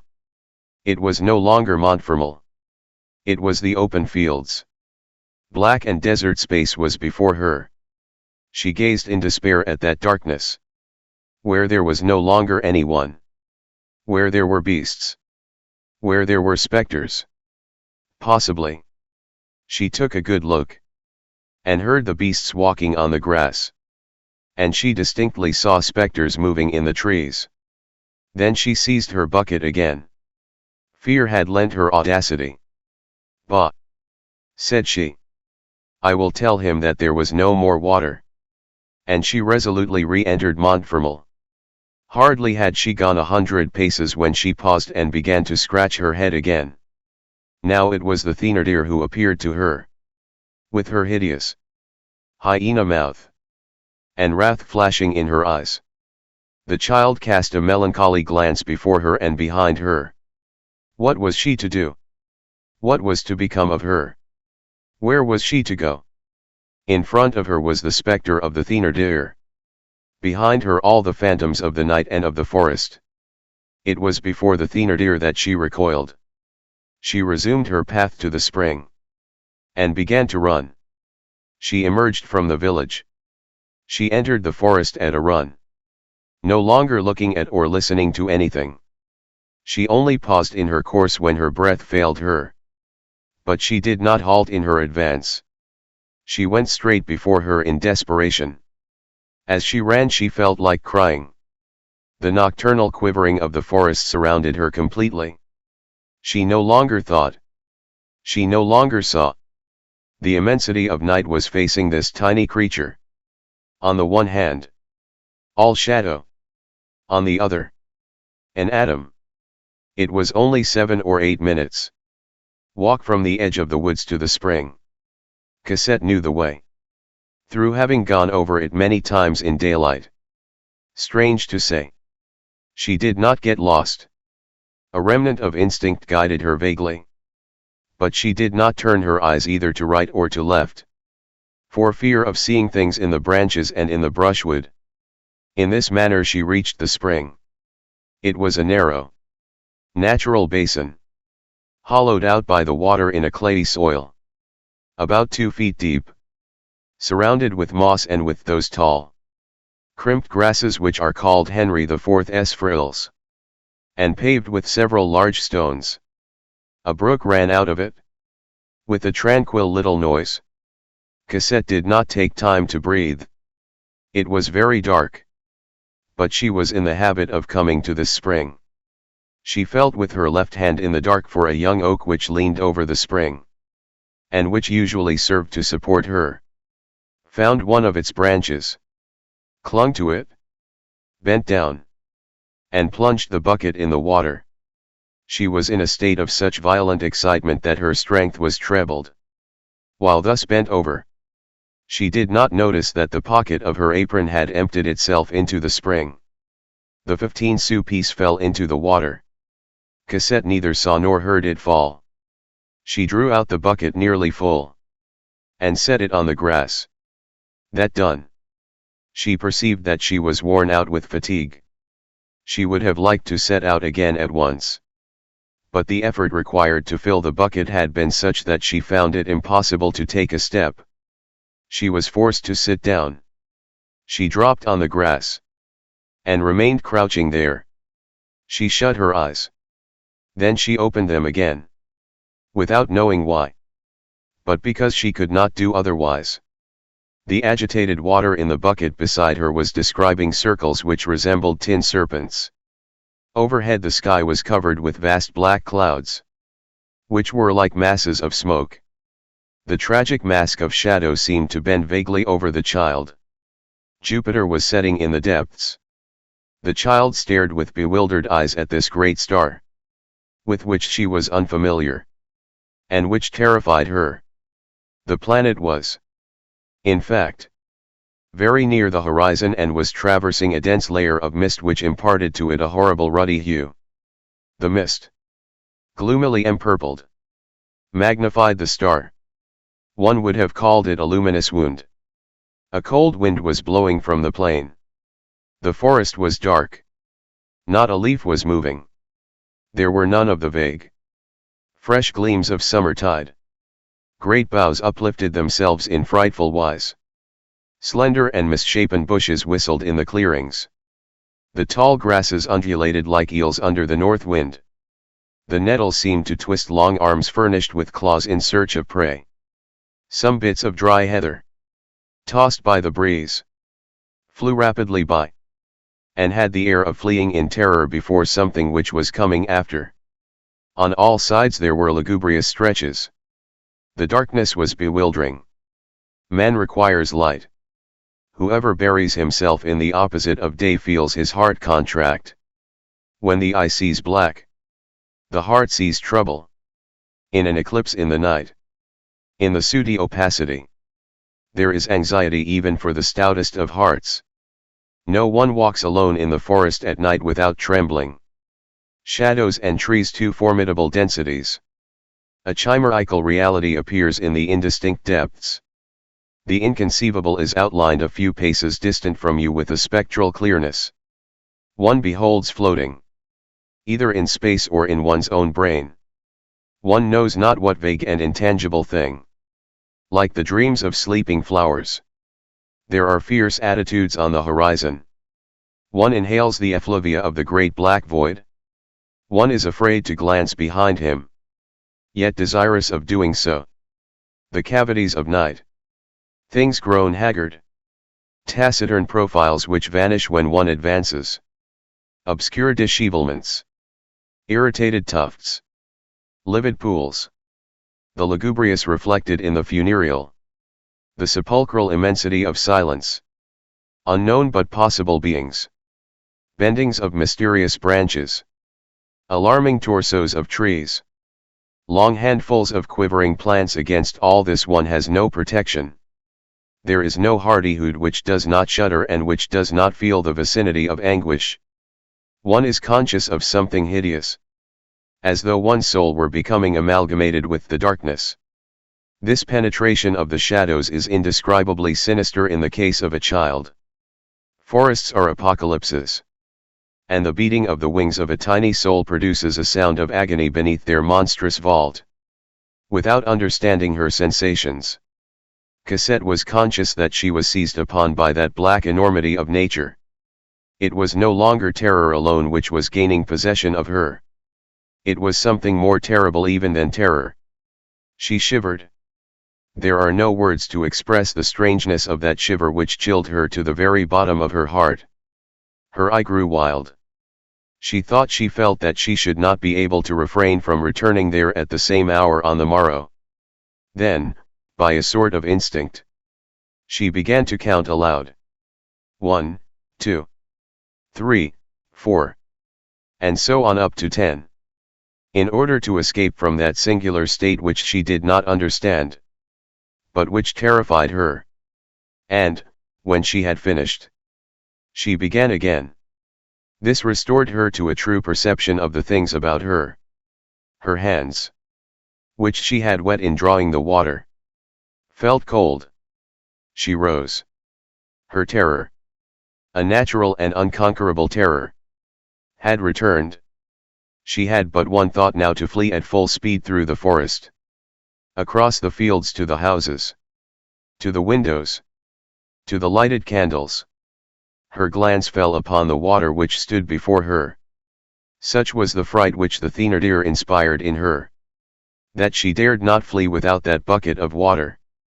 She seized the handle with both hands. She could hardly lift the pail. In this manner she advanced a dozen paces. But the bucket was full. It was heavy.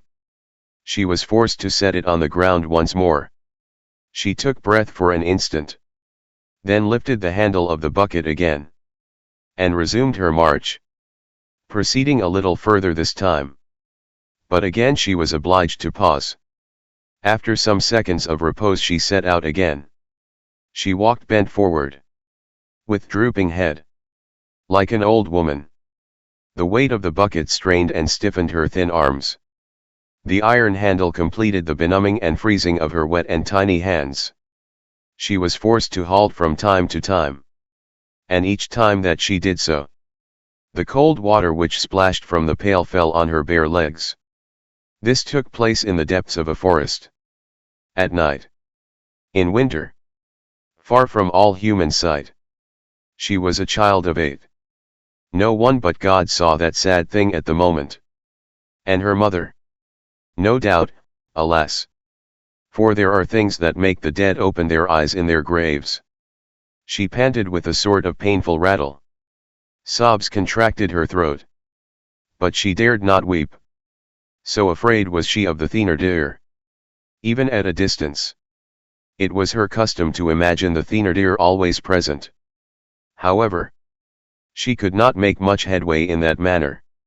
And she went on very slowly, in spite of diminishing the length of her stops, and of walking as long as possible between them. She reflected with anguish that it would take her more than an hour to return to Montfermeil in this manner, and that the Thénardier would beat her. This anguish was mingled with her terror at being alone in the woods at night. She was worn out with fatigue, and had not yet emerged from the forest. On arriving near an old chestnut tree with which she was acquainted, made a last halt, longer than the rest, in order that she might get well rested. Then she summoned up all her strength, picked up her bucket again, and courageously resumed her march. But the poor little desperate creature could not refrain from crying, "Oh my God! My God!" At that moment she suddenly became conscious that her bucket no longer weighed anything at all. A hand, which seemed to her enormous, had just seized the handle, and lifted it vigorously. She raised her head. A large black form, straight and erect, was walking beside her through the darkness. It was a man who had come up behind her, and whose approach she had not heard. This man, without uttering a word, had seized the handle of the bucket which she was carrying. There are instincts for all the encounters of life. The child was not afraid. Chapter 6, which possibly proves Boulatruelle's intelligence. On the afternoon of that same Christmas day, 1823, a man had walked for rather a long time in the most deserted part of the Boulevard de l'Hôpital in Paris. This man had the air of a person who is seeking lodgings. And he seemed to halt, by preference, at the most modest houses on that dilapidated border of the Faubourg Saint-Marceau. We shall see further on that this man had, in fact, hired a chamber in that isolated quarter. This man, in his attire, as in all his person, realized the type of what may be called the well-bred mendicant, extreme wretchedness combined with extreme cleanliness. This is a very rare mixture which inspires intelligent hearts with that double respect which one feels for the man who is very poor, and for the man who is very worthy. He wore a very old and very well-brushed round hat, a coarse coat, worn perfectly threadbare, of an ochre yellow, a color that was not in the least eccentric at that epoch, a large waistcoat with pockets of a venerable cut, black breeches, worn grey at the knee, stockings of black worsted, and thick shoes with copper buckles. He would have been pronounced a preceptor in some good family. Returned from the emigration, he would have been taken for more than 60 years of age.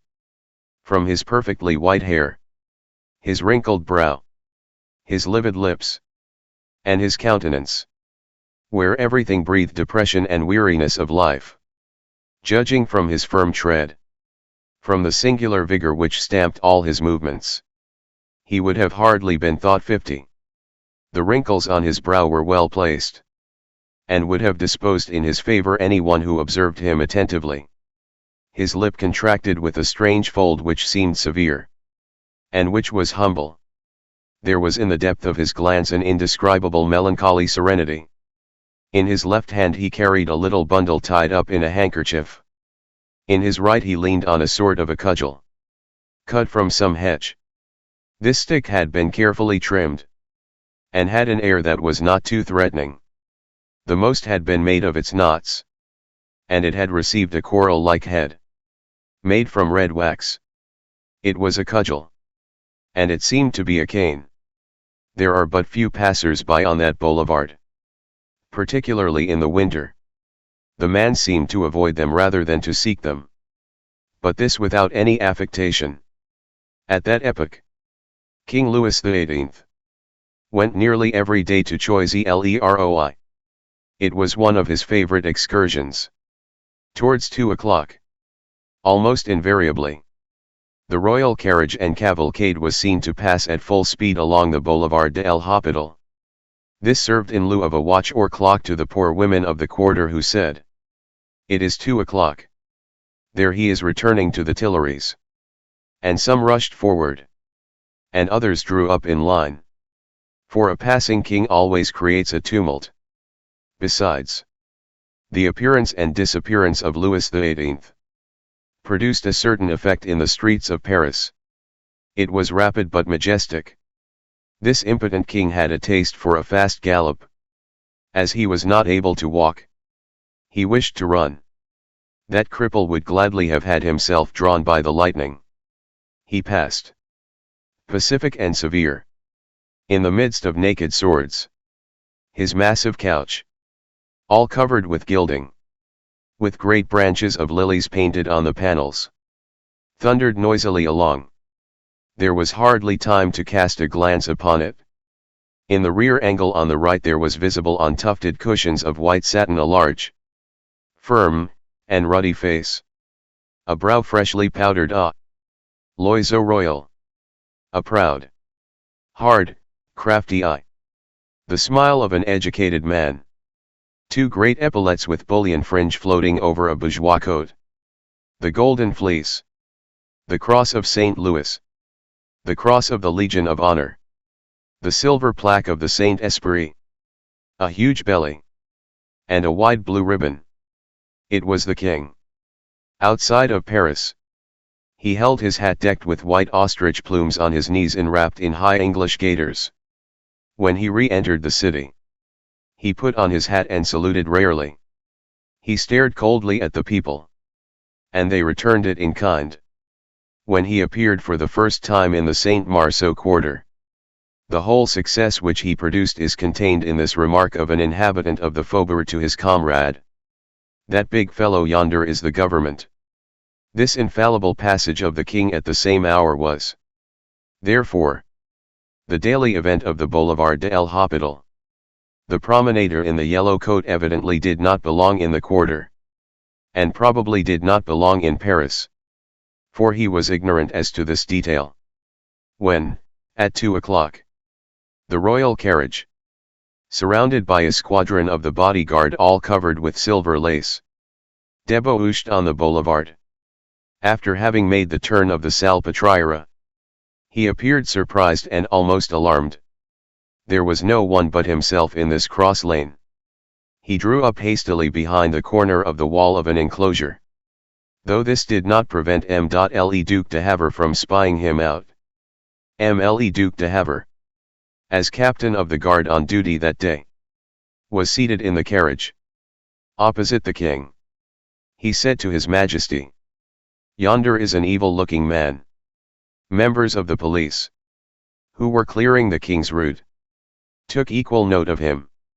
One of them received an order to follow him, but the man plunged into the deserted little streets of the faubourg, and as twilight was beginning to fall, the agent lost trace of him, as is stated in a report addressed that same evening to M.Le Comte d'Angles, Minister of State, Prefect of Police. When the man in the yellow coat had thrown the agent off his track, he redoubled his pace, not without turning round many a time to assure himself that he was not being followed. At 4:15, that is to say, when night was fully come, he passed in front of the theatre of the Porte Saint-Martin, where the Two Convicts was being played that day. This poster, illuminated by the theatre lanterns, struck him, for, although he was walking rapidly, he halted to read it. An instant later he was in the blind alley of La Planchette, and he entered the Plat d'Étain, the pewter platter, where the office of the coach for Ligny was then situated. This coach set out at 4:30. The horses were harnessed, and the travellers, summoned by the coachman, were hastily climbing the lofty iron ladder of the vehicle. The man inquired, "Have you a place?" "Only one beside me on the box," said the coachman. "I will take it." "Climb up." Nevertheless, before setting out, the coachman cast a glance at the traveller's shabby dress, at the diminutive size of his bundle, and made him pay his fare. "Are you going as far as Ligny?" demanded the coachman. "Yes," said the man. The traveller paid to Ligny. They started. When they had passed the barrier, the coachman tried to enter into conversation, but the traveller only replied in monosyllables. The coachman took to whistling and swearing at his horses. The coachman wrapped himself up in his cloak. It was cold. The man did not appear to be thinking of that. Thus they passed Gournay and Neuilly-sur-Marne. Towards 6 o'clock in the evening they reached Chelles. The coachman drew up in front of the Carters' Inn installed in the ancient buildings of the Royal Abbey, to give his horses a breathing spell. "I get down here," said the man. He took his bundle and his cudgel and jumped down from the vehicle. An instant later he had disappeared. He did not enter the inn. When the coach set out for Ligny a few minutes later, it did not encounter him in the principal street of Chelles. The coachman turned to the inside travellers. "There," said he, "is a man who does not belong here, for I do not know him. He had not the air of owning a sou, but he does not consider money. He pays to Ligny, and he goes only as far as Chelles. It is night. All the houses are shut. He does not enter the inn. And he is not to be found. So he has dived through the earth. The man had not plunged into the earth. But he had gone with great strides through the dark. Down the principal street of Shells. Then he had turned to the right before reaching the church. Into the crossroad leading to Montfermeil.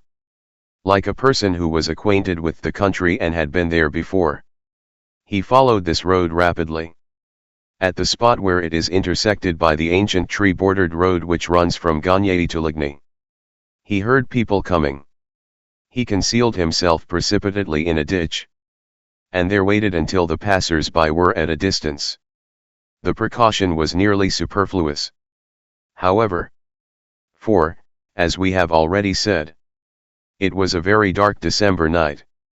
Not more than 2 or 3 stars were visible in the sky. It is at this point that the ascent of the hill begins. The man did not return to the road to Montfermeil. He struck across the fields to the right. And entered the forest with long strides. Once in the forest he slackened his pace. And began a careful examination of all the trees. Advancing. Step by step. As though seeking and following a mysterious road known to himself alone. There came a moment when he appeared to lose himself.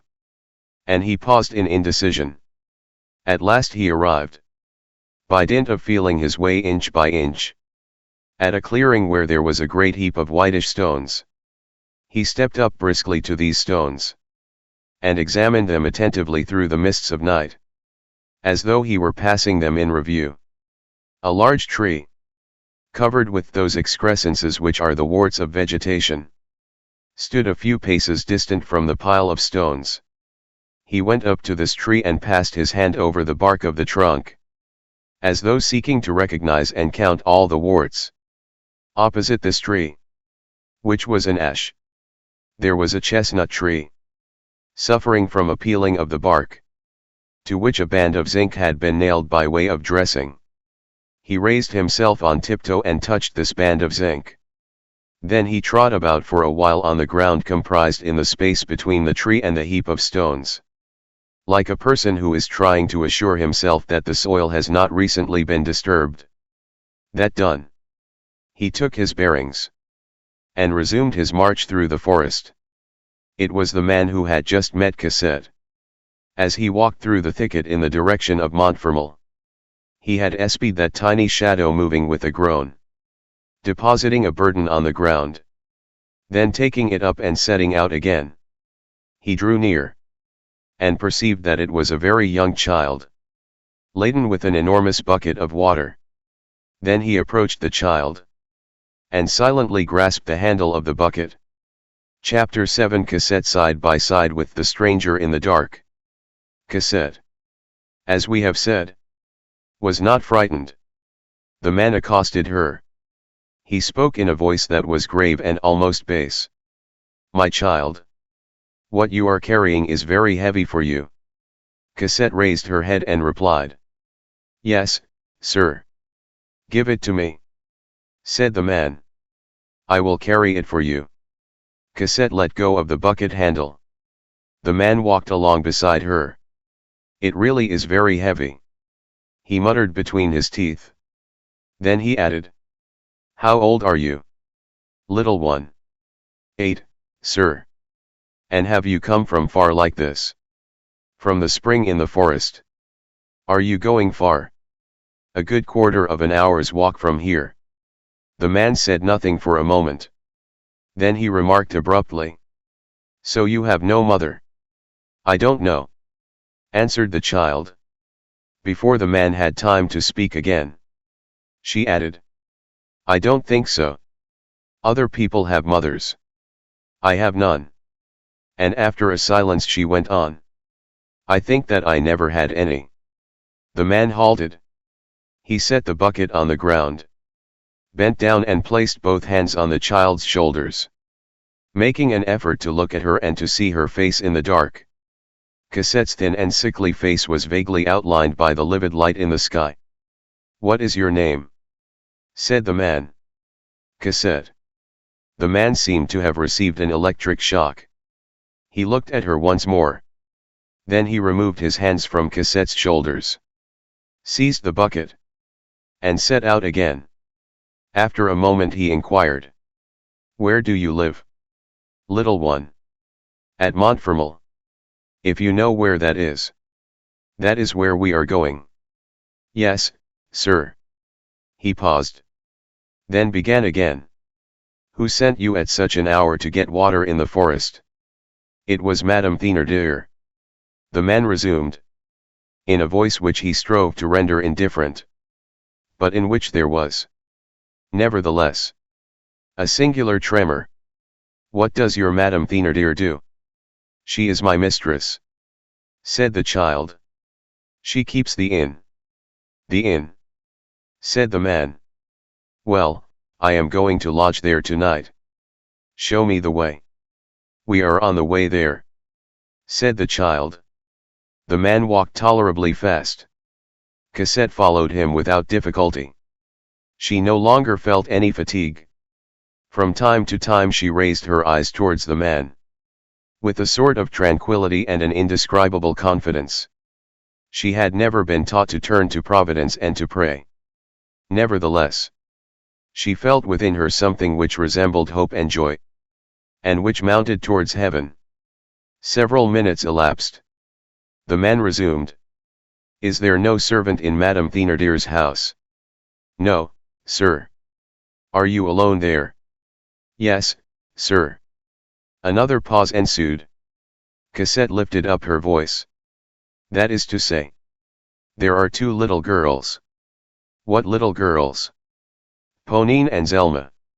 This was the way the child simplified the romantic names so dear to the female Thénardier. "Who are Ponine and Zelma?" "They are Madame Thénardier's young ladies. Her daughters, as you would say." "And what do those girls do?" "Oh," said the child, "they have beautiful dolls. Things with gold in them. All full of affairs. They play. They amuse themselves. All day long." "Yes, sir." "And you?" I work. All day long."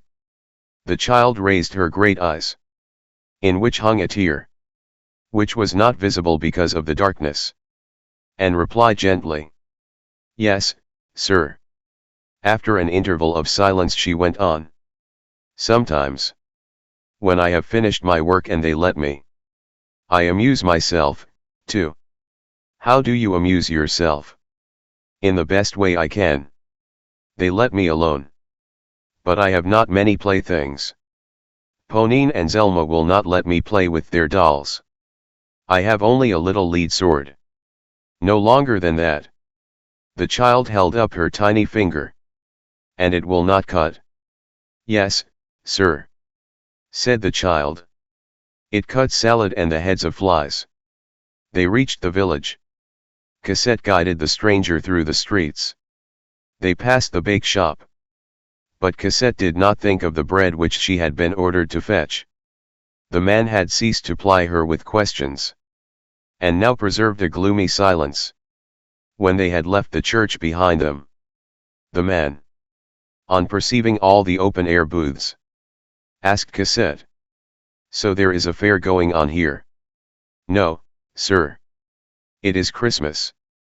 As they approached the tavern, Cosette timidly touched his arm. "Monsieur." "What, my child?" "We are quite near the house." "Well, will you let me take my bucket now?" "Why?" "If Madame sees that someone has carried it for me, she will beat me." The man handed her the bucket. An instant later they were at the tavern door. Chapter 8: The unpleasantness of receiving into one's house a poor man who may be a rich man.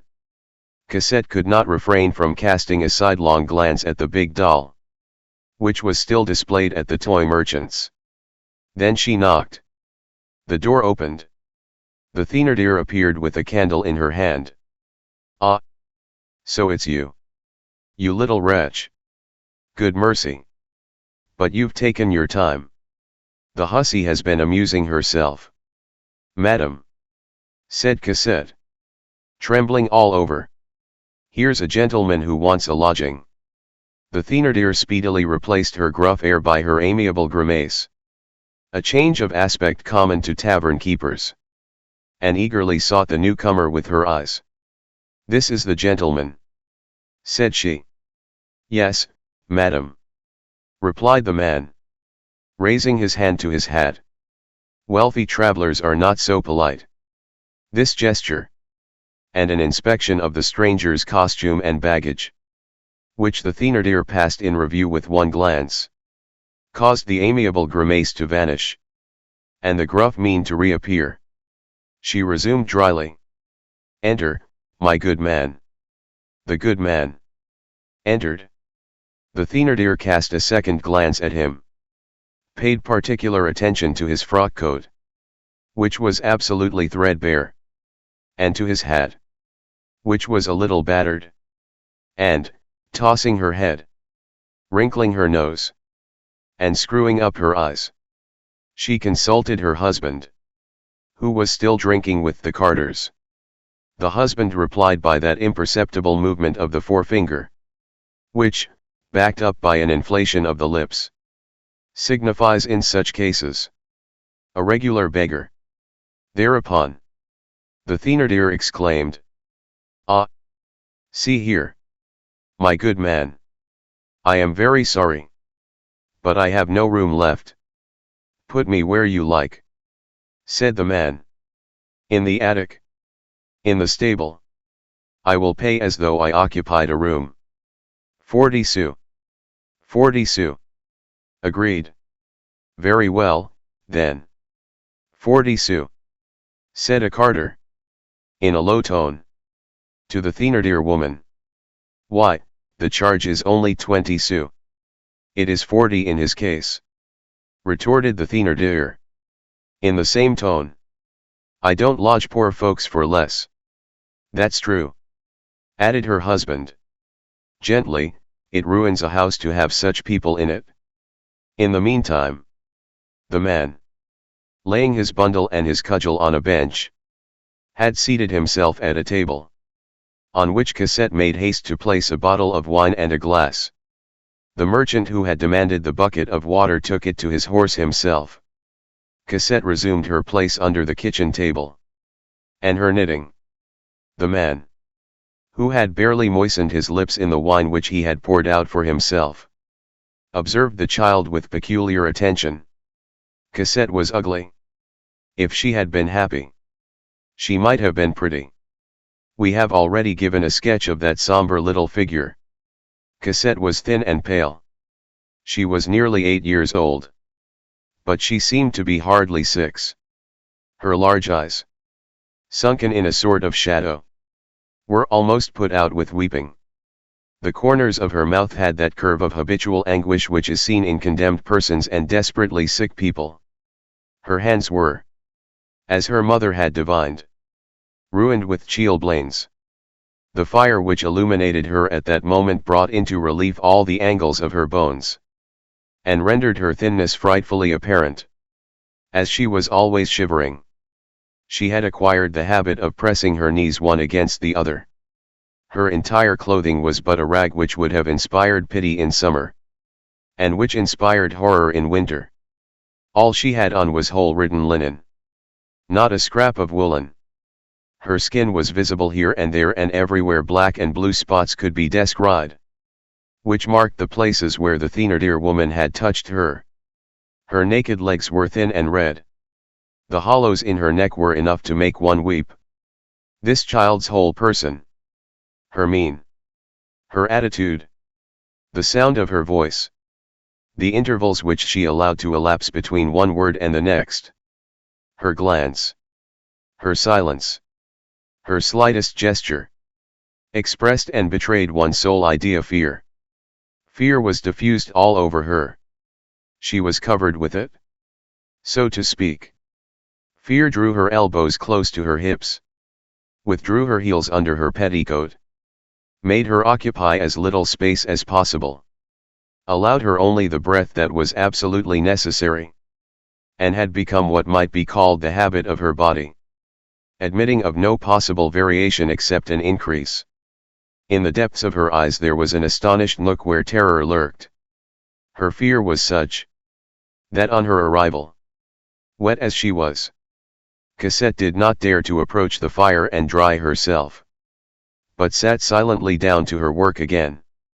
The expression in the glance of that child of 8 years was habitually so gloomy, and at times so tragic, that it seemed at certain moments as though she were on the verge of becoming an idiot or a demon. As we have stated, she had never known what it is to pray. She had never set foot in a church. "Have I the time?" said the Thénardier. The man in the yellow coat never took his eyes from Cosette. All at once, the Thénardier exclaimed, "By the way, where's that bread?" Cosette, according to her custom whenever the Thénardier uplifted her voice, emerged with great haste from beneath the table. She had completely forgotten the bread. She had recourse to the expedient of children who live in a constant state of fear. She lied. "Madam, the baker's shop was shut. You should have knocked." "I did knock, madam." "Well, he did not open the door." "I'll find out tomorrow whether that is true," said the Thénardier. "And if you are telling me a lie, I'll lead you a pretty dance. In the meantime, give me back my 15-sou piece." Cosette plunged her hand into the pocket of her apron, and turned green. The 15-sou piece was not there.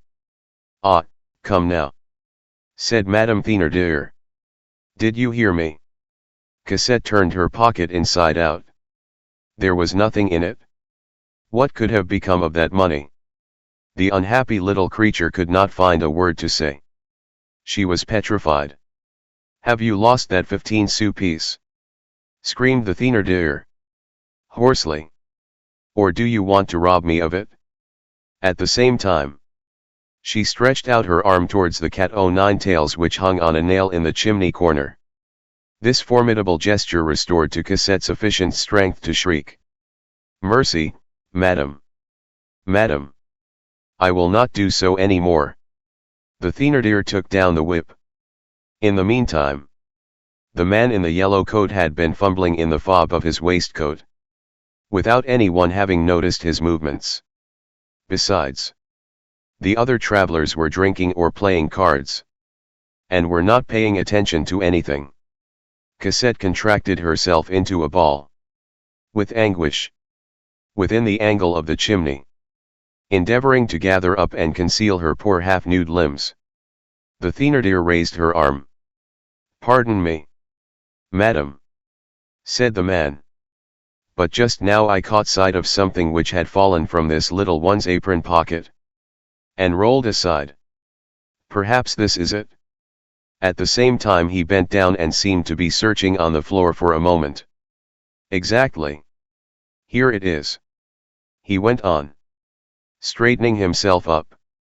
And he held out a silver coin to the Thénardier. "Yes, that's it," said she. It was not it, for it was a 20-sou piece. But the Thénardier found it to her advantage. She put the coin in her pocket, and confined herself to casting a fierce glance at the child, accompanied with the remark, "Don't let this ever happen again." Cosette returned to what the Thénardier called her kennel, and her large eyes, which were riveted on the traveler, began to take on an expression such as they had never worn before. Thus far it was only an innocent amazement, but a sort of stupefied confidence was mingled with it. "By the way, would you like some supper?" the Thénardier inquired of the traveler. He made no reply. He appeared to be absorbed in thought. "What sort of a man is that?"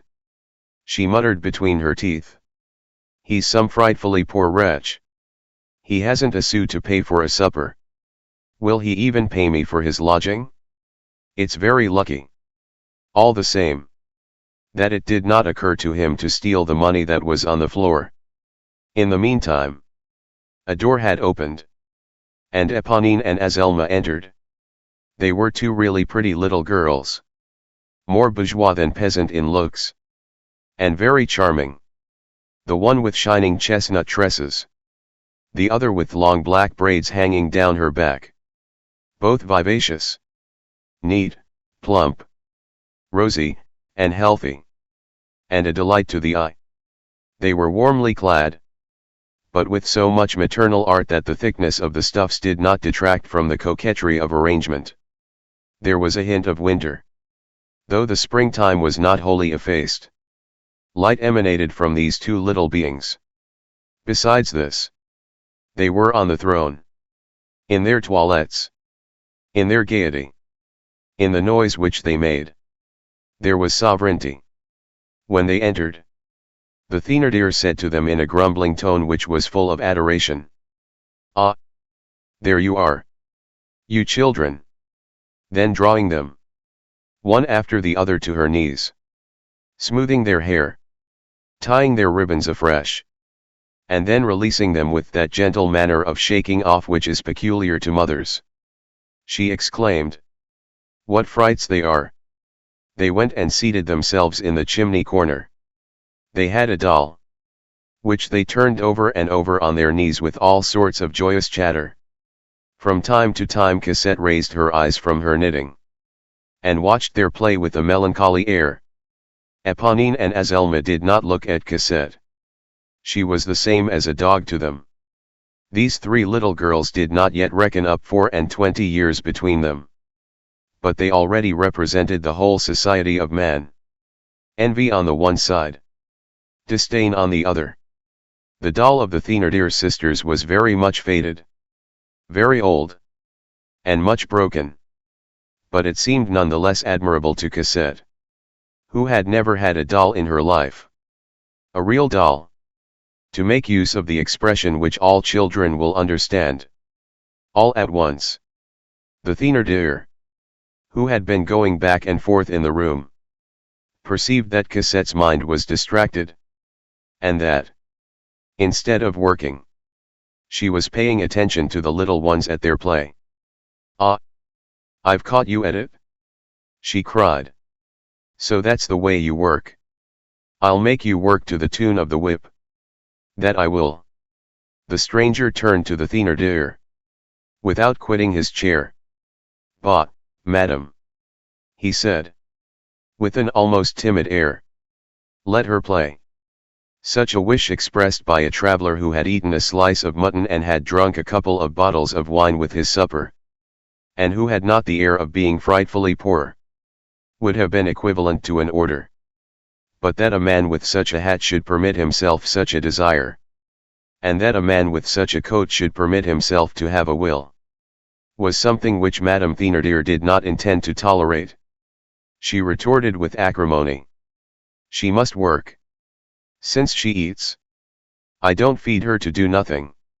"What is she making?" went on the stranger, in a gentle voice which contrasted strangely with his beggarly garments and his porter's shoulders. The Thénardier deigned to reply, "Stockings, if you please.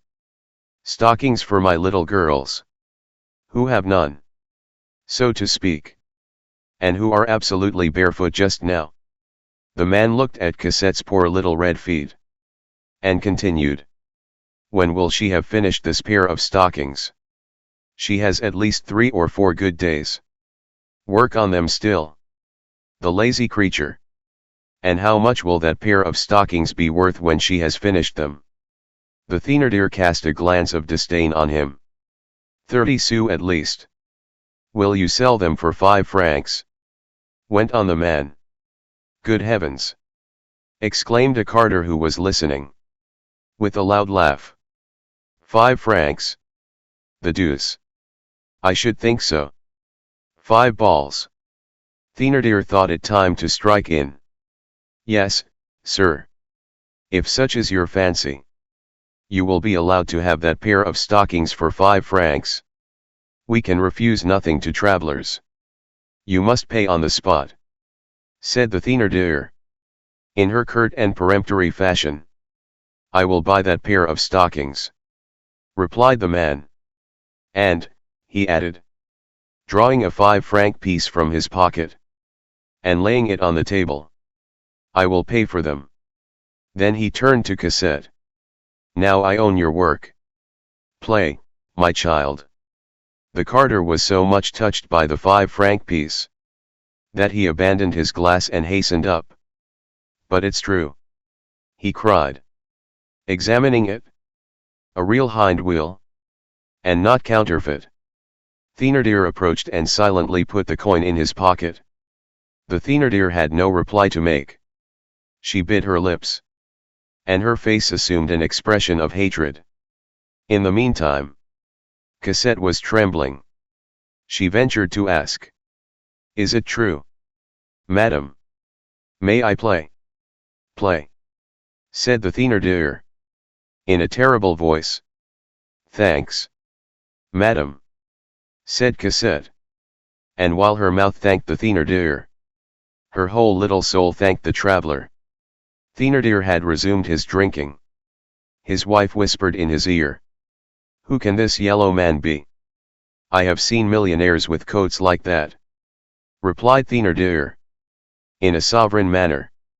Cosette had dropped her knitting, but had not left her seat. Cosette always moved as little as possible. She picked up some old rags and her little lead sword from a box behind her. Éponine and Azelma paid no attention to what was going on. They had just executed a very important operation. They had just got hold of the cat. They had thrown their doll on the ground. And Éponine, who was the elder, was swatting the little cat, in spite of its mewing and its contortions, in a quantity of clothes and red and blue scraps. While performing this serious and difficult work, she was saying to her sister in that sweet and adorable language of children, whose grace, like the splendor of the butterfly's wing, vanishes when one essays to fix it fast. "You see, sister, this doll is more amusing than the other. She twists. She cries. She is warm. See, sister. Let us play with her. She shall be my little girl. I will be a lady. I will come to see you. And you shall look at her. Gradually, you will perceive her whiskers. And that will surprise you. And then you will see her ears. And then you will see her tail, and it will amaze you. And you will say to me, 'Ah, mon Dieu!' And I will say to you, 'Yes, madame. It is my little girl.' Little girls are made like that just at present." Azelmo listened admiringly to Éponine. In the meantime, the drinkers had begun to sing an obscene song, and to laugh at it until the ceiling shook. Thénardier accompanied and encouraged them. As birds make nests out of everything, so children make a doll out of anything which comes to hand. While Éponine and Azelma were bundling up the cat, Cosette, on her side, had dressed up her sword. That done, she laid it in her arms, and sang to it softly, to lull it to sleep. The doll is one of the most imperious needs and, at the same time, one of the most charming instincts of feminine childhood. To care for, to clothe, to deck, to dress, to undress, to redress, to teach, scold a little, to rock, to dandle, to lull to sleep, to imagine that something is someone, therein lies the whole woman's future. While dreaming and chattering, making tiny outfits, and baby clothes, while sewing little gowns, and corsages and bodices, the child grows into a young girl, the young girl into a big girl, the big girl into a woman. The first child is the continuation of the last doll.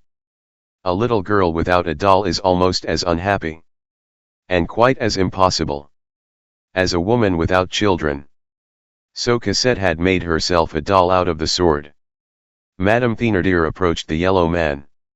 "My husband is right," she thought. "Perhaps it is M. Laffitte.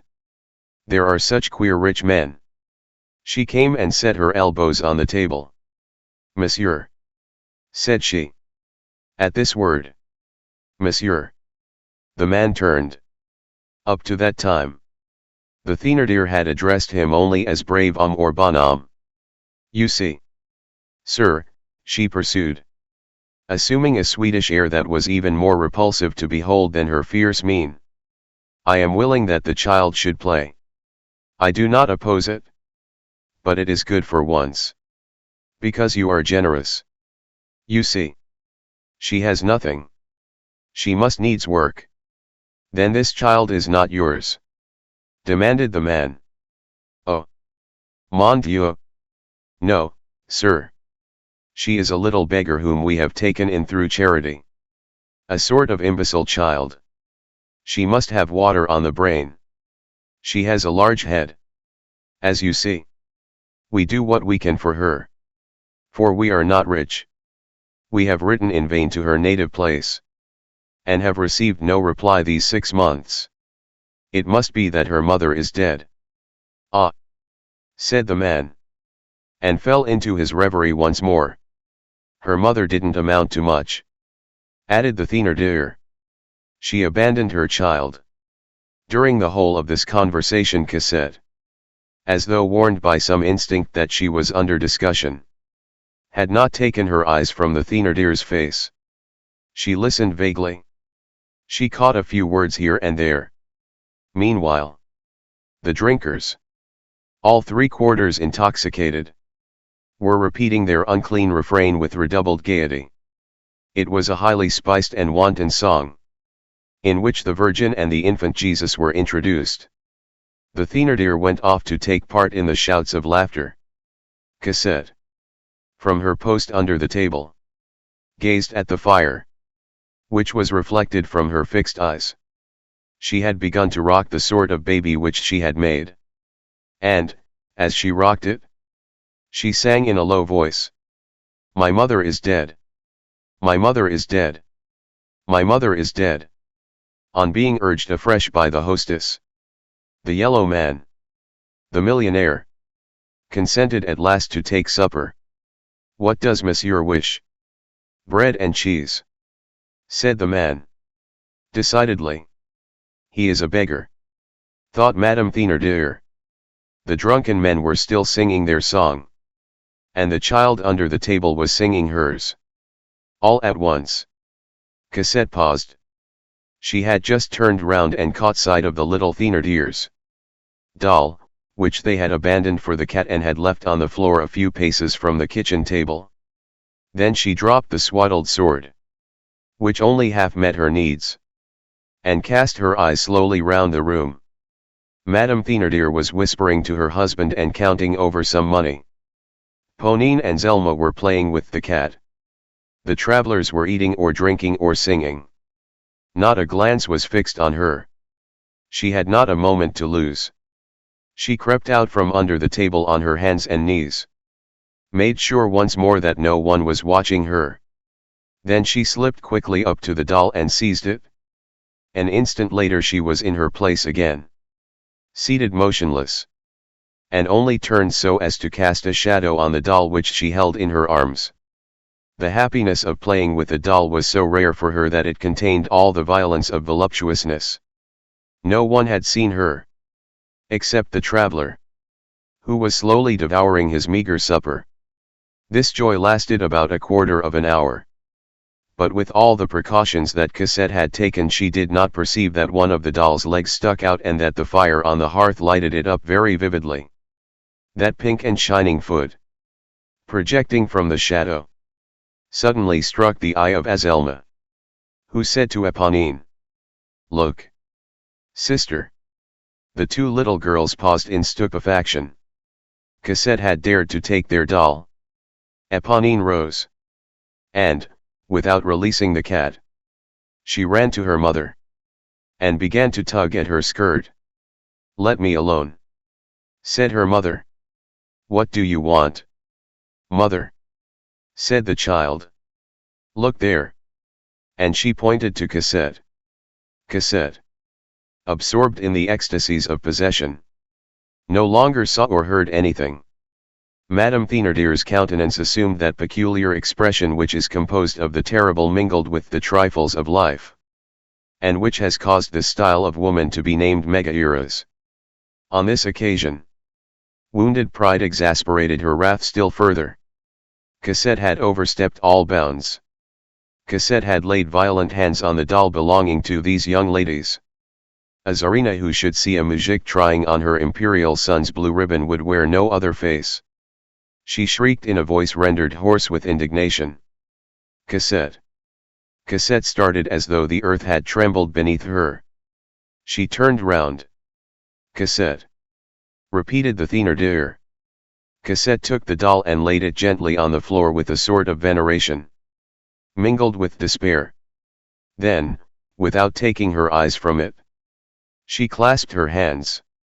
And, what is terrible to relate of a child of that age, she wrung them.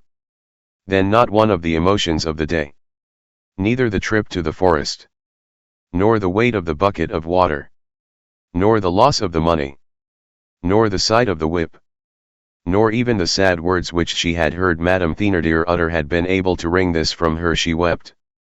She burst out sobbing. Meanwhile, the traveler had risen to his feet. "What is the matter?" he said to the Thénardier. "Don't you see?" said the Thénardier, pointing to the corpus delicti, which lay at Cosette's feet. "Well, what of it?" resumed the man. "That beggar," replied the Thénardier, "has permitted herself to touch the children's doll." "All this noise for that?" said the man. "Well, what if she did play with that doll? She touched it with her dirty hands," pursued the Thénardier. "With her frightful hands." Here Cosette redoubled her sobs. "Will you stop your noise?" screamed the Thénardier. The man went straight to the street door, opened it, and stepped out. As soon as he had gone, the Thénardier profited by his absence to give Cosette a hearty kick under the table, which made the child utter loud cries. The door opened again. The man reappeared. He carried in both hands the fabulous doll which we have mentioned, and which all the village brats had been staring at ever since the morning. And he set it upright in front of Cosette, saying, "Here, this is for you." It must be supposed that in the course of the hour and more which he had spent there he had taken confused notice through his reverie of that toy shop, lighted up by fire pots and candles so splendidly that it was visible like an illumination through the window of the drinking shop. Cosette raised her eyes. She gazed at the man approaching her with that doll as she might have gazed at the sun. She heard the unprecedented words, "It is for you." She stared at him. She stared at the doll. Then she slowly retreated, and hid herself at the extreme end, under the table in a corner of the wall. She no longer cried. She no longer wept. She had the appearance of no longer daring to breathe. The Thénardier, Éponine, and Azelma were like statues also. The very drinkers had paused. A solemn silence reigned through the whole room. Madame Thénardier, petrified and mute, recommenced her conjectures. Who is that old fellow? Is he a poor man? Is he a millionaire? Perhaps he is both. That is to say, a thief. The face of the male Thénardier presented that expressive fold which accentuates the human countenance whenever the dominant instinct appears there in all its bestial force. The tavern keeper stared alternately at the doll and at the traveler. He seemed to be scenting out the man, as he would have scented out a bag of money. This did not last longer than the space of a flash of lightning. He stepped up to his wife and said to her in a low voice, "That machine costs at least 30 francs. No nonsense. Down on your belly before that man." Gross natures have this in common with naive natures, that they possess no transition state. "Well, Cosette," said the Thénardier, in a voice that strove to be sweet, and which was composed of the bitter honey of malicious women, "aren't you going to take your doll?" Cosette ventured to emerge from her hole. "The gentleman has given you a doll." "My little Cosette," said Thénardier. With a caressing air. Take it. It is yours. Cosette gazed at the marvelous doll in a sort of terror. Her face was still flooded with tears. But her eyes began to fill, like the sky at daybreak, with strange beams of joy. What she felt at that moment was a little like what she would have felt if she had been abruptly told, "Little one, you are the Queen of France." It seemed to her that if she touched that doll, lightning would dart from it. This was true, up to a certain point. For she said to herself that the Thénardier would scold and beat her. Nevertheless, the attraction carried the day. She ended by drawing near and murmuring timidly as she turned towards Madame Thénardier, "May I, madame?" No words can render that air. At once despairing, terrified, and ecstatic. "Party!" cried the Thénardier. "It is yours. The gentleman has given it to you." "Truly, sir," said Cosette. "Is it true? Is the lady mine?" The stranger's eyes seemed to be full of tears. He appeared to have reached that point of emotion where a man does not speak for fear lest he should weep. He nodded to Cosette, and placed the lady's hand in her tiny hand. Cosette hastily withdrew her hand, as though that of the lady scorched her, and began to stare at the floor. We are forced to add that at that moment she stuck out her tongue immoderately. All at once she wheeled round and seized the doll in a transport. "I shall call her Catherine," she said. It was an odd moment when Cosette's rags met and clasped the ribbons and fresh pink muslins of the doll. "Madame," she resumed, "may I put her on a chair?" "Yes, my child," replied the Thénardier. It was now the turn of Éponine and Azelma to gaze at Cosette with envy.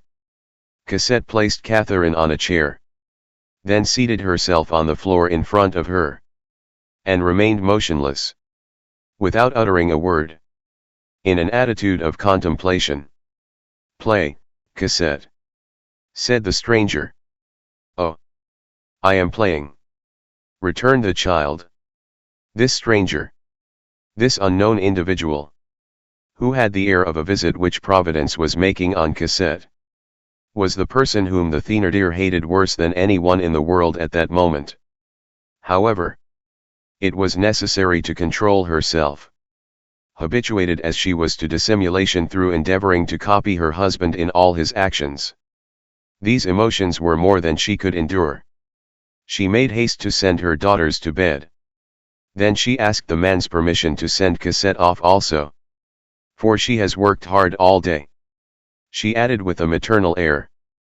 Cosette went off to bed, carrying Catherine in her arms.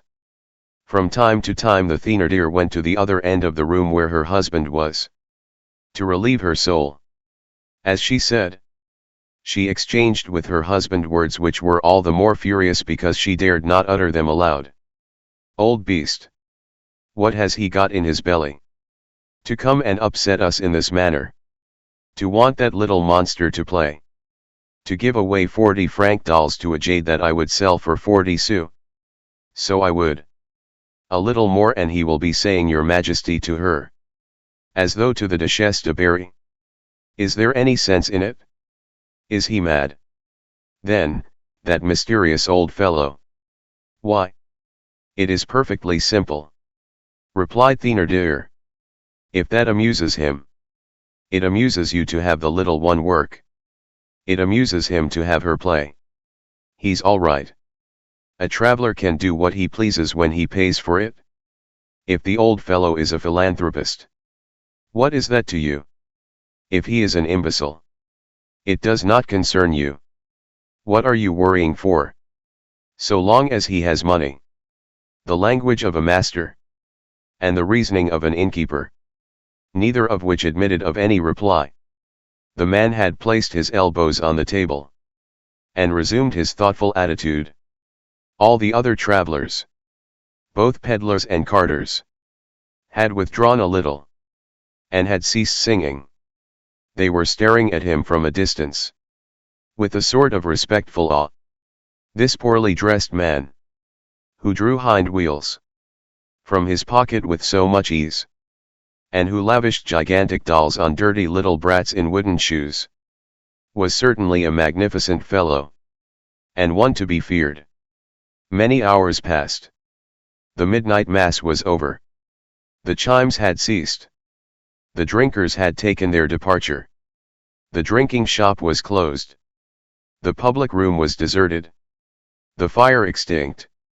The stranger still remained in the same place and the same attitude. From time to time he changed the elbow on which he leaned. That was all. But he had not said a word since Cosette had left the room. The Thénardiers alone, out of politeness and curiosity, had remained in the room. Is he going to pass the night in that fashion? Grumbled the Thénardier. When 2 o'clock in the morning struck, she declared herself vanquished, and said to her husband, "I'm going to bed. Do as you like." Her husband seated himself at a table in the corner, lighted a candle, and began to read the Courrier Français. A good hour passed thus. The worthy innkeeper had perused the Courrier Français at least 3 times, from the date of the number to the printer's name. The stranger did not stir. Thénardier fidgeted, coughed, spit, blew his nose, and creaked his chair. Not a movement on the man's part. Is he asleep? Thought Thénardier. The man was not asleep, but nothing could arouse him. At last Thénardier took off his cap, stepped gently up to him, and ventured to say, "Is not monsieur going to his repose?" Not going to bed would have seemed to him excessive and familiar. To repose smacked of luxury and respect. These words possess the mysterious and admirable property of swelling the bill on the following day. A chamber where one sleeps costs 20 sous. A chamber in which one reposes costs 20 francs. "Well," said the stranger, "you are right. Where is your stable?" "Sir," exclaimed Thénardier, with a smile, "I will conduct you, sir." He took the candle. The man picked up his bundle and cudgel, and Thénardier conducted him to a chamber on the first floor, which was of rare splendor, all furnished in mahogany, with a low bedstead, curtained with red calico. "What is this?" said the traveler. "It is really our bridal chamber," said the tavern keeper. "My wife and I occupy another. This is only entered 3 or 4 times a year. I should have liked the stable quite as well," said the man, abruptly. Thénardier pretended not to hear this unamiable remark. He lighted 2 perfectly fresh wax candles which figured on the chimney-piece. A very good fire was flickering on the hearth. On the chimney-piece, under a glass globe, stood a woman's head dress in silver wire and orange flowers. "And what is this?" resumed the stranger. "That, sir," said Thénardier, "is my wife's wedding bonnet." The traveler surveyed the object with a glance which seemed to say, "There really was a time, then, when that monster was a maiden." Thénardier lied. However, when he had leased this paltry building for the purpose of converting it into a tavern, he had found this chamber decorated in just this manner, and had purchased the furniture and obtained the orange flowers at second hand, with the idea that this would cast a graceful shadow on his spouse, and would result in what the English call respectability for his house. When the traveler turned round, the host had disappeared. Thénardier had withdrawn discreetly, without venturing to wish him a good night, as he did not wish to treat with disrespectful cordiality a man whom he proposed to fleece royally the following morning. The innkeeper retired to his room. His wife was in bed, but she was not asleep. When she heard her husband's step she turned over and said to him, "Do you know, I'm going to turn Cosette out of doors tomorrow." Thénardier replied coldly, "How you do go on." They exchanged no further words, and a few moments later their candle was extinguished. As for the traveler, He had deposited his cudgel and his bundle in a corner. The landlord once gone, he threw himself into an armchair and remained for some time buried in thought. Then he removed his shoes, took one of the two candles, blew out the other, opened the door, and quitted the room, gazing about him like a person who is in search of something. He traversed a corridor and came upon a staircase. There he heard a very faint and gentle sound like the breathing of a child. He followed this sound, and came to a sort of triangular recess built under the staircase, or rather formed by the staircase itself. This recess was nothing else than the space under the steps. There, in the midst of all sorts of old papers and potsherds, among dust and spiders' webs, was a bed, if one can call by the name of bed a straw pallet so full of holes as to display the straw, and a coverlet so tattered as to show the pallet. No sheets. This was placed on the floor. In this bed Cosette was sleeping. The man approached and gazed down upon her. Cosette was in a profound sleep. She was fully dressed. In the winter she did not undress, in order that she might not be so cold.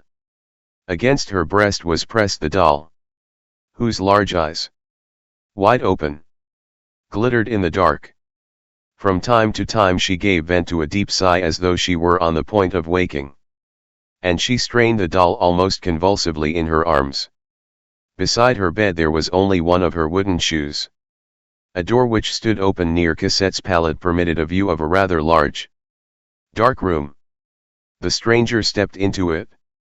At the further extremity, through a glass door, he saw two small, very white beds. They belonged to Éponine and Azelma. Behind these beds, and half hidden, stood an uncurtained wicker cradle, in which the little boy who had cried all the evening lay asleep. The stranger conjectured that this chamber connected with that of the Thénardier pair. He was on the point of retreating when his eye fell upon the fireplace, one of those vast tavern chimneys where there is always so little fire when there is any fire at all, and which are so cold to look at.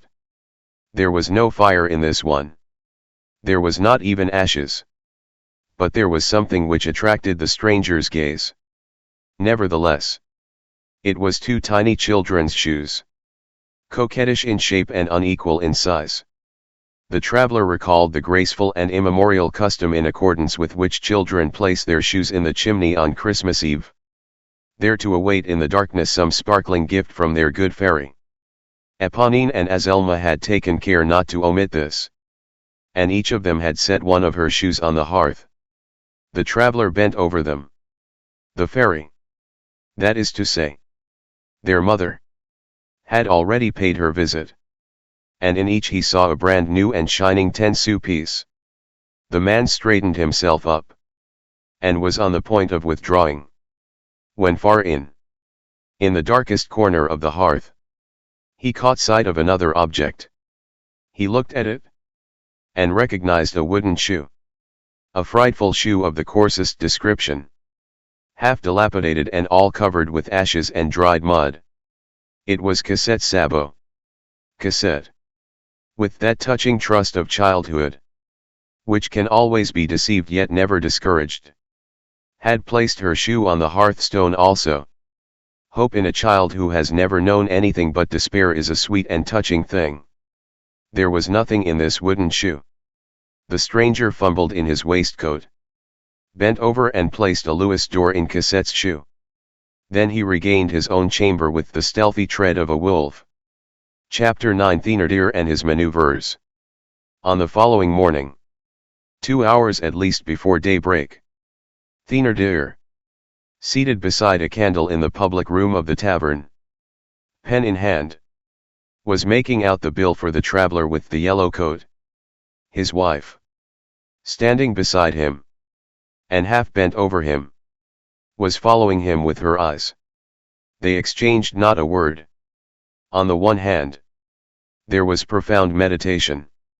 On the other, the religious admiration with which one watches the birth and development of a marvel of the human mind. A noise was audible in the house. It was the lark sweeping the stairs.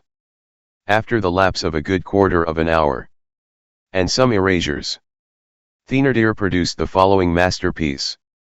Bill of the gentleman in number 1. Supper 3 francs. Chamber 10. Candle 5. Fire 4.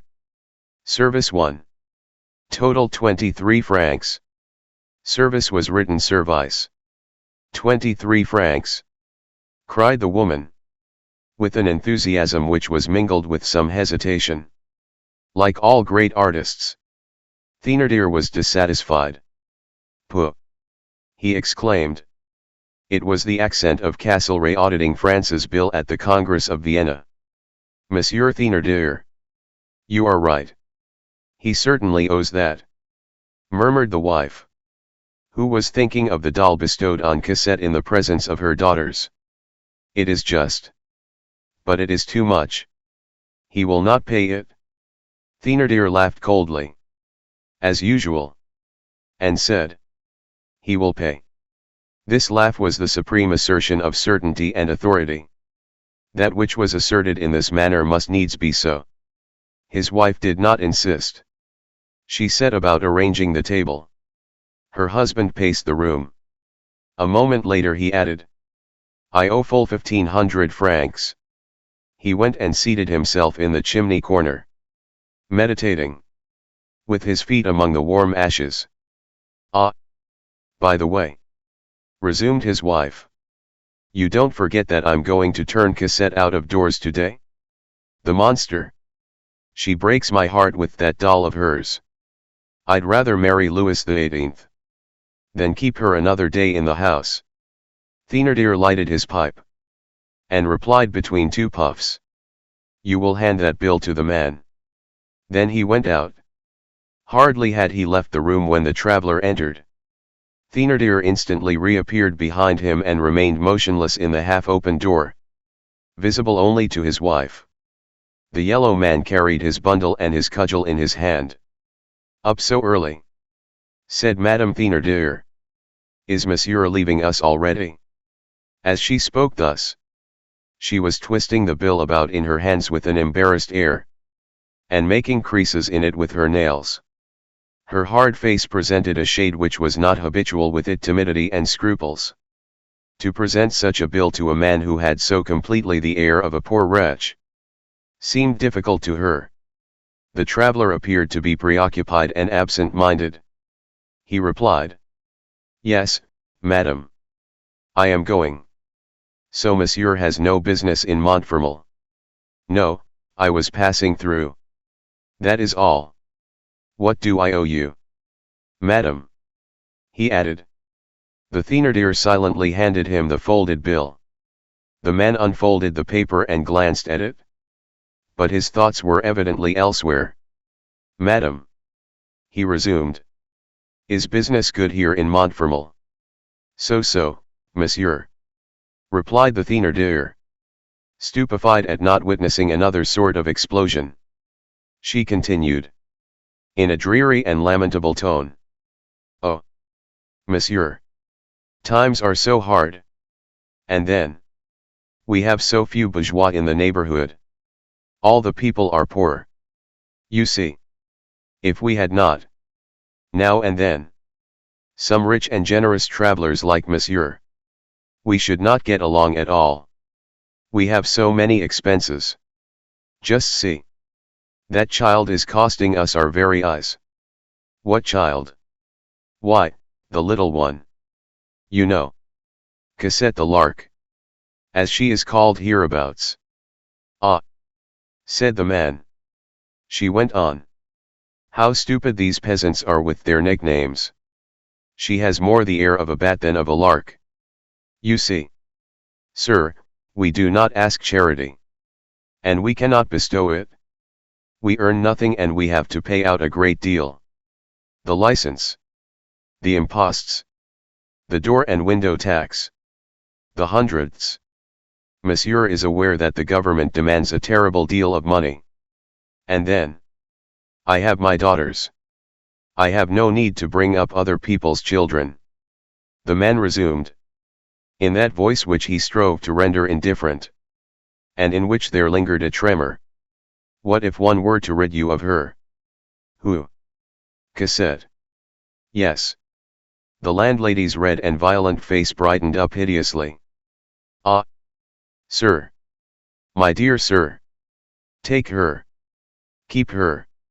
Lead her off! Carry her away! Sugar her! Stuff her with truffles!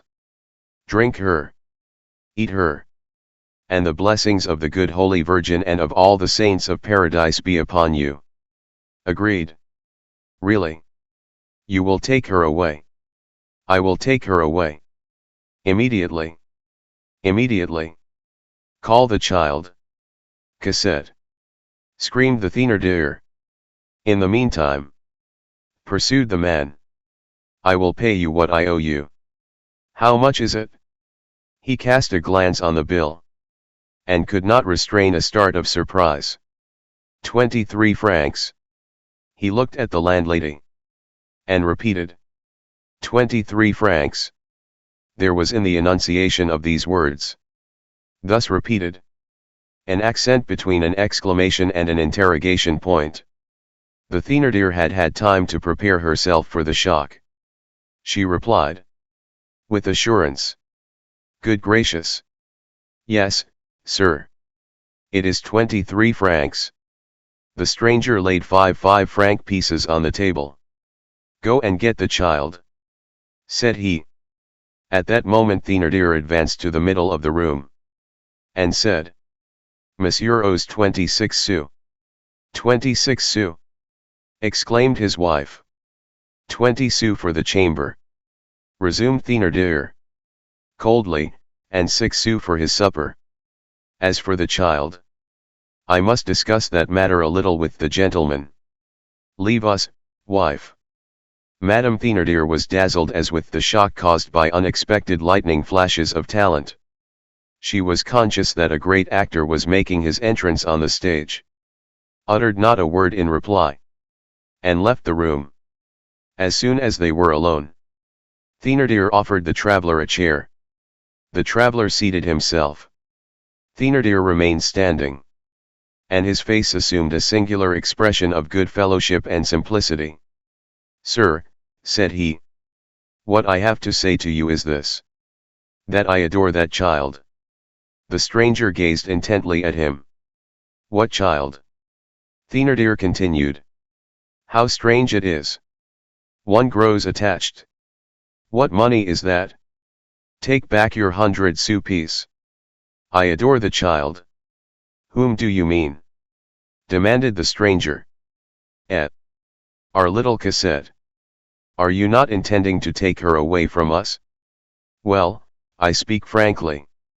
As true as you are an honest man, I will not consent to it. I shall miss that child. I saw her first when she was a tiny thing. It is true that she costs us money. It is true that she has her faults. It is true that we are not rich. It is true that I have paid out over 400 francs for drugs for just one of her illnesses. But one must do something for the good God's sake. She has neither father nor mother. I have brought her up. I have bread enough for her and for myself. In truth, I think a great deal of that child. You understand. One conceives an affection for a person. I am a good sort of a beast. I do not reason. I love that little girl. My wife is quick-tempered. But she loves her also. You see. She is just the same as our own child. I want to keep her to babble about the house.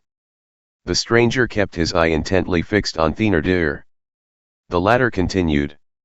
Excuse me, sir, but one does not give away one's child to a passer-by. Like that. I am right. Am I not? Still, I don't say you are rich. You have the air of a very good man if it were for her happiness. But one must find out that. You understand. Suppose that I were to let her go and to sacrifice myself. I should like to know what becomes of her. I should not wish to lose sight of her. I should like to know with whom she is living, so that I could go to see her from time to time. So that she may know that her good foster father is alive. That he is watching over her. In short, there are things which are not possible. I do not even know your name. If you were to take her away, I should say, well, and the lark? What has become of her? One must, at least, see some petty scrap of paper. Some trifle in the way of a passport. You know. The stranger, still surveying him with that gaze which penetrates, as the saying goes, to the very depths of the conscience, replied in a grave, firm voice, Monsieur Thénardier, one does not require a passport to travel 5 leagues from Paris. If I take Cosette away, I shall take her away. And that is the end of the matter. You will not know my name. You will not know my residence. You will not know where she is. And my intention is that she shall never set eyes on you again so long as she lives. I break the thread which binds her foot. And she departs. Does that suit you? Yes or no? Since geniuses, like demons, recognize the presence of a superior God by certain signs, Thénardier comprehended that he had to deal with a very strong person. It was like an intuition. He comprehended it with his clear and sagacious promptitude. While drinking with the Carters, smoking, and singing coarse songs on the preceding evening, he had devoted the whole of the time to observing the stranger, watching him like a cat, and studying him like a mathematician. He had watched him, both on his own account, for the pleasure of the thing, and through instinct, and had spied upon him as though he had been paid for so doing. Not a movement, not a gesture, on the part of the man in the yellow greatcoat had escaped him. Even before the stranger had so clearly manifested his interest in Cosette, Thénardier had divined his purpose. He had caught the old man's deep glances returning constantly to the child. Who was this man? Why this interest? Why this hideous costume? When he had so much money in his purse? Questions which he put to himself without being able to solve them, and which irritated him. He had pondered it all night long. He could not be Cosette's father. Was he her grandfather? Then why not make himself known at once? When one has a right, one asserts it. This man evidently had no right over Cosette. What was it, then? Thénardier lost himself in conjectures. He caught glimpses of everything, but he saw nothing. Be that as it may. On entering into conversation with the man, sure that there was some secret in the case, that the latter had some interest in remaining in the shadow, he felt himself strong. When he perceived from the stranger's clear and firm retort, that this mysterious personage was mysterious in so simple a way, he became conscious that he was weak. He had expected nothing of the sort. His conjectures were put to the rout. He rallied his ideas. He weighed everything in the space of a second. Thénardier was one of those men who take in a situation at a glance. He decided that the moment had arrived for proceeding straight forward. And quickly at that. He did as great leaders do at the decisive moment, which they know that they alone recognize. He abruptly unmasked his batteries. "Sir," said he, "I am in need of 1,500 francs. The stranger took from his side pocket an old pocketbook of black leather, opened it, drew out 3 bank bills, which he laid on the table. Then he placed his large thumb on the notes and said to the innkeeper, "Go and fetch Cosette." While this was taking place, what had Cosette been doing? On waking up, Cosette had run to get her shoe. In it she had found the gold piece. It was not a Napoleon. It was one of those perfectly new 20-franc pieces of the Restoration, on whose effigy the little Prussian Q had replaced the laurel wreath. Cosette was dazzled. Her destiny began to intoxicate her. She did not know what a gold piece was. She had never seen one. She hid it quickly in her pocket.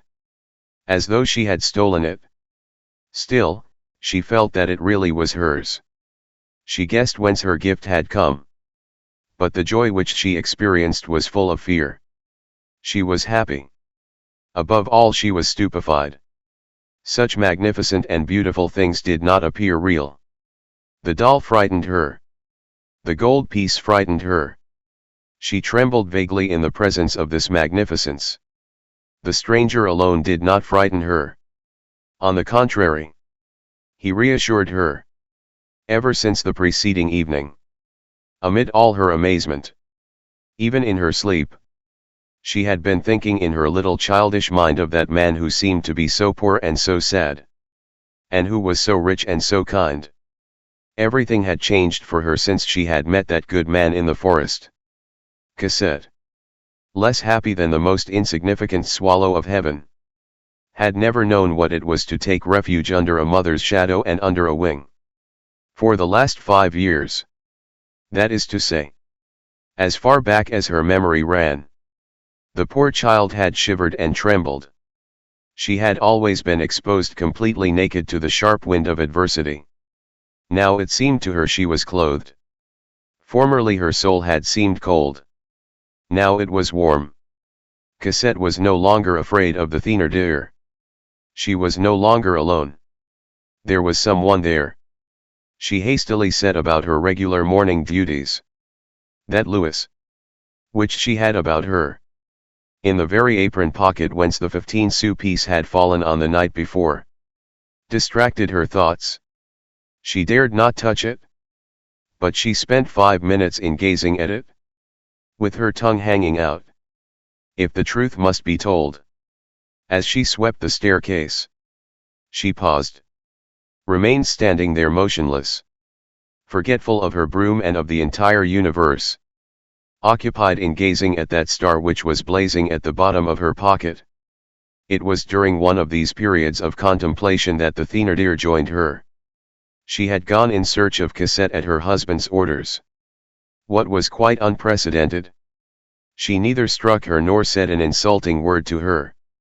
"Cosette," she said, almost gently, "come immediately." An instant later Cosette entered the public room. The stranger took up the bundle which he had brought and untied it. This bundle contained a little woolen gown, an apron, a fustian bodice, a kerchief, a petticoat, woolen stockings, shoes, a complete outfit for a girl of 7 years. All was black.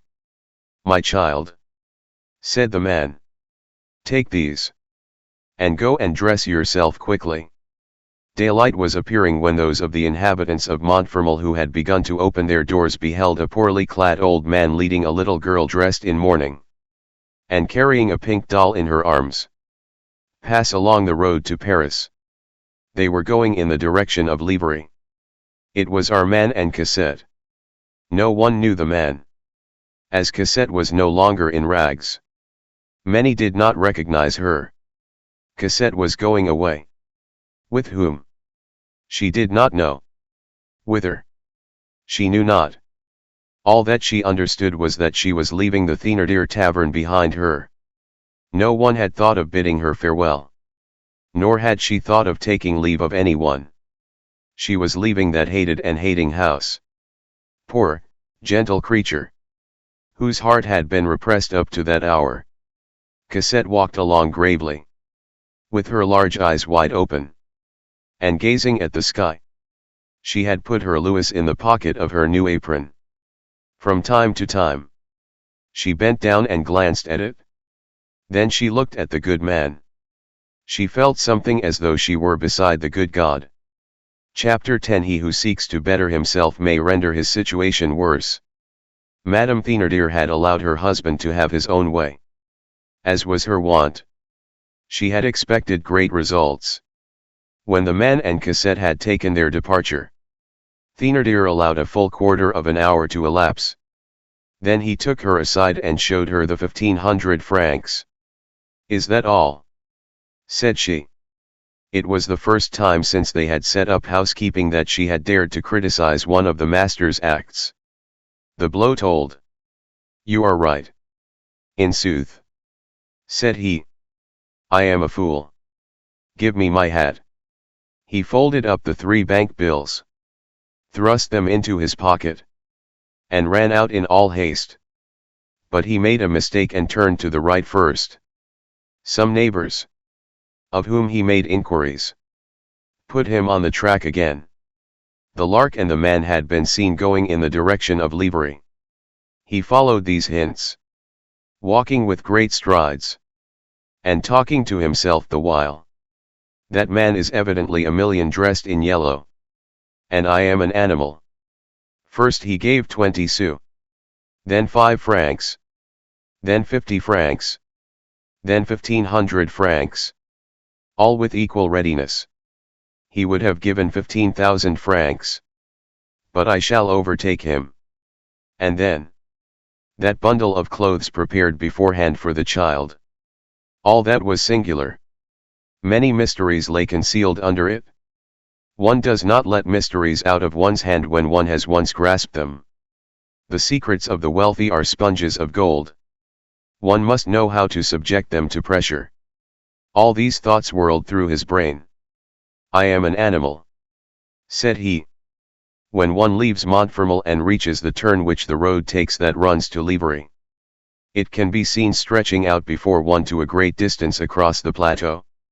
On arriving there, he calculated that he ought to be able to see the old man and the child.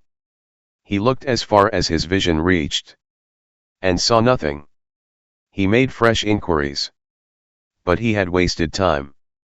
Some passers-by informed him that the man and child of whom he was in search had gone towards the forest in the direction of Gagny. He hastened in that direction. They were far in advance of him. But a child walks slowly, and he walked fast. And then, he was well acquainted with the country. All at once he paused and dealt himself a blow on his forehead like a man who has forgotten some essential point and who is ready to retrace his steps. I ought to have taken my gun, said he to himself. Thénardier was one of those double natures which sometimes pass through our midst without our being aware of the fact, and who disappear without our finding them out, because destiny has only exhibited one side of them. It is the fate of many men to live thus half submerged, in a calm and even situation. Thénardier possessed all that is required to make, we will not say to be, what people have agreed to call an honest trader, a good bourgeois. At the same time, certain circumstances being given, certain shocks arriving to bring his under nature to the surface, he had all the requisites for a blackguard. He was a shopkeeper in whom there was some taint of the monster. Satan must have occasionally crouched down in some corner of the hovel in which Thénardier dwelt, and have fallen a dreaming in the presence of this hideous masterpiece. After a momentary hesitation, bah, he thought, they will have time to make their escape. And he pursued his road, walking rapidly straight ahead, and with almost an air of certainty, with the sagacity of a fox scenting a covey of partridges. In truth, when he had passed the ponds and had traversed in an oblique direction the large clearing which lies on the right of the Avenue de Bellevue, and reached that turf alley which nearly makes the circuit of the hill, and covers the arch of the ancient aqueduct of the Abbey of Chelles, he caught sight, over the top of the brushwood, of the hat on which he had already erected so many conjectures. It was that man's hat. The brushwood was not high. Thénardier recognized the fact that the man and Cosette were sitting there. The child could not be seen on account of her small size, but the head of her doll was visible. Thénardier was not mistaken. The man was sitting there, and letting Cosette get somewhat rested. The innkeeper walked round the brushwood and presented himself abruptly to the eyes of those whom he was in search of. "Pardon. Excuse me, sir," he said, quite breathless, "but here are your 1,500 francs." So saying, he handed the stranger the 3 bank bills. The man raised his eyes. "What is the meaning of this?" Thénardier replied respectfully. "It means, sir, that I shall take back Cosette." Cosette shuddered. and pressed close to the old man. He replied, gazing to the very bottom of Thénardier's eyes the while, and enunciating every syllable distinctly. You are going to take back Cosette? Yes, sir, I am. I will tell you. I have considered the matter. In fact, I have not the right to give her to you. I am an honest man. You see, this child does not belong to me. She belongs to her mother. It was her mother who confided her to me. I can only resign her to her mother. You will say to me, but her mother is dead. Good, in that case I can only give the child up to the person who shall bring me a writing, signed by her mother, to the effect that I am to hand the child over to the person therein mentioned. That is clear. The man, without making any reply, fumbled in his pocket, and Thénardier beheld the pocket-book of bank bills make its appearance once more. The tavern keeper shivered with joy. Good, thought he. Let us hold firm. He is going to bribe me. Before opening the pocket-book, the traveler cast a glance about him. The spot was absolutely deserted. There was not a soul either in the woods or in the valley. The man opened his pocket-book once more and drew from it, not the handful of bills which Thénardier expected, but a simple little paper, which he unfolded and presented fully open to the innkeeper, saying, You are right, read. Thénardier took the paper and read. Sir M. March 25, 1823. Monsieur Thénardier. You will deliver Cosette to this person. You will be paid for all the little things. I have the honor to salute you with respect.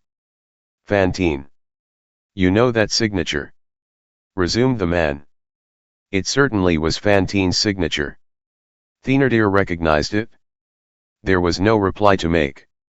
He experienced two violent vexations. The vexation of renouncing the bribery which he had hoped for, and the vexation of being beaten. The man added, You may keep this paper as your receipt. Thénardier retreated in tolerably good order. This signature is fairly well imitated. He growled between his teeth. However, let it go. Then he essayed a desperate effort. It is well. Sir, he said. Since you are the person. But I must be paid for all those little things. A great deal is owing to me. The man rose to his feet, filliping the dust from his threadbare sleeve. Monsieur Thénardier. In January last, the mother reckoned that she owed you 120 francs. In February, you sent her a bill of 500 francs. You received 300 francs at the end of February, and 300 francs at the beginning of March. Since then 9 months have elapsed. At 15 francs a month, the price agreed upon, which makes 135 francs. You had received 100 francs too much. That makes 35 still owing you. I have just given you 1500 francs. Thénardier's sensations were those of the wolf at the moment when he feels himself nipped and seized by the steel jaw of the trap. Who is this devil of a man? He thought. He did what the wolf does. He shook himself. Audacity had succeeded with him once. Monsieur, I don't know your name, he said resolutely, and this time casting aside all respectful ceremony. I shall take back Cosette if you do not give me 1,000 crowns. The stranger said tranquilly. Come, Cosette. He took Cosette by his left hand, and with his right he picked up his cudgel, which was lying on the ground. Thénardier noted the enormous size of the cudgel and the solitude of the spot. The man plunged into the forest with the child, leaving the innkeeper motionless and speechless. While they were walking away, Thénardier scrutinized his huge shoulders, which were a little rounded, and his great fists. Then, bringing his eyes back to his own person, they fell upon his feeble arms and his thin hands. I really must have been exceedingly stupid not to have thought to bring my gun, He said to himself. Since I was going hunting. However, the innkeeper did not give up. I want to know where he is going, said he. And he set out to follow them at a distance. Two things were left on his hands. An irony in the shape of the paper signed Fantine. And a consolation. The 1,500 francs. The man led Cosette off in the direction of Livry and Bondy. He walked slowly, with drooping head, in an attitude of reflection and sadness. The winter had thinned out the forest, so that Thénardier did not lose them from sight. Although he kept at a good distance, the man turned round from time to time, and looked to see if he was being followed. All at once he caught sight of Thénardier. He plunged suddenly into the brushwood with Cosette, where they could both hide themselves.